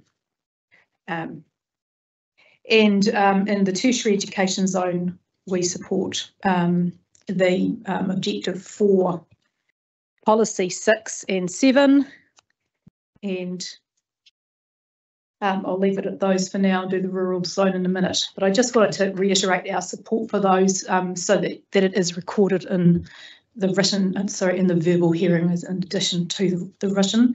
And the reason that we are supporting these is we believe that those provisions do a very good job of lining up the district plan objectives and policies and rules with the intent, the environmental outcomes in particular, well actually all the outcomes in the council's current long-term plan, that's the 21 to 31 long-term plan, and in particular if you look, there's 4 core outcomes around that vision, and I'll just read it out. Wellington 2040, an inclusive, sustainable and creative capital for people to live, work and play. And if you note under the environmental objective there is where the natural environment is being preserved and biodiversity improved, and a number of other things. And the emphasis there is deliberate. We do want to see these things. We do want to see evidence of active continual improvement in the environmental space. In terms of the things we'd like to see amended, I note from our a number of our submissions on both the natural open space zone and the open space zone, there were 2 areas we wanted to see changes, and I will give you an example and then follow up with the specifics. There is some wording in there that says that, just where I'll find it. For example, this is the open space zone, open space purpose, predominantly used in a way that maintains and where possible enhances the predominant character and amenity values of the open space zone, we are seeking inclusion of the words water quality and biodiversity. And this is because water quality is a live issue for many of our urban streams, as is habitat for freshwater species. And I'd refer you to the Whaitua Te Whanganui Tara report 2022 and its recommendations, which include the need for improvements to freshwater and freshwater habitat. And our view is that a provision that just enables the status quo to continue without specifically pulling out the water and biodiversity needs is insufficient. So that's why we are seeking that that you include the words water quality and biodiversity in the way that we are suggesting, so that there's actually an active incentive, if you like, for people undertaking activities to do things in a way that actually enhances not just the water and the biodiversity. And also, just in relation to that, the Whaitua recommendations are being included in the Natural Resource Plan of the Regional Council, so it would make this part of the plan more consistent with that as well. Biodiversity, a little bit more about that. The Whaitua report recommendations do specifically talk about freshwater biodiversity, whilst our wonderful bird life is a biodiversity celebration for Wellington City. We've done very well on that. We also need to be thinking about riparian biodiversity, and freshwater. And so for this reason, we'd like that specifically included with water quality. So we are seeking on that basis amendments to the wording of the Natural Open Space Zone Objective 1, and also the Open Space Zone, Natural Open Space Zone, I think it's Objectives 1 as well. So in the same manner, but I will put that in writing to the Natural Open Space Zone has a similar wording in its objectives. Yeah, the first one's I've got my printers printed my things out back the front. So yeah, my apologies for that. It's seeks rewording in NZ01. 01 and OSZ 01 as well. That's right. NOSZ 01 and NS. Yeah, that's the one. Sorry to get that round the wrong way. No, I just yeah. So the second thing we would like to see amended, and I'll stay on the Natural Open Space Zone, and this is Objective 2, which at the moment talks about adverse effects. The wording at the moment is managed effectively. We note that this was rejected as being, there wasn't a clear reason given, but the office's recommendations to you was to reject our request that this be replaced with avoided, remedied or mitigated. We're prepared to concede partially on that point. We have realised that avoided is a high test. However, we strongly believe that that managed effectively is not a strong enough guidance to give any sort of legal certainty to a user at all, and therefore we are seeking that instead you use the words avoided where practicable, remedied or mitigated, knowing that avoid has got a clear legal meaning, as has practicable. And then of course you've got your option of remedy or mitigate. We feel that would be a good compromise. And again, the reason that we think this managed effectively is insufficient is once again in relation to those signals in the long-term plan that are coming through in the Natural Resources Plan of the Regional Council, which are signalling a number of areas in which we must be improving environmental performance, not going the other way. So we think it needs to be a much higher test than just manage effectively, particularly given what on earth means manage effectively legally. It seems to be quite weak. So that is our recommendation there. And we seek a similar change in the wording from manage effectively that was in Natural Open Space 2. I think it's also Open Space 2, if I've got it right. And also, I think policy, not Natural Open Space P3, NOSZ P3. Yes, so that's what we're seeking. And I'll put some of those things in writing. In the cleaned up written, which isn't back to front. I'd just like to now address the tertiary education provisions. And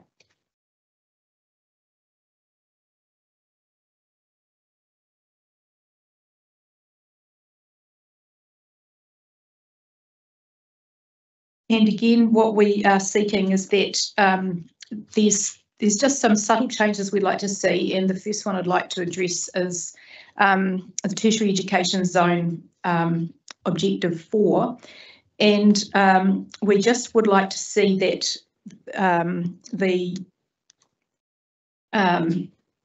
what I will do, I'll just, rather than talk to that one, I'm going to talk to one which says the detail of what I'm talking about, which is rule, just give me the rule number. Where are we?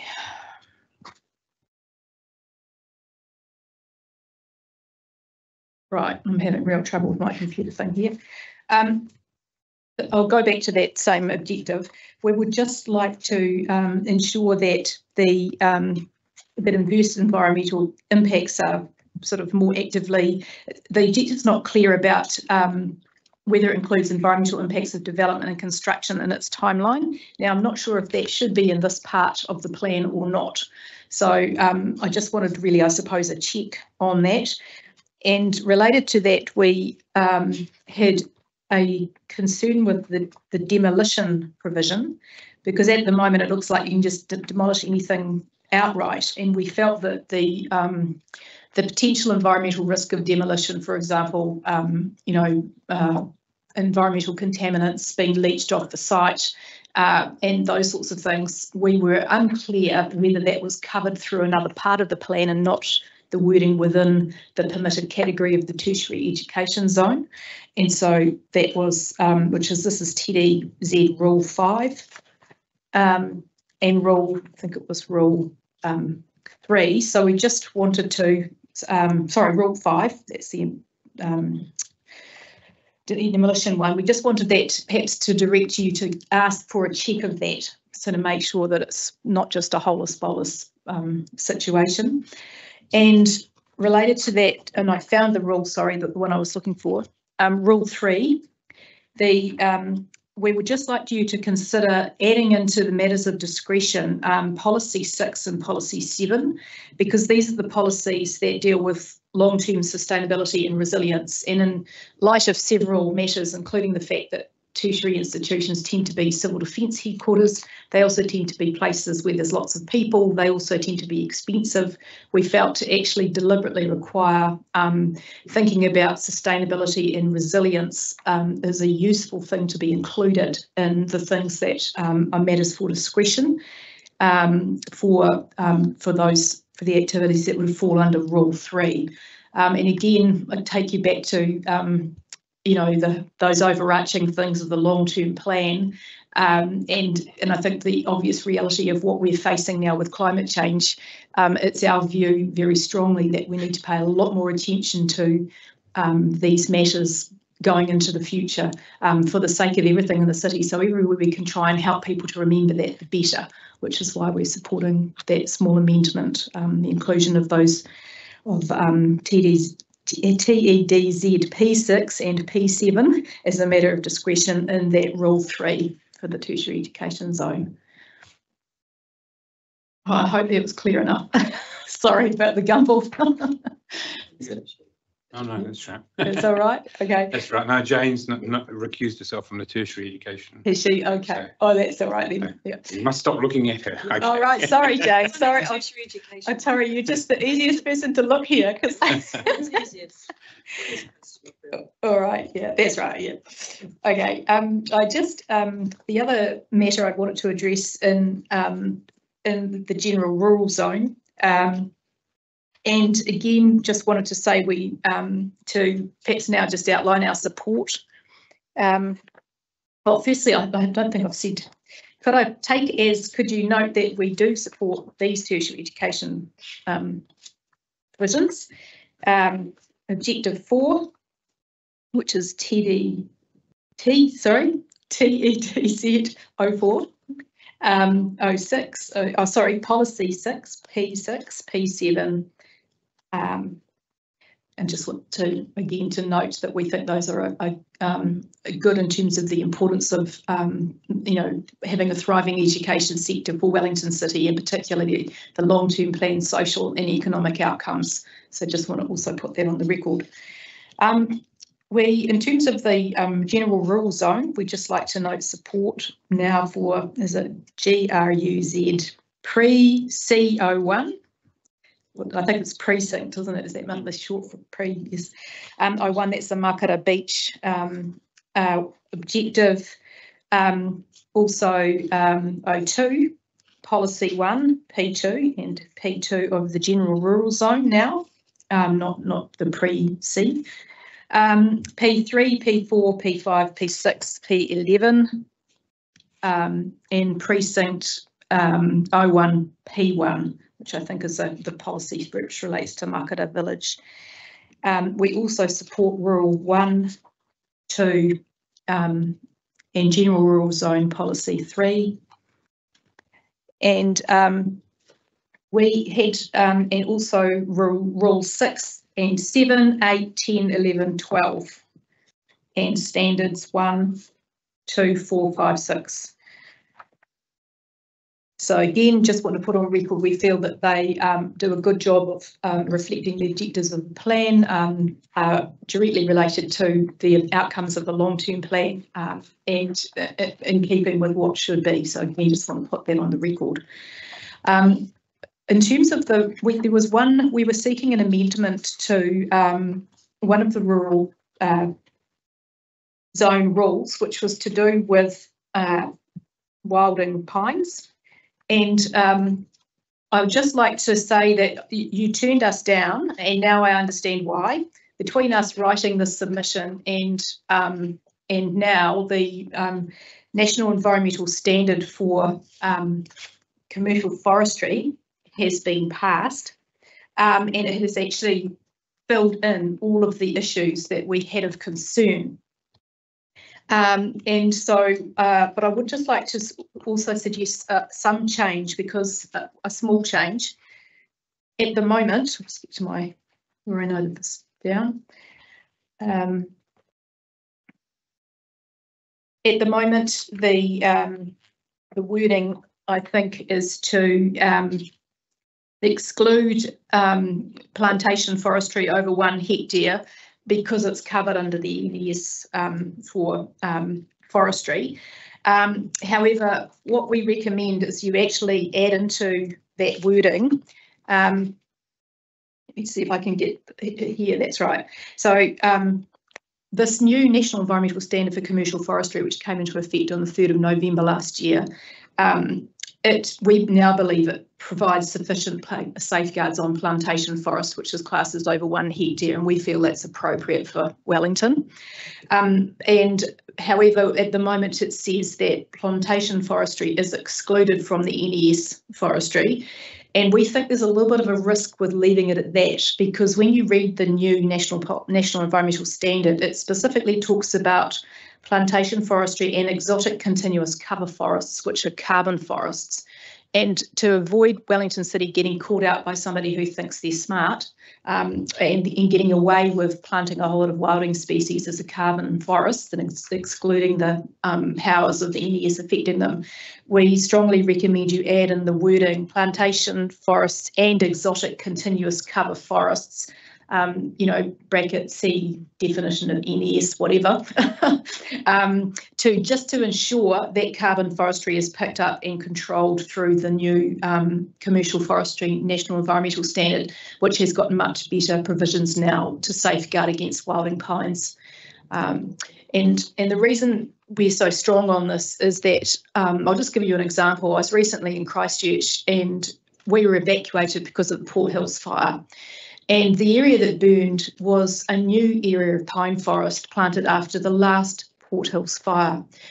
We are getting into a climate now where pine forest is increasingly a dangerous idea anywhere near an urban area for fire risk alone, and I don't think I need to say to you anything more about the sort of environmental risks, both to water allocation, quantity, to sediment, aka what's happened in Tairāwhiti, about the very real risks that sort of forestry can do. So, so I guess what I'm just trying to say is, yes, make sure this, we're happy that you rejected our submission now because the NES is passed, and make sure you can fully rely on the NES by broadening that wording so that people can't sneak away and plant a carbon forest that's going to cause a fire up the side of Mount Taurikaka or something, which, you know, is becoming, unfortunately, a very real risk.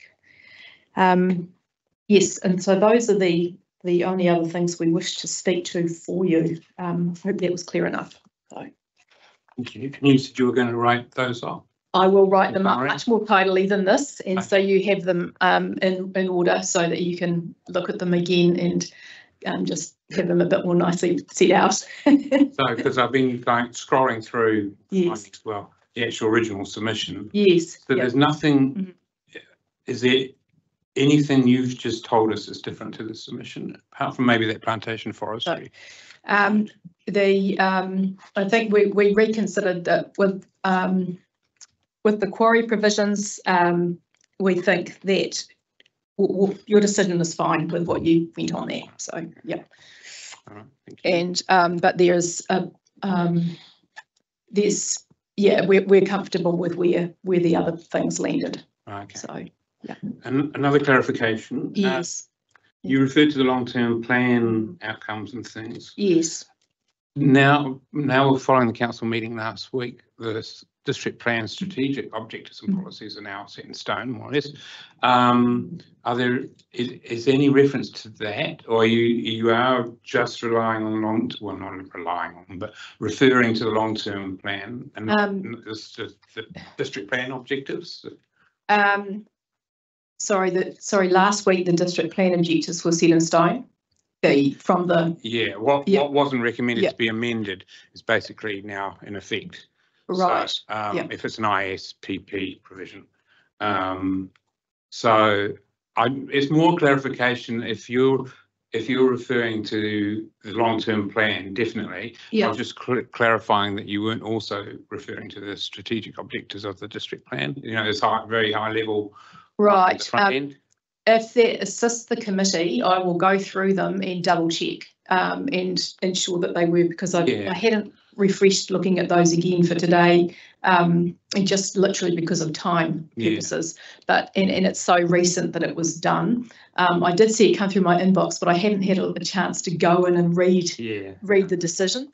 What I will undertake is I'll undertake to look at it and check it, and if anything looks different or funny, I'll put a highlighter through it for your purposes. Would that be sufficient? Yeah, it's more if you do turn your mind to the strategic end of the district plan. Yes. Because that's where the policy tree, if you like, starts from, the other way around. In terms of these objectives going up to the district-wide objective. Yes. Well, what I'll do is I'll make sure I link the comments into the relevant one of those, and put that in the table for you when you get it. Right. Would that be clearer and easier? Yes. So you can see because I've sort of taken it as given when I was saying we support objective so-and-so, is because we had initially read the strategic objectives and we're happy with them, but of course you're right, they have just been amended, so I do need to go and have a double check. I don't think there's many changes at that level to that part of the district plan. So. Yeah, but probably good for us if we actually are specific for you. Yeah, appreciate rather that. Than the long-term plan, which is sort of outside sort of our immediate line of vision. Right. Policy sense. Okay, so it needs to be the strategic plan and strategic objectives in the district plan. If possible. Yeah, okay, good. You're reminding me of a few RM things I've forgotten, Rob. That's why I'm definitely late these days. Well, you've still got to keep up with all the changes and things, so it's a good problem. Yeah. And in your written, your bit about the carbon forest as a way of getting out of control. Is that Is it clearly specified in your submission and the group submission? In our group submission, we talked about, I'll just tell you what we said, because I had it here. Well, I'm looking at page 89, 80, 89, 90 of the submission where it talks about this. Yes, I think I talked about We recommend the rule use 1 hectare continuous cover as its starting point. Da, da, da, da, da. Yes, that's right, and that was because of I think I said here many landholders are now planting exotic species forests known as carbon sinks or carbon farming, and they're exotic species that will not be harvested, and some of these are proving to be a serious wilding risk, and that was because there were no the NES wasn't providing sufficient control. And so I was sort of thinking about particularly, the economic struggles many sheep and beef farmers are having, and we've got quite a lot of them in Wellington's rural area. Sometimes looking at a carbon forest can be the quick fix for funds, and yet, for the reasons I said before about proximity to the city, our high wind, high risk, high climate change vulnerability, plus that they do all sorts of things to, sucking up water and taking it out of streams. It was just too much of a risk to me for the city in its rural area if that was allowed to be uncontrolled. So for those reasons, and those risks are well known and well documented. Do you need any further evidence from me in what I put back? Would you like me to put a link in or anything? Just clarifying where we look in the submission for that. Yes, yeah, there is a point in there. Yeah. Questions from the panel? No further questions from me either, thank you. Oh, yeah, there you are, very clear. Okay, thank you very much, and and apologies for it being a little bit garbled. That's all right. Fun and games of. Thank you. Thank you very much. Appreciate the time. Yeah. Now we have Mr. Heath, for the Wellington branch of Deerstalkers. Now we've got a presentation that's up and running. I think you might need a copy. Yes, we've got a copy somewhere. There we go. I think you might need this assistance from Des. Yeah.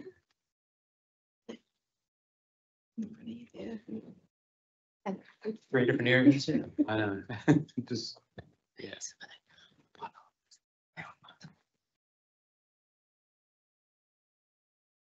Okay, the floor is all yours, Mr. Heath, in terms of your presentation, which we've got the submission in front of us, and we've also read the report in respect of the relief sought by the association or the Wellington branch of. But otherwise, if you'd like to talk to your presentation, and then we'll ask questions if you like. Thank you. Well, kia ora koutou. My name's Mark Heath, and I'm the Vice President of the Wellington branch of the New Zealand Deerstalkers Association. And I guess before I do start, I just want to clarify also a lay person, as Michelle highlighted earlier, in terms of all the rules and regulations within the proposed plan. So I'm submitting on behalf of not just the 304 members of the Wellington branch, but also the 15,349 licensed firearm owners in Wellington. So our purpose for submitting is to protect our range, the Hume range, from reverse sensitivity and to protect our existing use rights. So we see and would like to secure our long-term future of the only police certified centre fire, that's large calibre rifle range in Wellington, that's publicly accessible.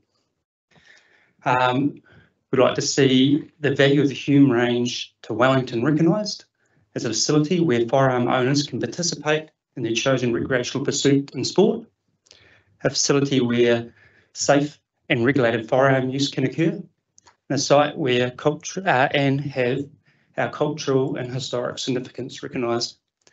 And I just want to highlight that our original submission, which I'm not too sure exactly how long ago that was, 1.5 years, was before the Natural and Built Environment Bill, and it was our understanding that in that bill there was going to be changes to existing use rights, or they were potentially being threatened. At our national executive, they received advice through the Parliamentary Select Committee that regarding deerstalkers ranges up and down the country, and regarding existing use rights, that it will be an issue or be for a local policy issue. So that's what brings us here today and is our reason for submitting. So the Hume range is located, just see if I can get the mouse to work on all three screens, is to the west of the suburbs Nio, Kandala and Johnsonville, and in the foothills of Mount Kaukau, Mount Tarekaka, located here. And so we can see we've got the Takau Gorge Road and Rifle Range Road, the road named after the original range. And in here you can see our range hut, our shelter for our running boar range, and then our centre fire shooting range mound here and shooting targets back here. So there's a few images here that you can see of the range to give you some perspective of what we have. The shooting mound here, we've got our range hut. We've got different targets, a silhouette target here, and then a more traditional target on the other side. And we can see here a kind of a broader perspective of the range, and it's just the perfect environment in the foothills of Tarekaka, or Mount Tarekaka, that we're shooting into that hill. So it's a perfect safe environment for this activity. And as much as we have been certified recently to shoot out to 500 metres, and so that's kind of taking all safety precautions in terms of ricochet and the range of fire and shooting zone. So we were recently certified, as already highlighted, we're the only certified centre fire, large calibre rifle range that's publicly accessible within the district. And also I want to highlight here that in the 70-year history of the range, there's never been a serious firearm incident. And probably also important to note is that following the tragedy of Christchurch, the Firearm Safety Authority here was established, and there's a paradigm shift in regulations around firearm use, but also ranges. And we're really proud to say that we went through with flying colours in terms of this certification process. So the Hume range has a very long history. Officially opened in 1957 on Rifle Range Road. Across the paddock, it moved across the paddock in the 1960s to its current location. In its history, it's had multiple different shooting disciplines in terms of pistol, clay bird in terms of shotgun, running boar, which is simply a moving target, be it a deer. It's changed over time.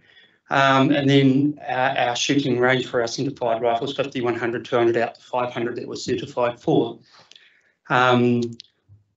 The range in its history has hosted numerous national and regional shooting competitions. We were the first range to have an Olympic standard running boar.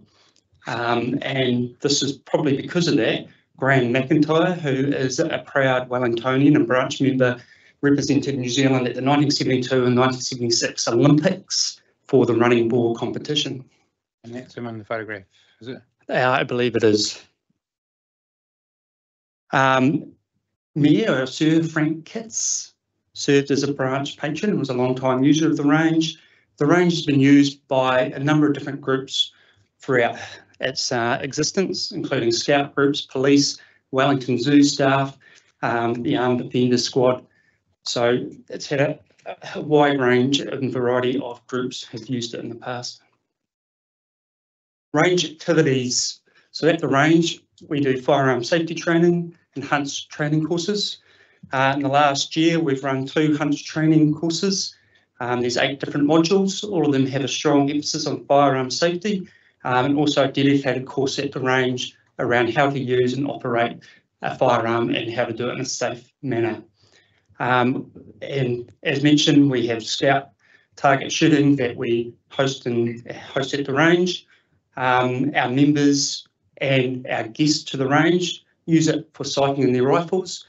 This is obviously really important for when you're out in the mountain chasing meat animal, game animal, whatever you might be into, to make sure that you are doing it in a way that is ethical and you're shooting as straight as possible, and knowing what your rifle is doing and being able to do it at the range allows you that safety net and have the expertise there with range officers who are at the range to make sure everything is working well.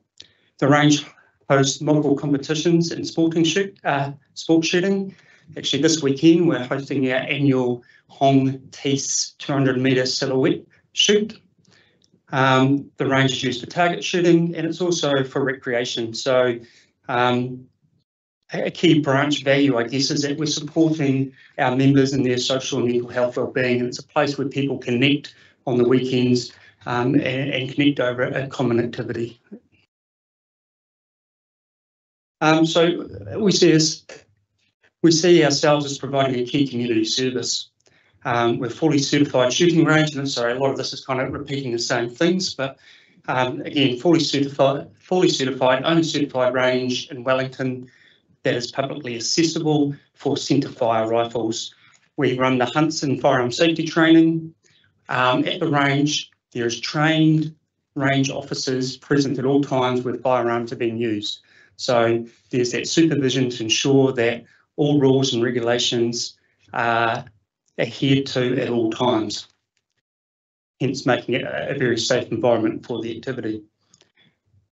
Rifle sighting, I guess, is not only just used by members to go out and chase deer, pigs or other game animals of their choice in the mountains and the hills or on the public estate, but it's also used by the local farmers or conservation groups who might be wanting to sight in their 22 for rabbit and possum control. So it goes a long way to supporting both the regional and local biodiversity and conservation strategies, or a key component and cog in that. So it's a sporting and recreational facility that is free of charge to Wellington City Council ratepayers. It's fully supported and managed by the Wellington branch of the Deerstalkers. And as already mentioned, it's supporting cultural, mental and social wellbeing and health. I guess I'd ask you as the commissioners in Wellington City is, what's the alternative? What happens in a world where the range doesn't exist in Wellington? How will people access a range, and will it be safe? Will we see the local farmer who wants to control rabbits just sight their rifle and down Korori or Mutka stream? How easy will it be to establish a range elsewhere with the rules within the proposed plan? And how will Wellington City Council support its community to choose to undertake this sport and activity? So, in summary, the Houtte range provides a valuable community service, supporting a wide range of activities. It was established in 1957 and boasts a rich history with no major incidents. A specific provision, we believe, needs to be included in the district plan to safeguard the long-term future of the Houtte range. And I think the Natural and Built Environment Bill is testament to how quickly things can change, and what you thought might have been predicted may not be in the future. And what is the alternative if there's not a range? Where do people start to use their rifles to sight them in? Thank you. That's me. Thank you. Just a quick question. Who is Houtte? Houtte is the family of which are the owners of the land. Right. So the range is named after them. And how big a site is it located in? How big is that? The property itself is, I believe, about 500 hectares, but the range itself is a much smaller area. I'd be only guessing about 20 hectares. And is it, I was just trying to see some of those photos, is it sort of semi-located in a valley or a gully or something? That's Yeah, I'm just scroll back. Yeah. So it's just, a natural, you can think of on the foothills of Mount Cow, and you can kind of see the coming down in the natural gully and then shooting against that hillside. And have you had any complaints and things recently about the rifle range? Have any occurred? I personally am not aware of any complaints. I believe there's good relationships currently with our neighbours And I will just acknowledge the presence of our president behind me, and we can pass it over to him if he's aware of any complaints, but I don't believe so. Right. Okay. I guess one key point to note there is, if you don't mind me, is that it's only operational on Sundays from 9 a.m. to 2 p.m. So there's a very small window that there is activity there and noise that might be subject to complaints. So I think people are quite familiar with that period of activity. So. And that's for all events. Almost. So we do, from time to time, we might, for example, with the Scouts, we might do during the week twilight type event, but again, that would be for them restricted to lower caliber, less noise rifles. So we can from time to time have a shooting event that might be over a weekend, but core activity is generally on the Sunday. Okay. Any questions from the panel? Just one. You're concerned, obviously, about using your existing use rights, which is understandable. But have you got any existing resource consents, or is it all just relying on the fact that you've been there for a long time? Yeah, I guess twofold is in that no, we don't, and I guess by going down this pathway and submitting, and potentially if we are recognised more formally, we are obviously opening ourselves up for that and anticipating it. And what would you like us to do to the plan?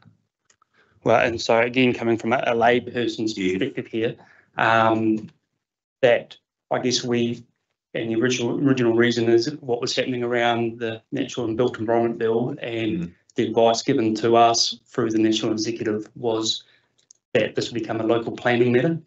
And so if that was the case, then we wanted to be recognised and have that long-term security to know that there might be, through this process, there may have been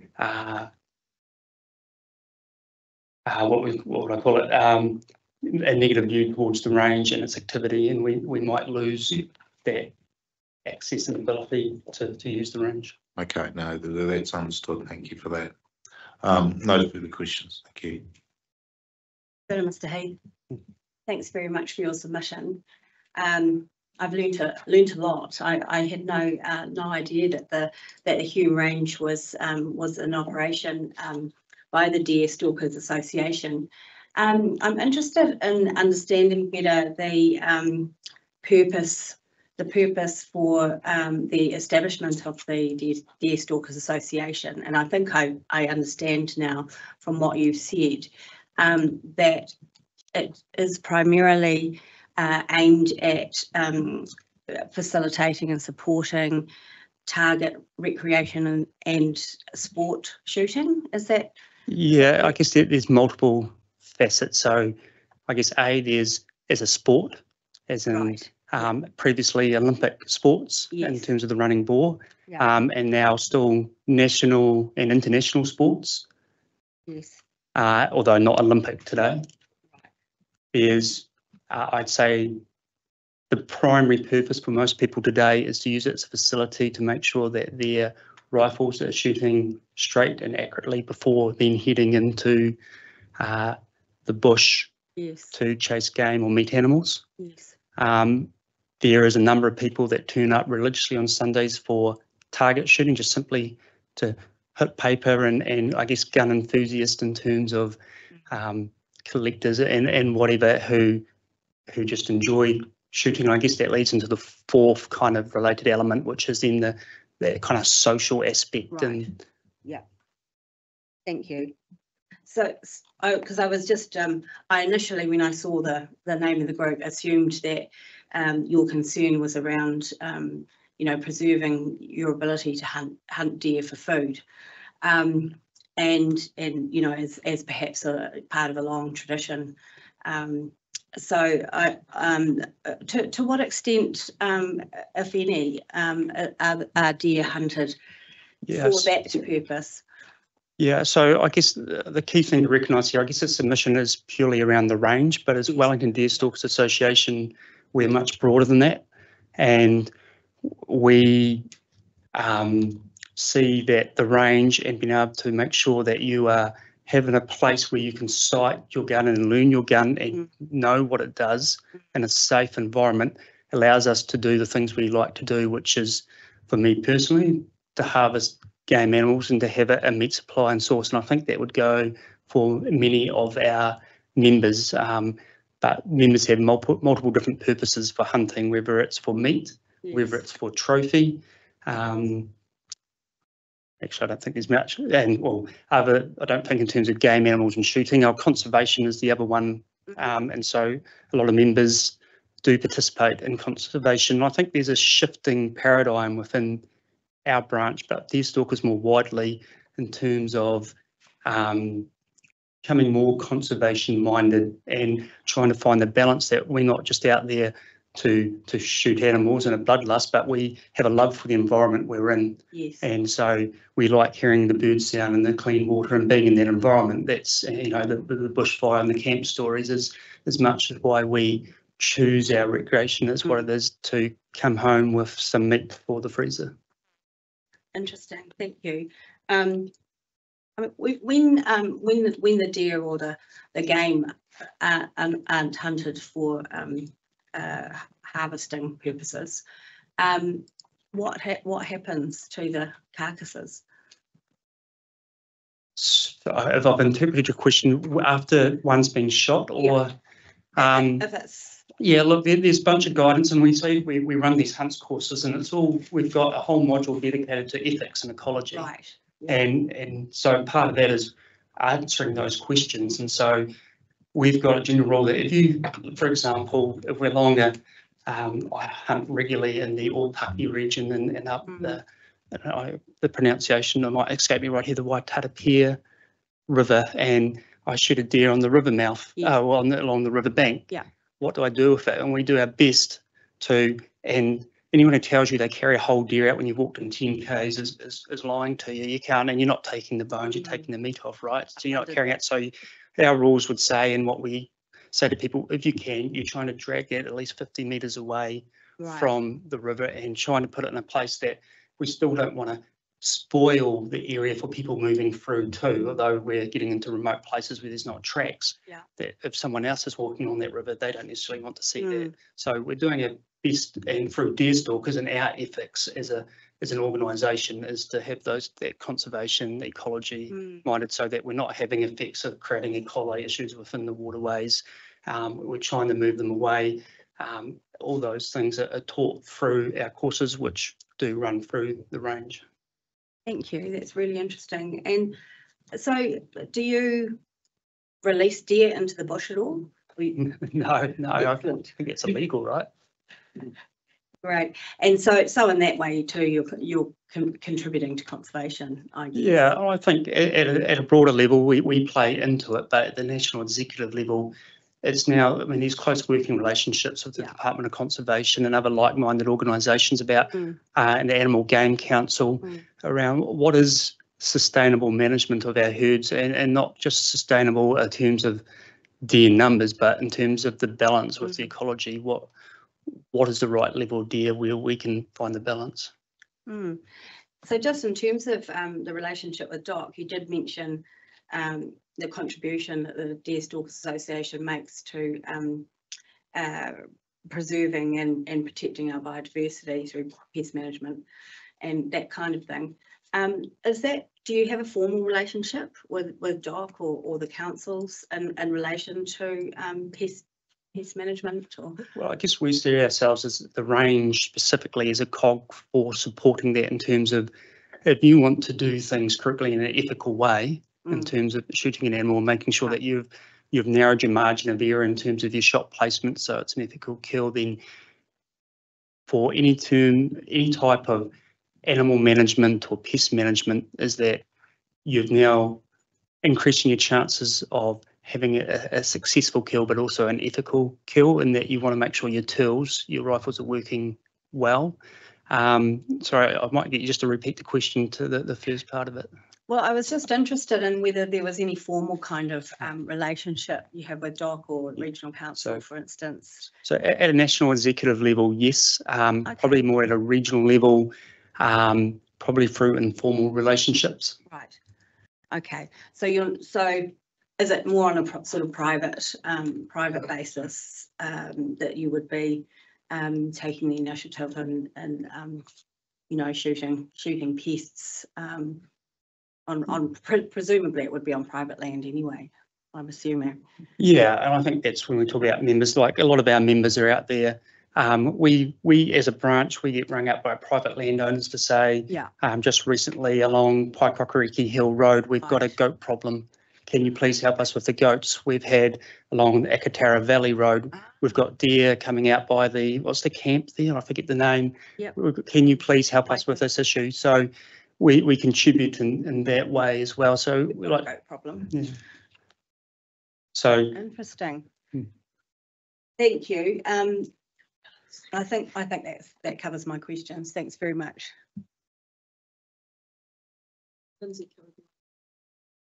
Okay, I'm just looking at where the range is. There are a number of houses not too far away from it.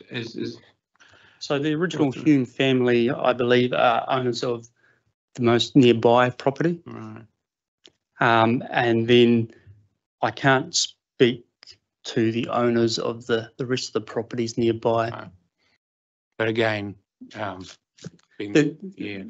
my understanding is the relationships there have been formed, and there's obviously a very long-term understanding.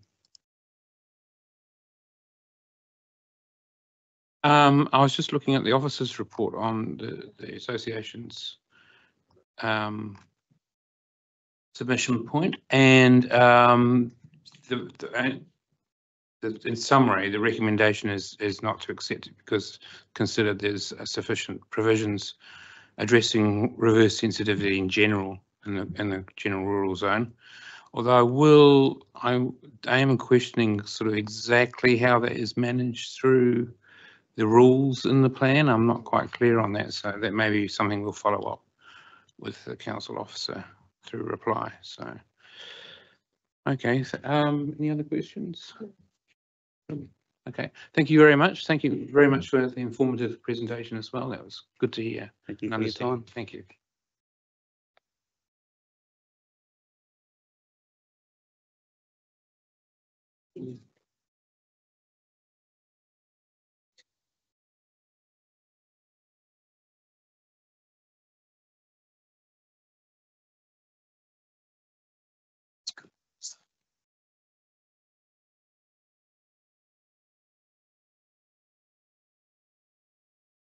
Just pausing for a moment. Wellington International Airport Limited is not due until 4:20, but do you want to wait till 4:20 to get everything, all the ducks in a row? Trying to get our lawyer on. Yeah. They're always. But the rest of us are here. Okay. We'll pause for a few minutes while things are organised. Okay. Thank you.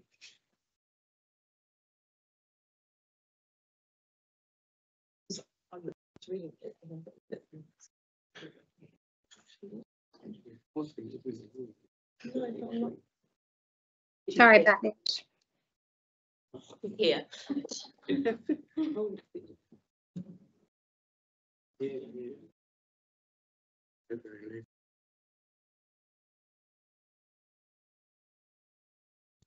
we have Ms. Sullivan yet?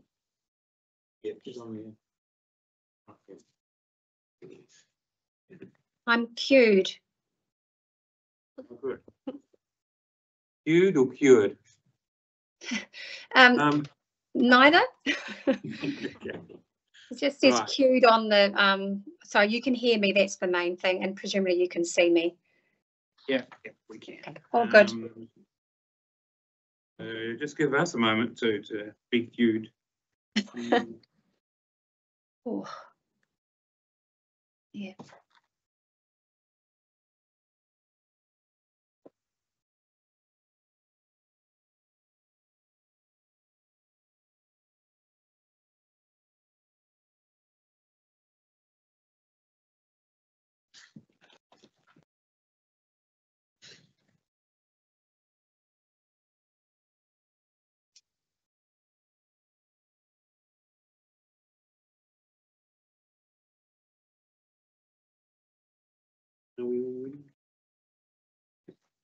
Okay, Ms. Dewar, we have your legal submissions in front of us.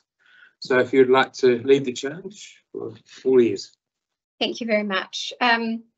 I just like to note at the beginning that my legal submissions were prepared without the benefit of seeing the rebuttal evidence. It was named open space rather than natural open space on the council's website, and so I ignored it. So my apologies for that, although obviously that wasn't helpful, the nomenclature, and it just shows how careful we all have to be with naming files. But they are still relevant to the extent that Ms Sullivan's evidence sets out her residual concerns about the further the amendments suggested by the 42A report. And I note that Ms O'Sullivan has got some comments. Can you still hear me? Yes, perfectly. It popped up on my screen that I'm no longer live, which is slightly unsettling. But that's all right, as long as that's not true. Certainly not at my end. So Ms O'Sullivan has got some comments about the further suggestions in Mr Searle's rebuttal evidence. We do have copies of that, if you would like it, to save you making notes. That's entirely up to you. She does have a suggestion of a policy that was referred to in evidence in chief, which she has updated in light of the rebuttal evidence. Okay, if we could have a copy of Paul's sort of updated response, that'd be great. I have it. Yes, yes, Miss Lester has brought that for you, so hopefully that will save some scribbling. I note that we've only just seen the presentation notes for Guardians of the Bay that just went up this morning, and we've only actually just noticed that they're there. There are some factual inaccuracies in that as they relate to the seawall structures. So not sure how you want us to deal with that at all, but this is the only time that we're going to get to talk to you, and we wouldn't want you to leave with an inaccurate picture of the nature of that seawall. So I'm in your hands in that respect. Yes, no, I appreciate that. Yeah, we've got a question on that, and there's another matter too. The same thing arises as well. I mean, we are now we're past the ISPP phase. Got slightly better timeframes and things in terms of dealing with matters arising. So it may not be beyond scope for us to sort of allow an opportunity to respond to inaccuracies and things like that, but we'll consider that and come back to you. Sure, no problem at all. So other than that, we're here to answer any questions that you might have, obviously from a legal perspective. Jo's obviously in front of you to talk to you about anything that relates to the seawall itself. To a certain extent, given that she's a planner, not an engineer, and then Kirsty obviously is here and you will have her summary and that further policy that she has drafted for you in front of you. Thank you. Well, Ms. Lester's statement has been quite useful. Lots of photographs of the history and what's going on with the seawalls. I think, Ms. Lester, we understand the point around that it's not a natural feature, but what I think I would appreciate is a little bit more discussion around what needs to happen to the seawall and sometime in the near future, where things are at the moment and sort of the plan, and more over the scale of the changes that would be incurred. Yeah. Well, we're still whittling down the options of what we need to do there with the engineering team. The scale is quite large. The southern seawall, the least effects scale would be an overlay of that southern seawall, which would be quite a reasonable extension of the toe of the existing seawall. So that's including extra height, much bigger armour. some of that's described in some of these options are described in the presentation that's appended to my evidence, and those are the basic options we're looking at the moment. Our first consenting will be relating to the southern seawall, so it will be the either that overlay option that's shown in that presentation, or the other option is a Casein, which is a Greater Wellington issue, but it's putting a Casein out into the water, like a breakwater, to help deviate the wave strength. There are options around the western seawall and the breakwater as well, and all of those options will include larger armour. I suppose the question is, these options are all more than a metre difference from the... Likely to, yes. Whatever we do, it'll be going through a consenting process. Yep. And that in itself isn't the issue for the airport, that in terms of... It's having a consenting process, underpinned by objectives and policies that recognise that requirement. Yes.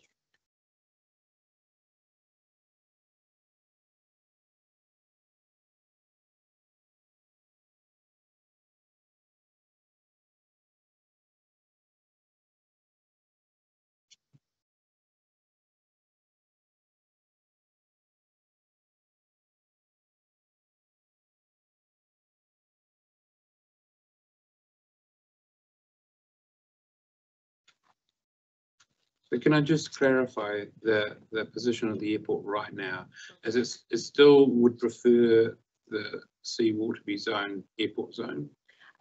We're not particularly worried about what the zone is, and if airport zone's not appropriate, that's fine, but we would like, it's about the consenting pathway.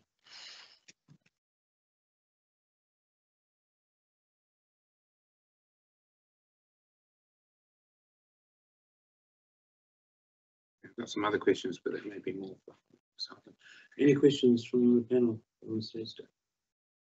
No, I've had the benefit of hearing the rationale for the seawall replacement or the seawall upgrade before, so no further questions.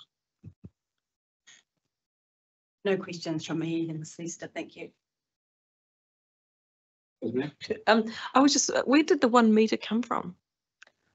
Oh, that wasn't your... No, it wasn't. Was it but else? I imagine Okay. it was the same that... as what's in the Greater Wellington Natural Resources Plan. You're saying what you'd be proposing would be greater than that, but... It is likely to be, yeah. Okay. Yeah. I will find out more about where that came from. Thank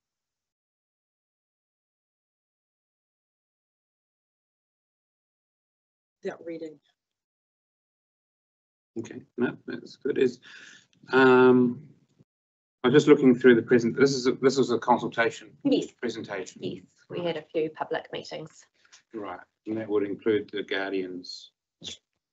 Yeah, Guardians, board riders, anybody else around that wanted to come.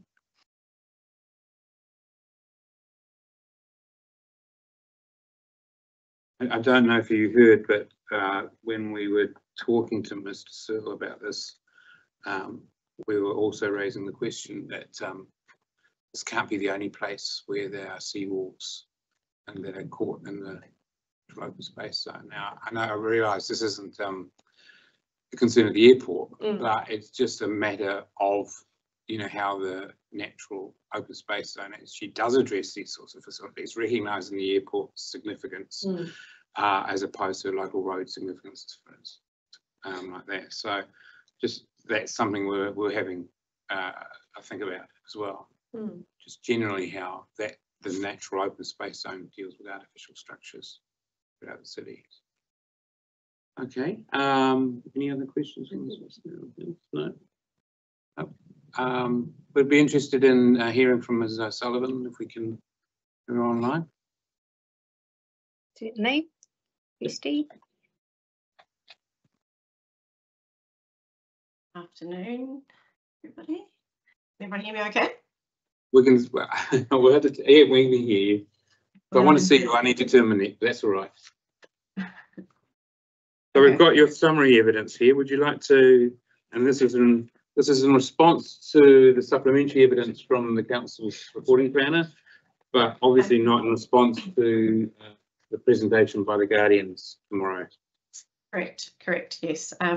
So you have my evidence in chief, which is obviously taken as read, and this statement just summarises what are those key outstanding differences, because both section 42A report officers have made quite a lot of movement based on the evidence that I filed a few weeks ago. So,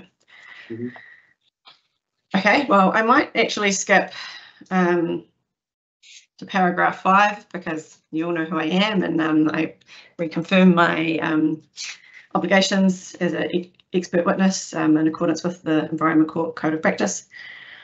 So, yeah, picking up at paragraph 5, I generally support the trajectory of where a lot of these provisions are heading, but I do think that there are still some discrete areas where I disagree with the respective section 42A officers, and as I noted, I'll just work through those systematically now. There's only a handful.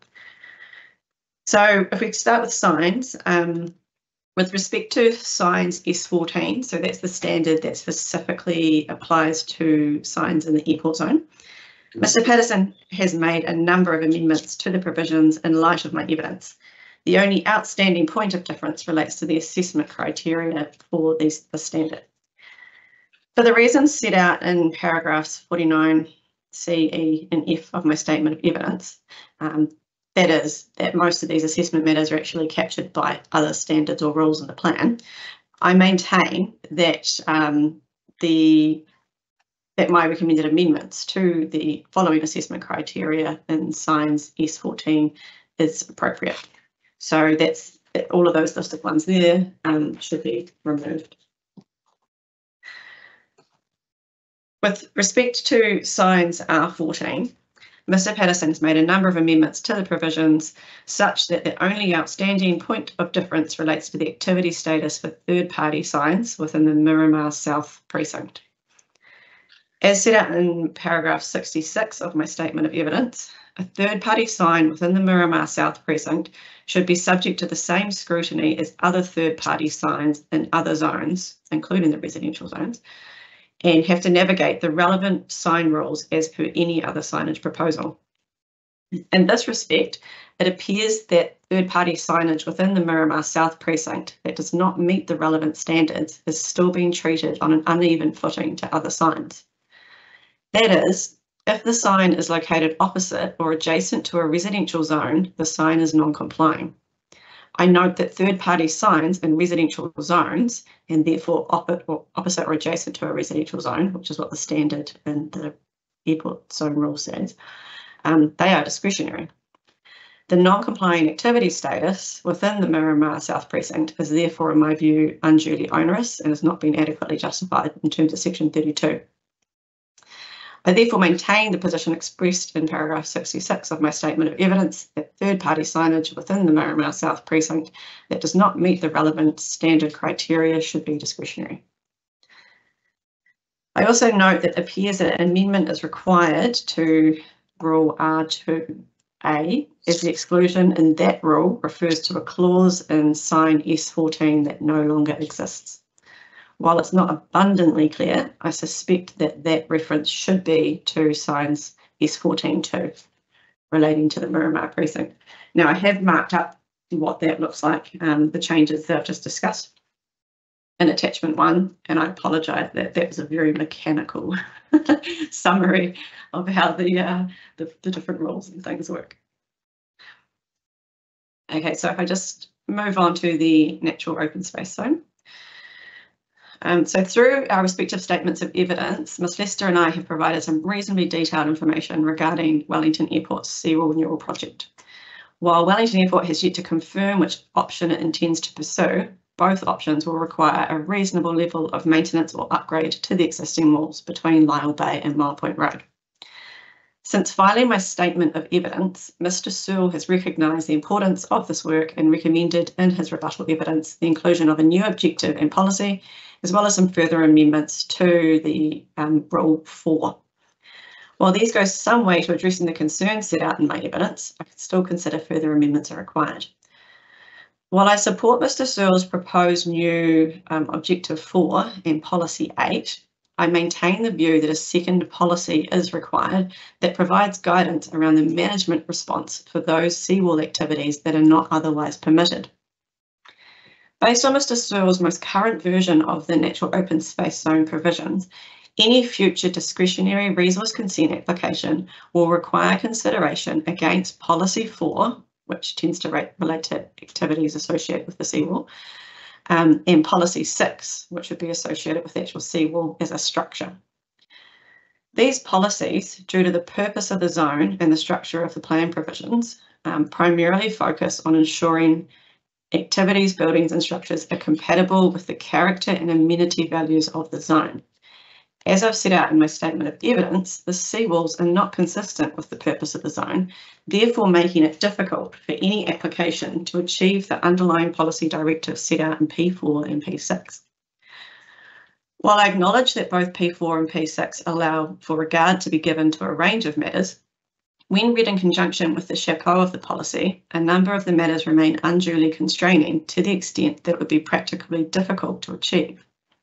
A policy gap therefore remains in that the chapter seeks to enable the ongoing maintenance, repair and upgrade of seawalls on the one hand, but the management response does not realistically allow for their construction or the associated activities that relate.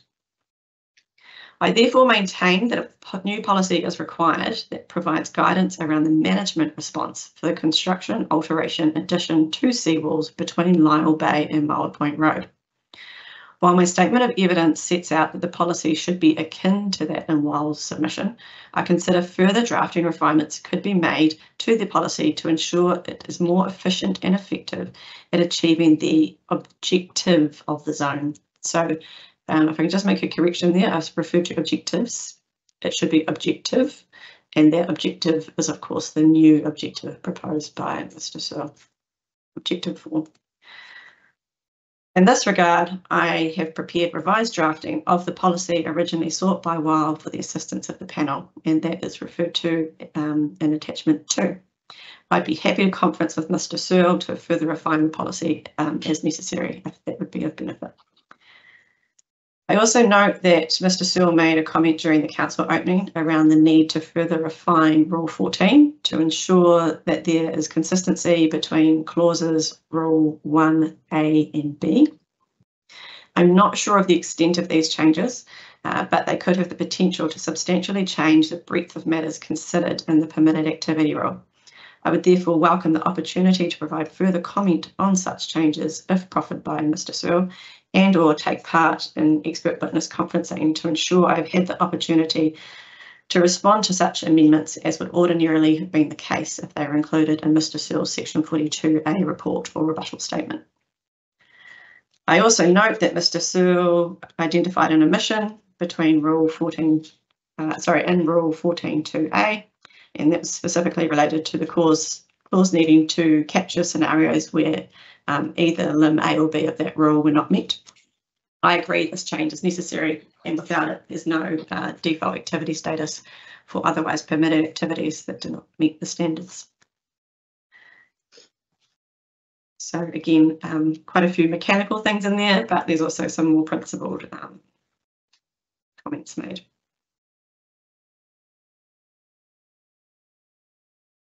Okay, by expert conferencing, do you envisage just basically you and Mr. Searle getting together somehow without the need for a facilitator? Correct, yeah, I think it's reasonably discreet. We should be able to facilitate that without. Yeah, a fairly informal process. Very informal, correct. Yeah, but that any continued disagreements or areas of disagreements would be noted and explained as well. Correct, yeah, and any changes set out in Section 32AA. Okay, thank you. Any questions from Mr. Sullivan?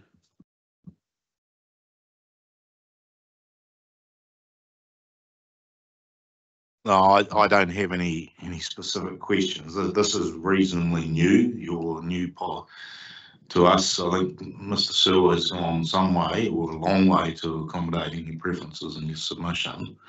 But the new splitting of P8 and P9 is, and seeing it here for the first time does take a little bit to fathom through. So I think we would benefit through the chair, from the discussions that you would have, as I saw them with Mr. Sewell. There was a similar management of effects policy in the original statement, but yeah, it is, I have departed from that. Yeah, there's been a little bit of toing and froing between you two, and it will be good to get as much alignment as possible, because I think there is a recognition that there is an issue and there needs an appropriate response. It's just the form of that response.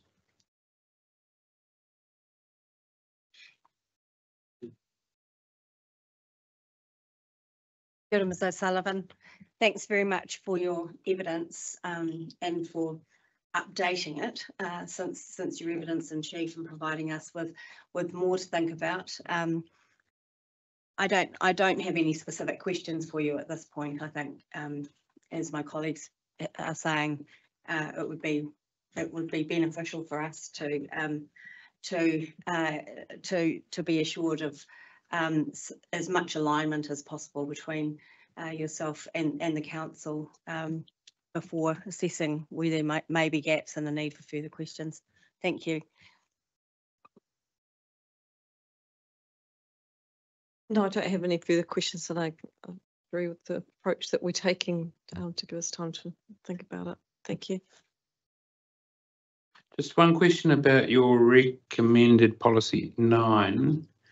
And bearing in mind what I just told Ms. Dewar in terms of we're having some information come back to us about the level of seawalls generally in the natural open space zone, so that's something we've got to bear in mind.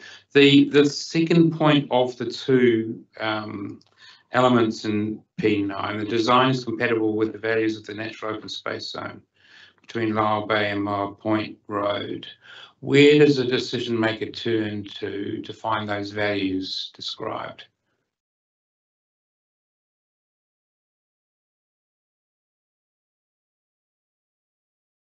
Yeah, so this particular limb, I'm thinking more about, going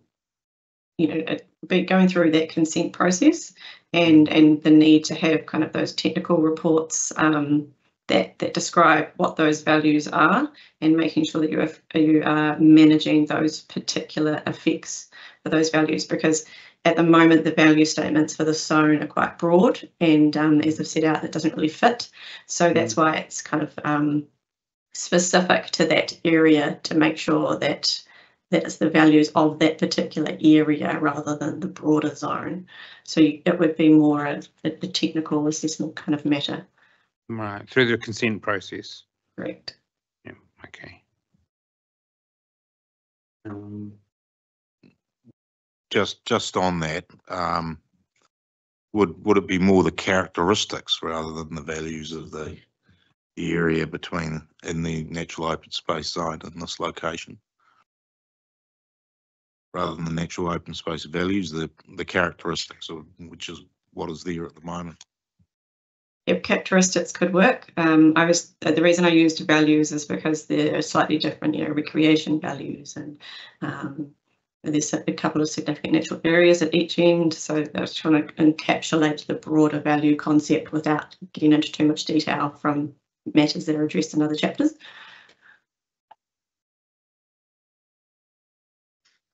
Okay. I did have a question in regard to your recommended rewording of sign S14(2), and you were saying amending it so it shall not be located opposite the residential zone. And that's still your recommendation, is it? No. I haven't got 14. Let's have a look. Yeah, it is still. So again, it's a matter of clarification in terms of, is that clear what opposite a residential zone is? I'm just trying to remember if I've seen elsewhere in the plan for signs in particular. Yeah, the reason I had that language in there is trying to distinguish between where you have those different interface effects, because obviously this area has two different zones. I think it backs onto airport zone. So obviously the tolerance within the airport zone is quite different to signage than the residential zone. So I use those two terms to try to delineate those. There may be others that are clearer, but yeah, that's kind of how I landed on those two words. Yeah, and I mean, I'm probably speculating wildly, but it could a sign in that precinct be facing the residential zone on Strathmore Hill, if you know what I mean. Be caught by that rule. No, do you know what I mean? Is it clear that it has to be like sort of on the street opposite kind of thing, or adjacent sites versus visible from a far off residential zone? I see. Yeah, it could probably do with some further clarification to address that. Okay.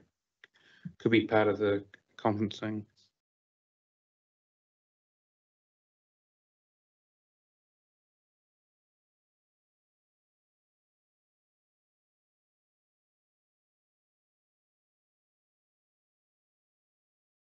I think that's all the questions I had.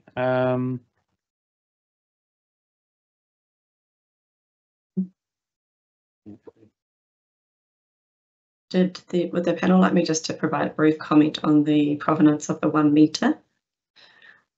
Yes, certainly, if it adds to the conversation, certainly. So the Natural Resources Plan has some rules around permitted, controlled and then discretionary seawalls, and that includes permitted maintenance and repair rule. It also includes a controlled activity status for increases in 1 metre vertical, 5 metre horizontal extensions.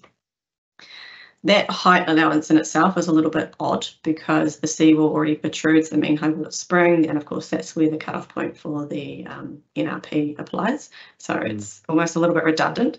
So that 1 metre is essentially trying to pick up on that, but apply it landward because that's where the top of the seawall was ultimately located. I'm sure you're all familiar with the seawall and have seen those pictures from Miss Lester about the Acmons. They're quite unusual shapes, and you need a little bit of placement tolerance when you put them in place. So obviously if you put another one in, it's a bit like a jigsaw puzzle. They're going to take a bit of time to actually get in and embed, and some of them will settle, for example.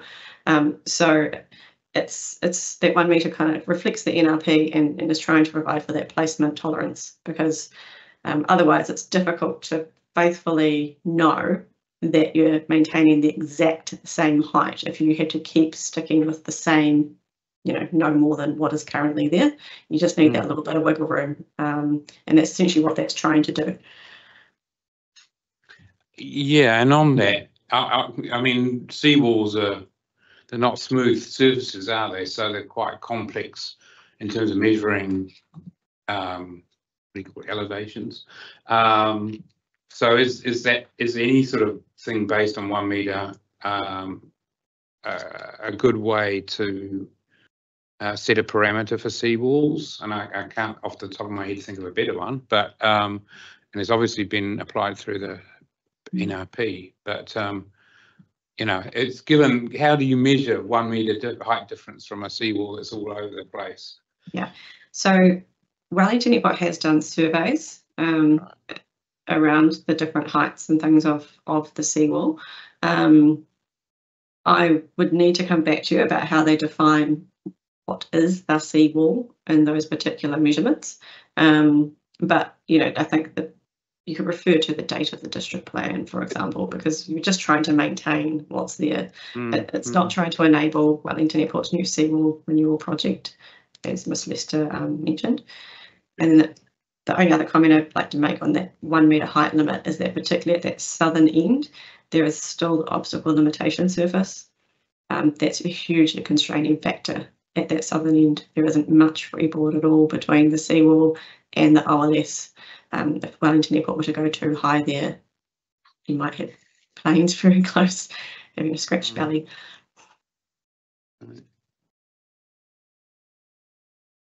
And the only other question, in paragraph 23 of your evidence in chief, you talk about the option of addressing this in the infrastructure provisions of the plan, but I don't think you don't really land hard on that being the preferred option. You kind of said it's not a panacea for all of the issues. So where is your opinion at the moment in terms of addressing this through the natural open spaces zone or through infrastructure? Yeah, it's. I guess I was trying to leave the door open for that. I haven't landed on where that where that is. It kind of depends, I guess, where the panel and the council. It's ultimately the council's plan for where these things sit. The infrastructure chapter, I believe, but again, I need to double check, is like a one-stop shop. So if you're in the infrastructure chapter, you don't look elsewhere. And if that's really clear, then you wouldn't need all these other changes. If it is broader than that, then you still need that policy framework that applies to the zone provisions.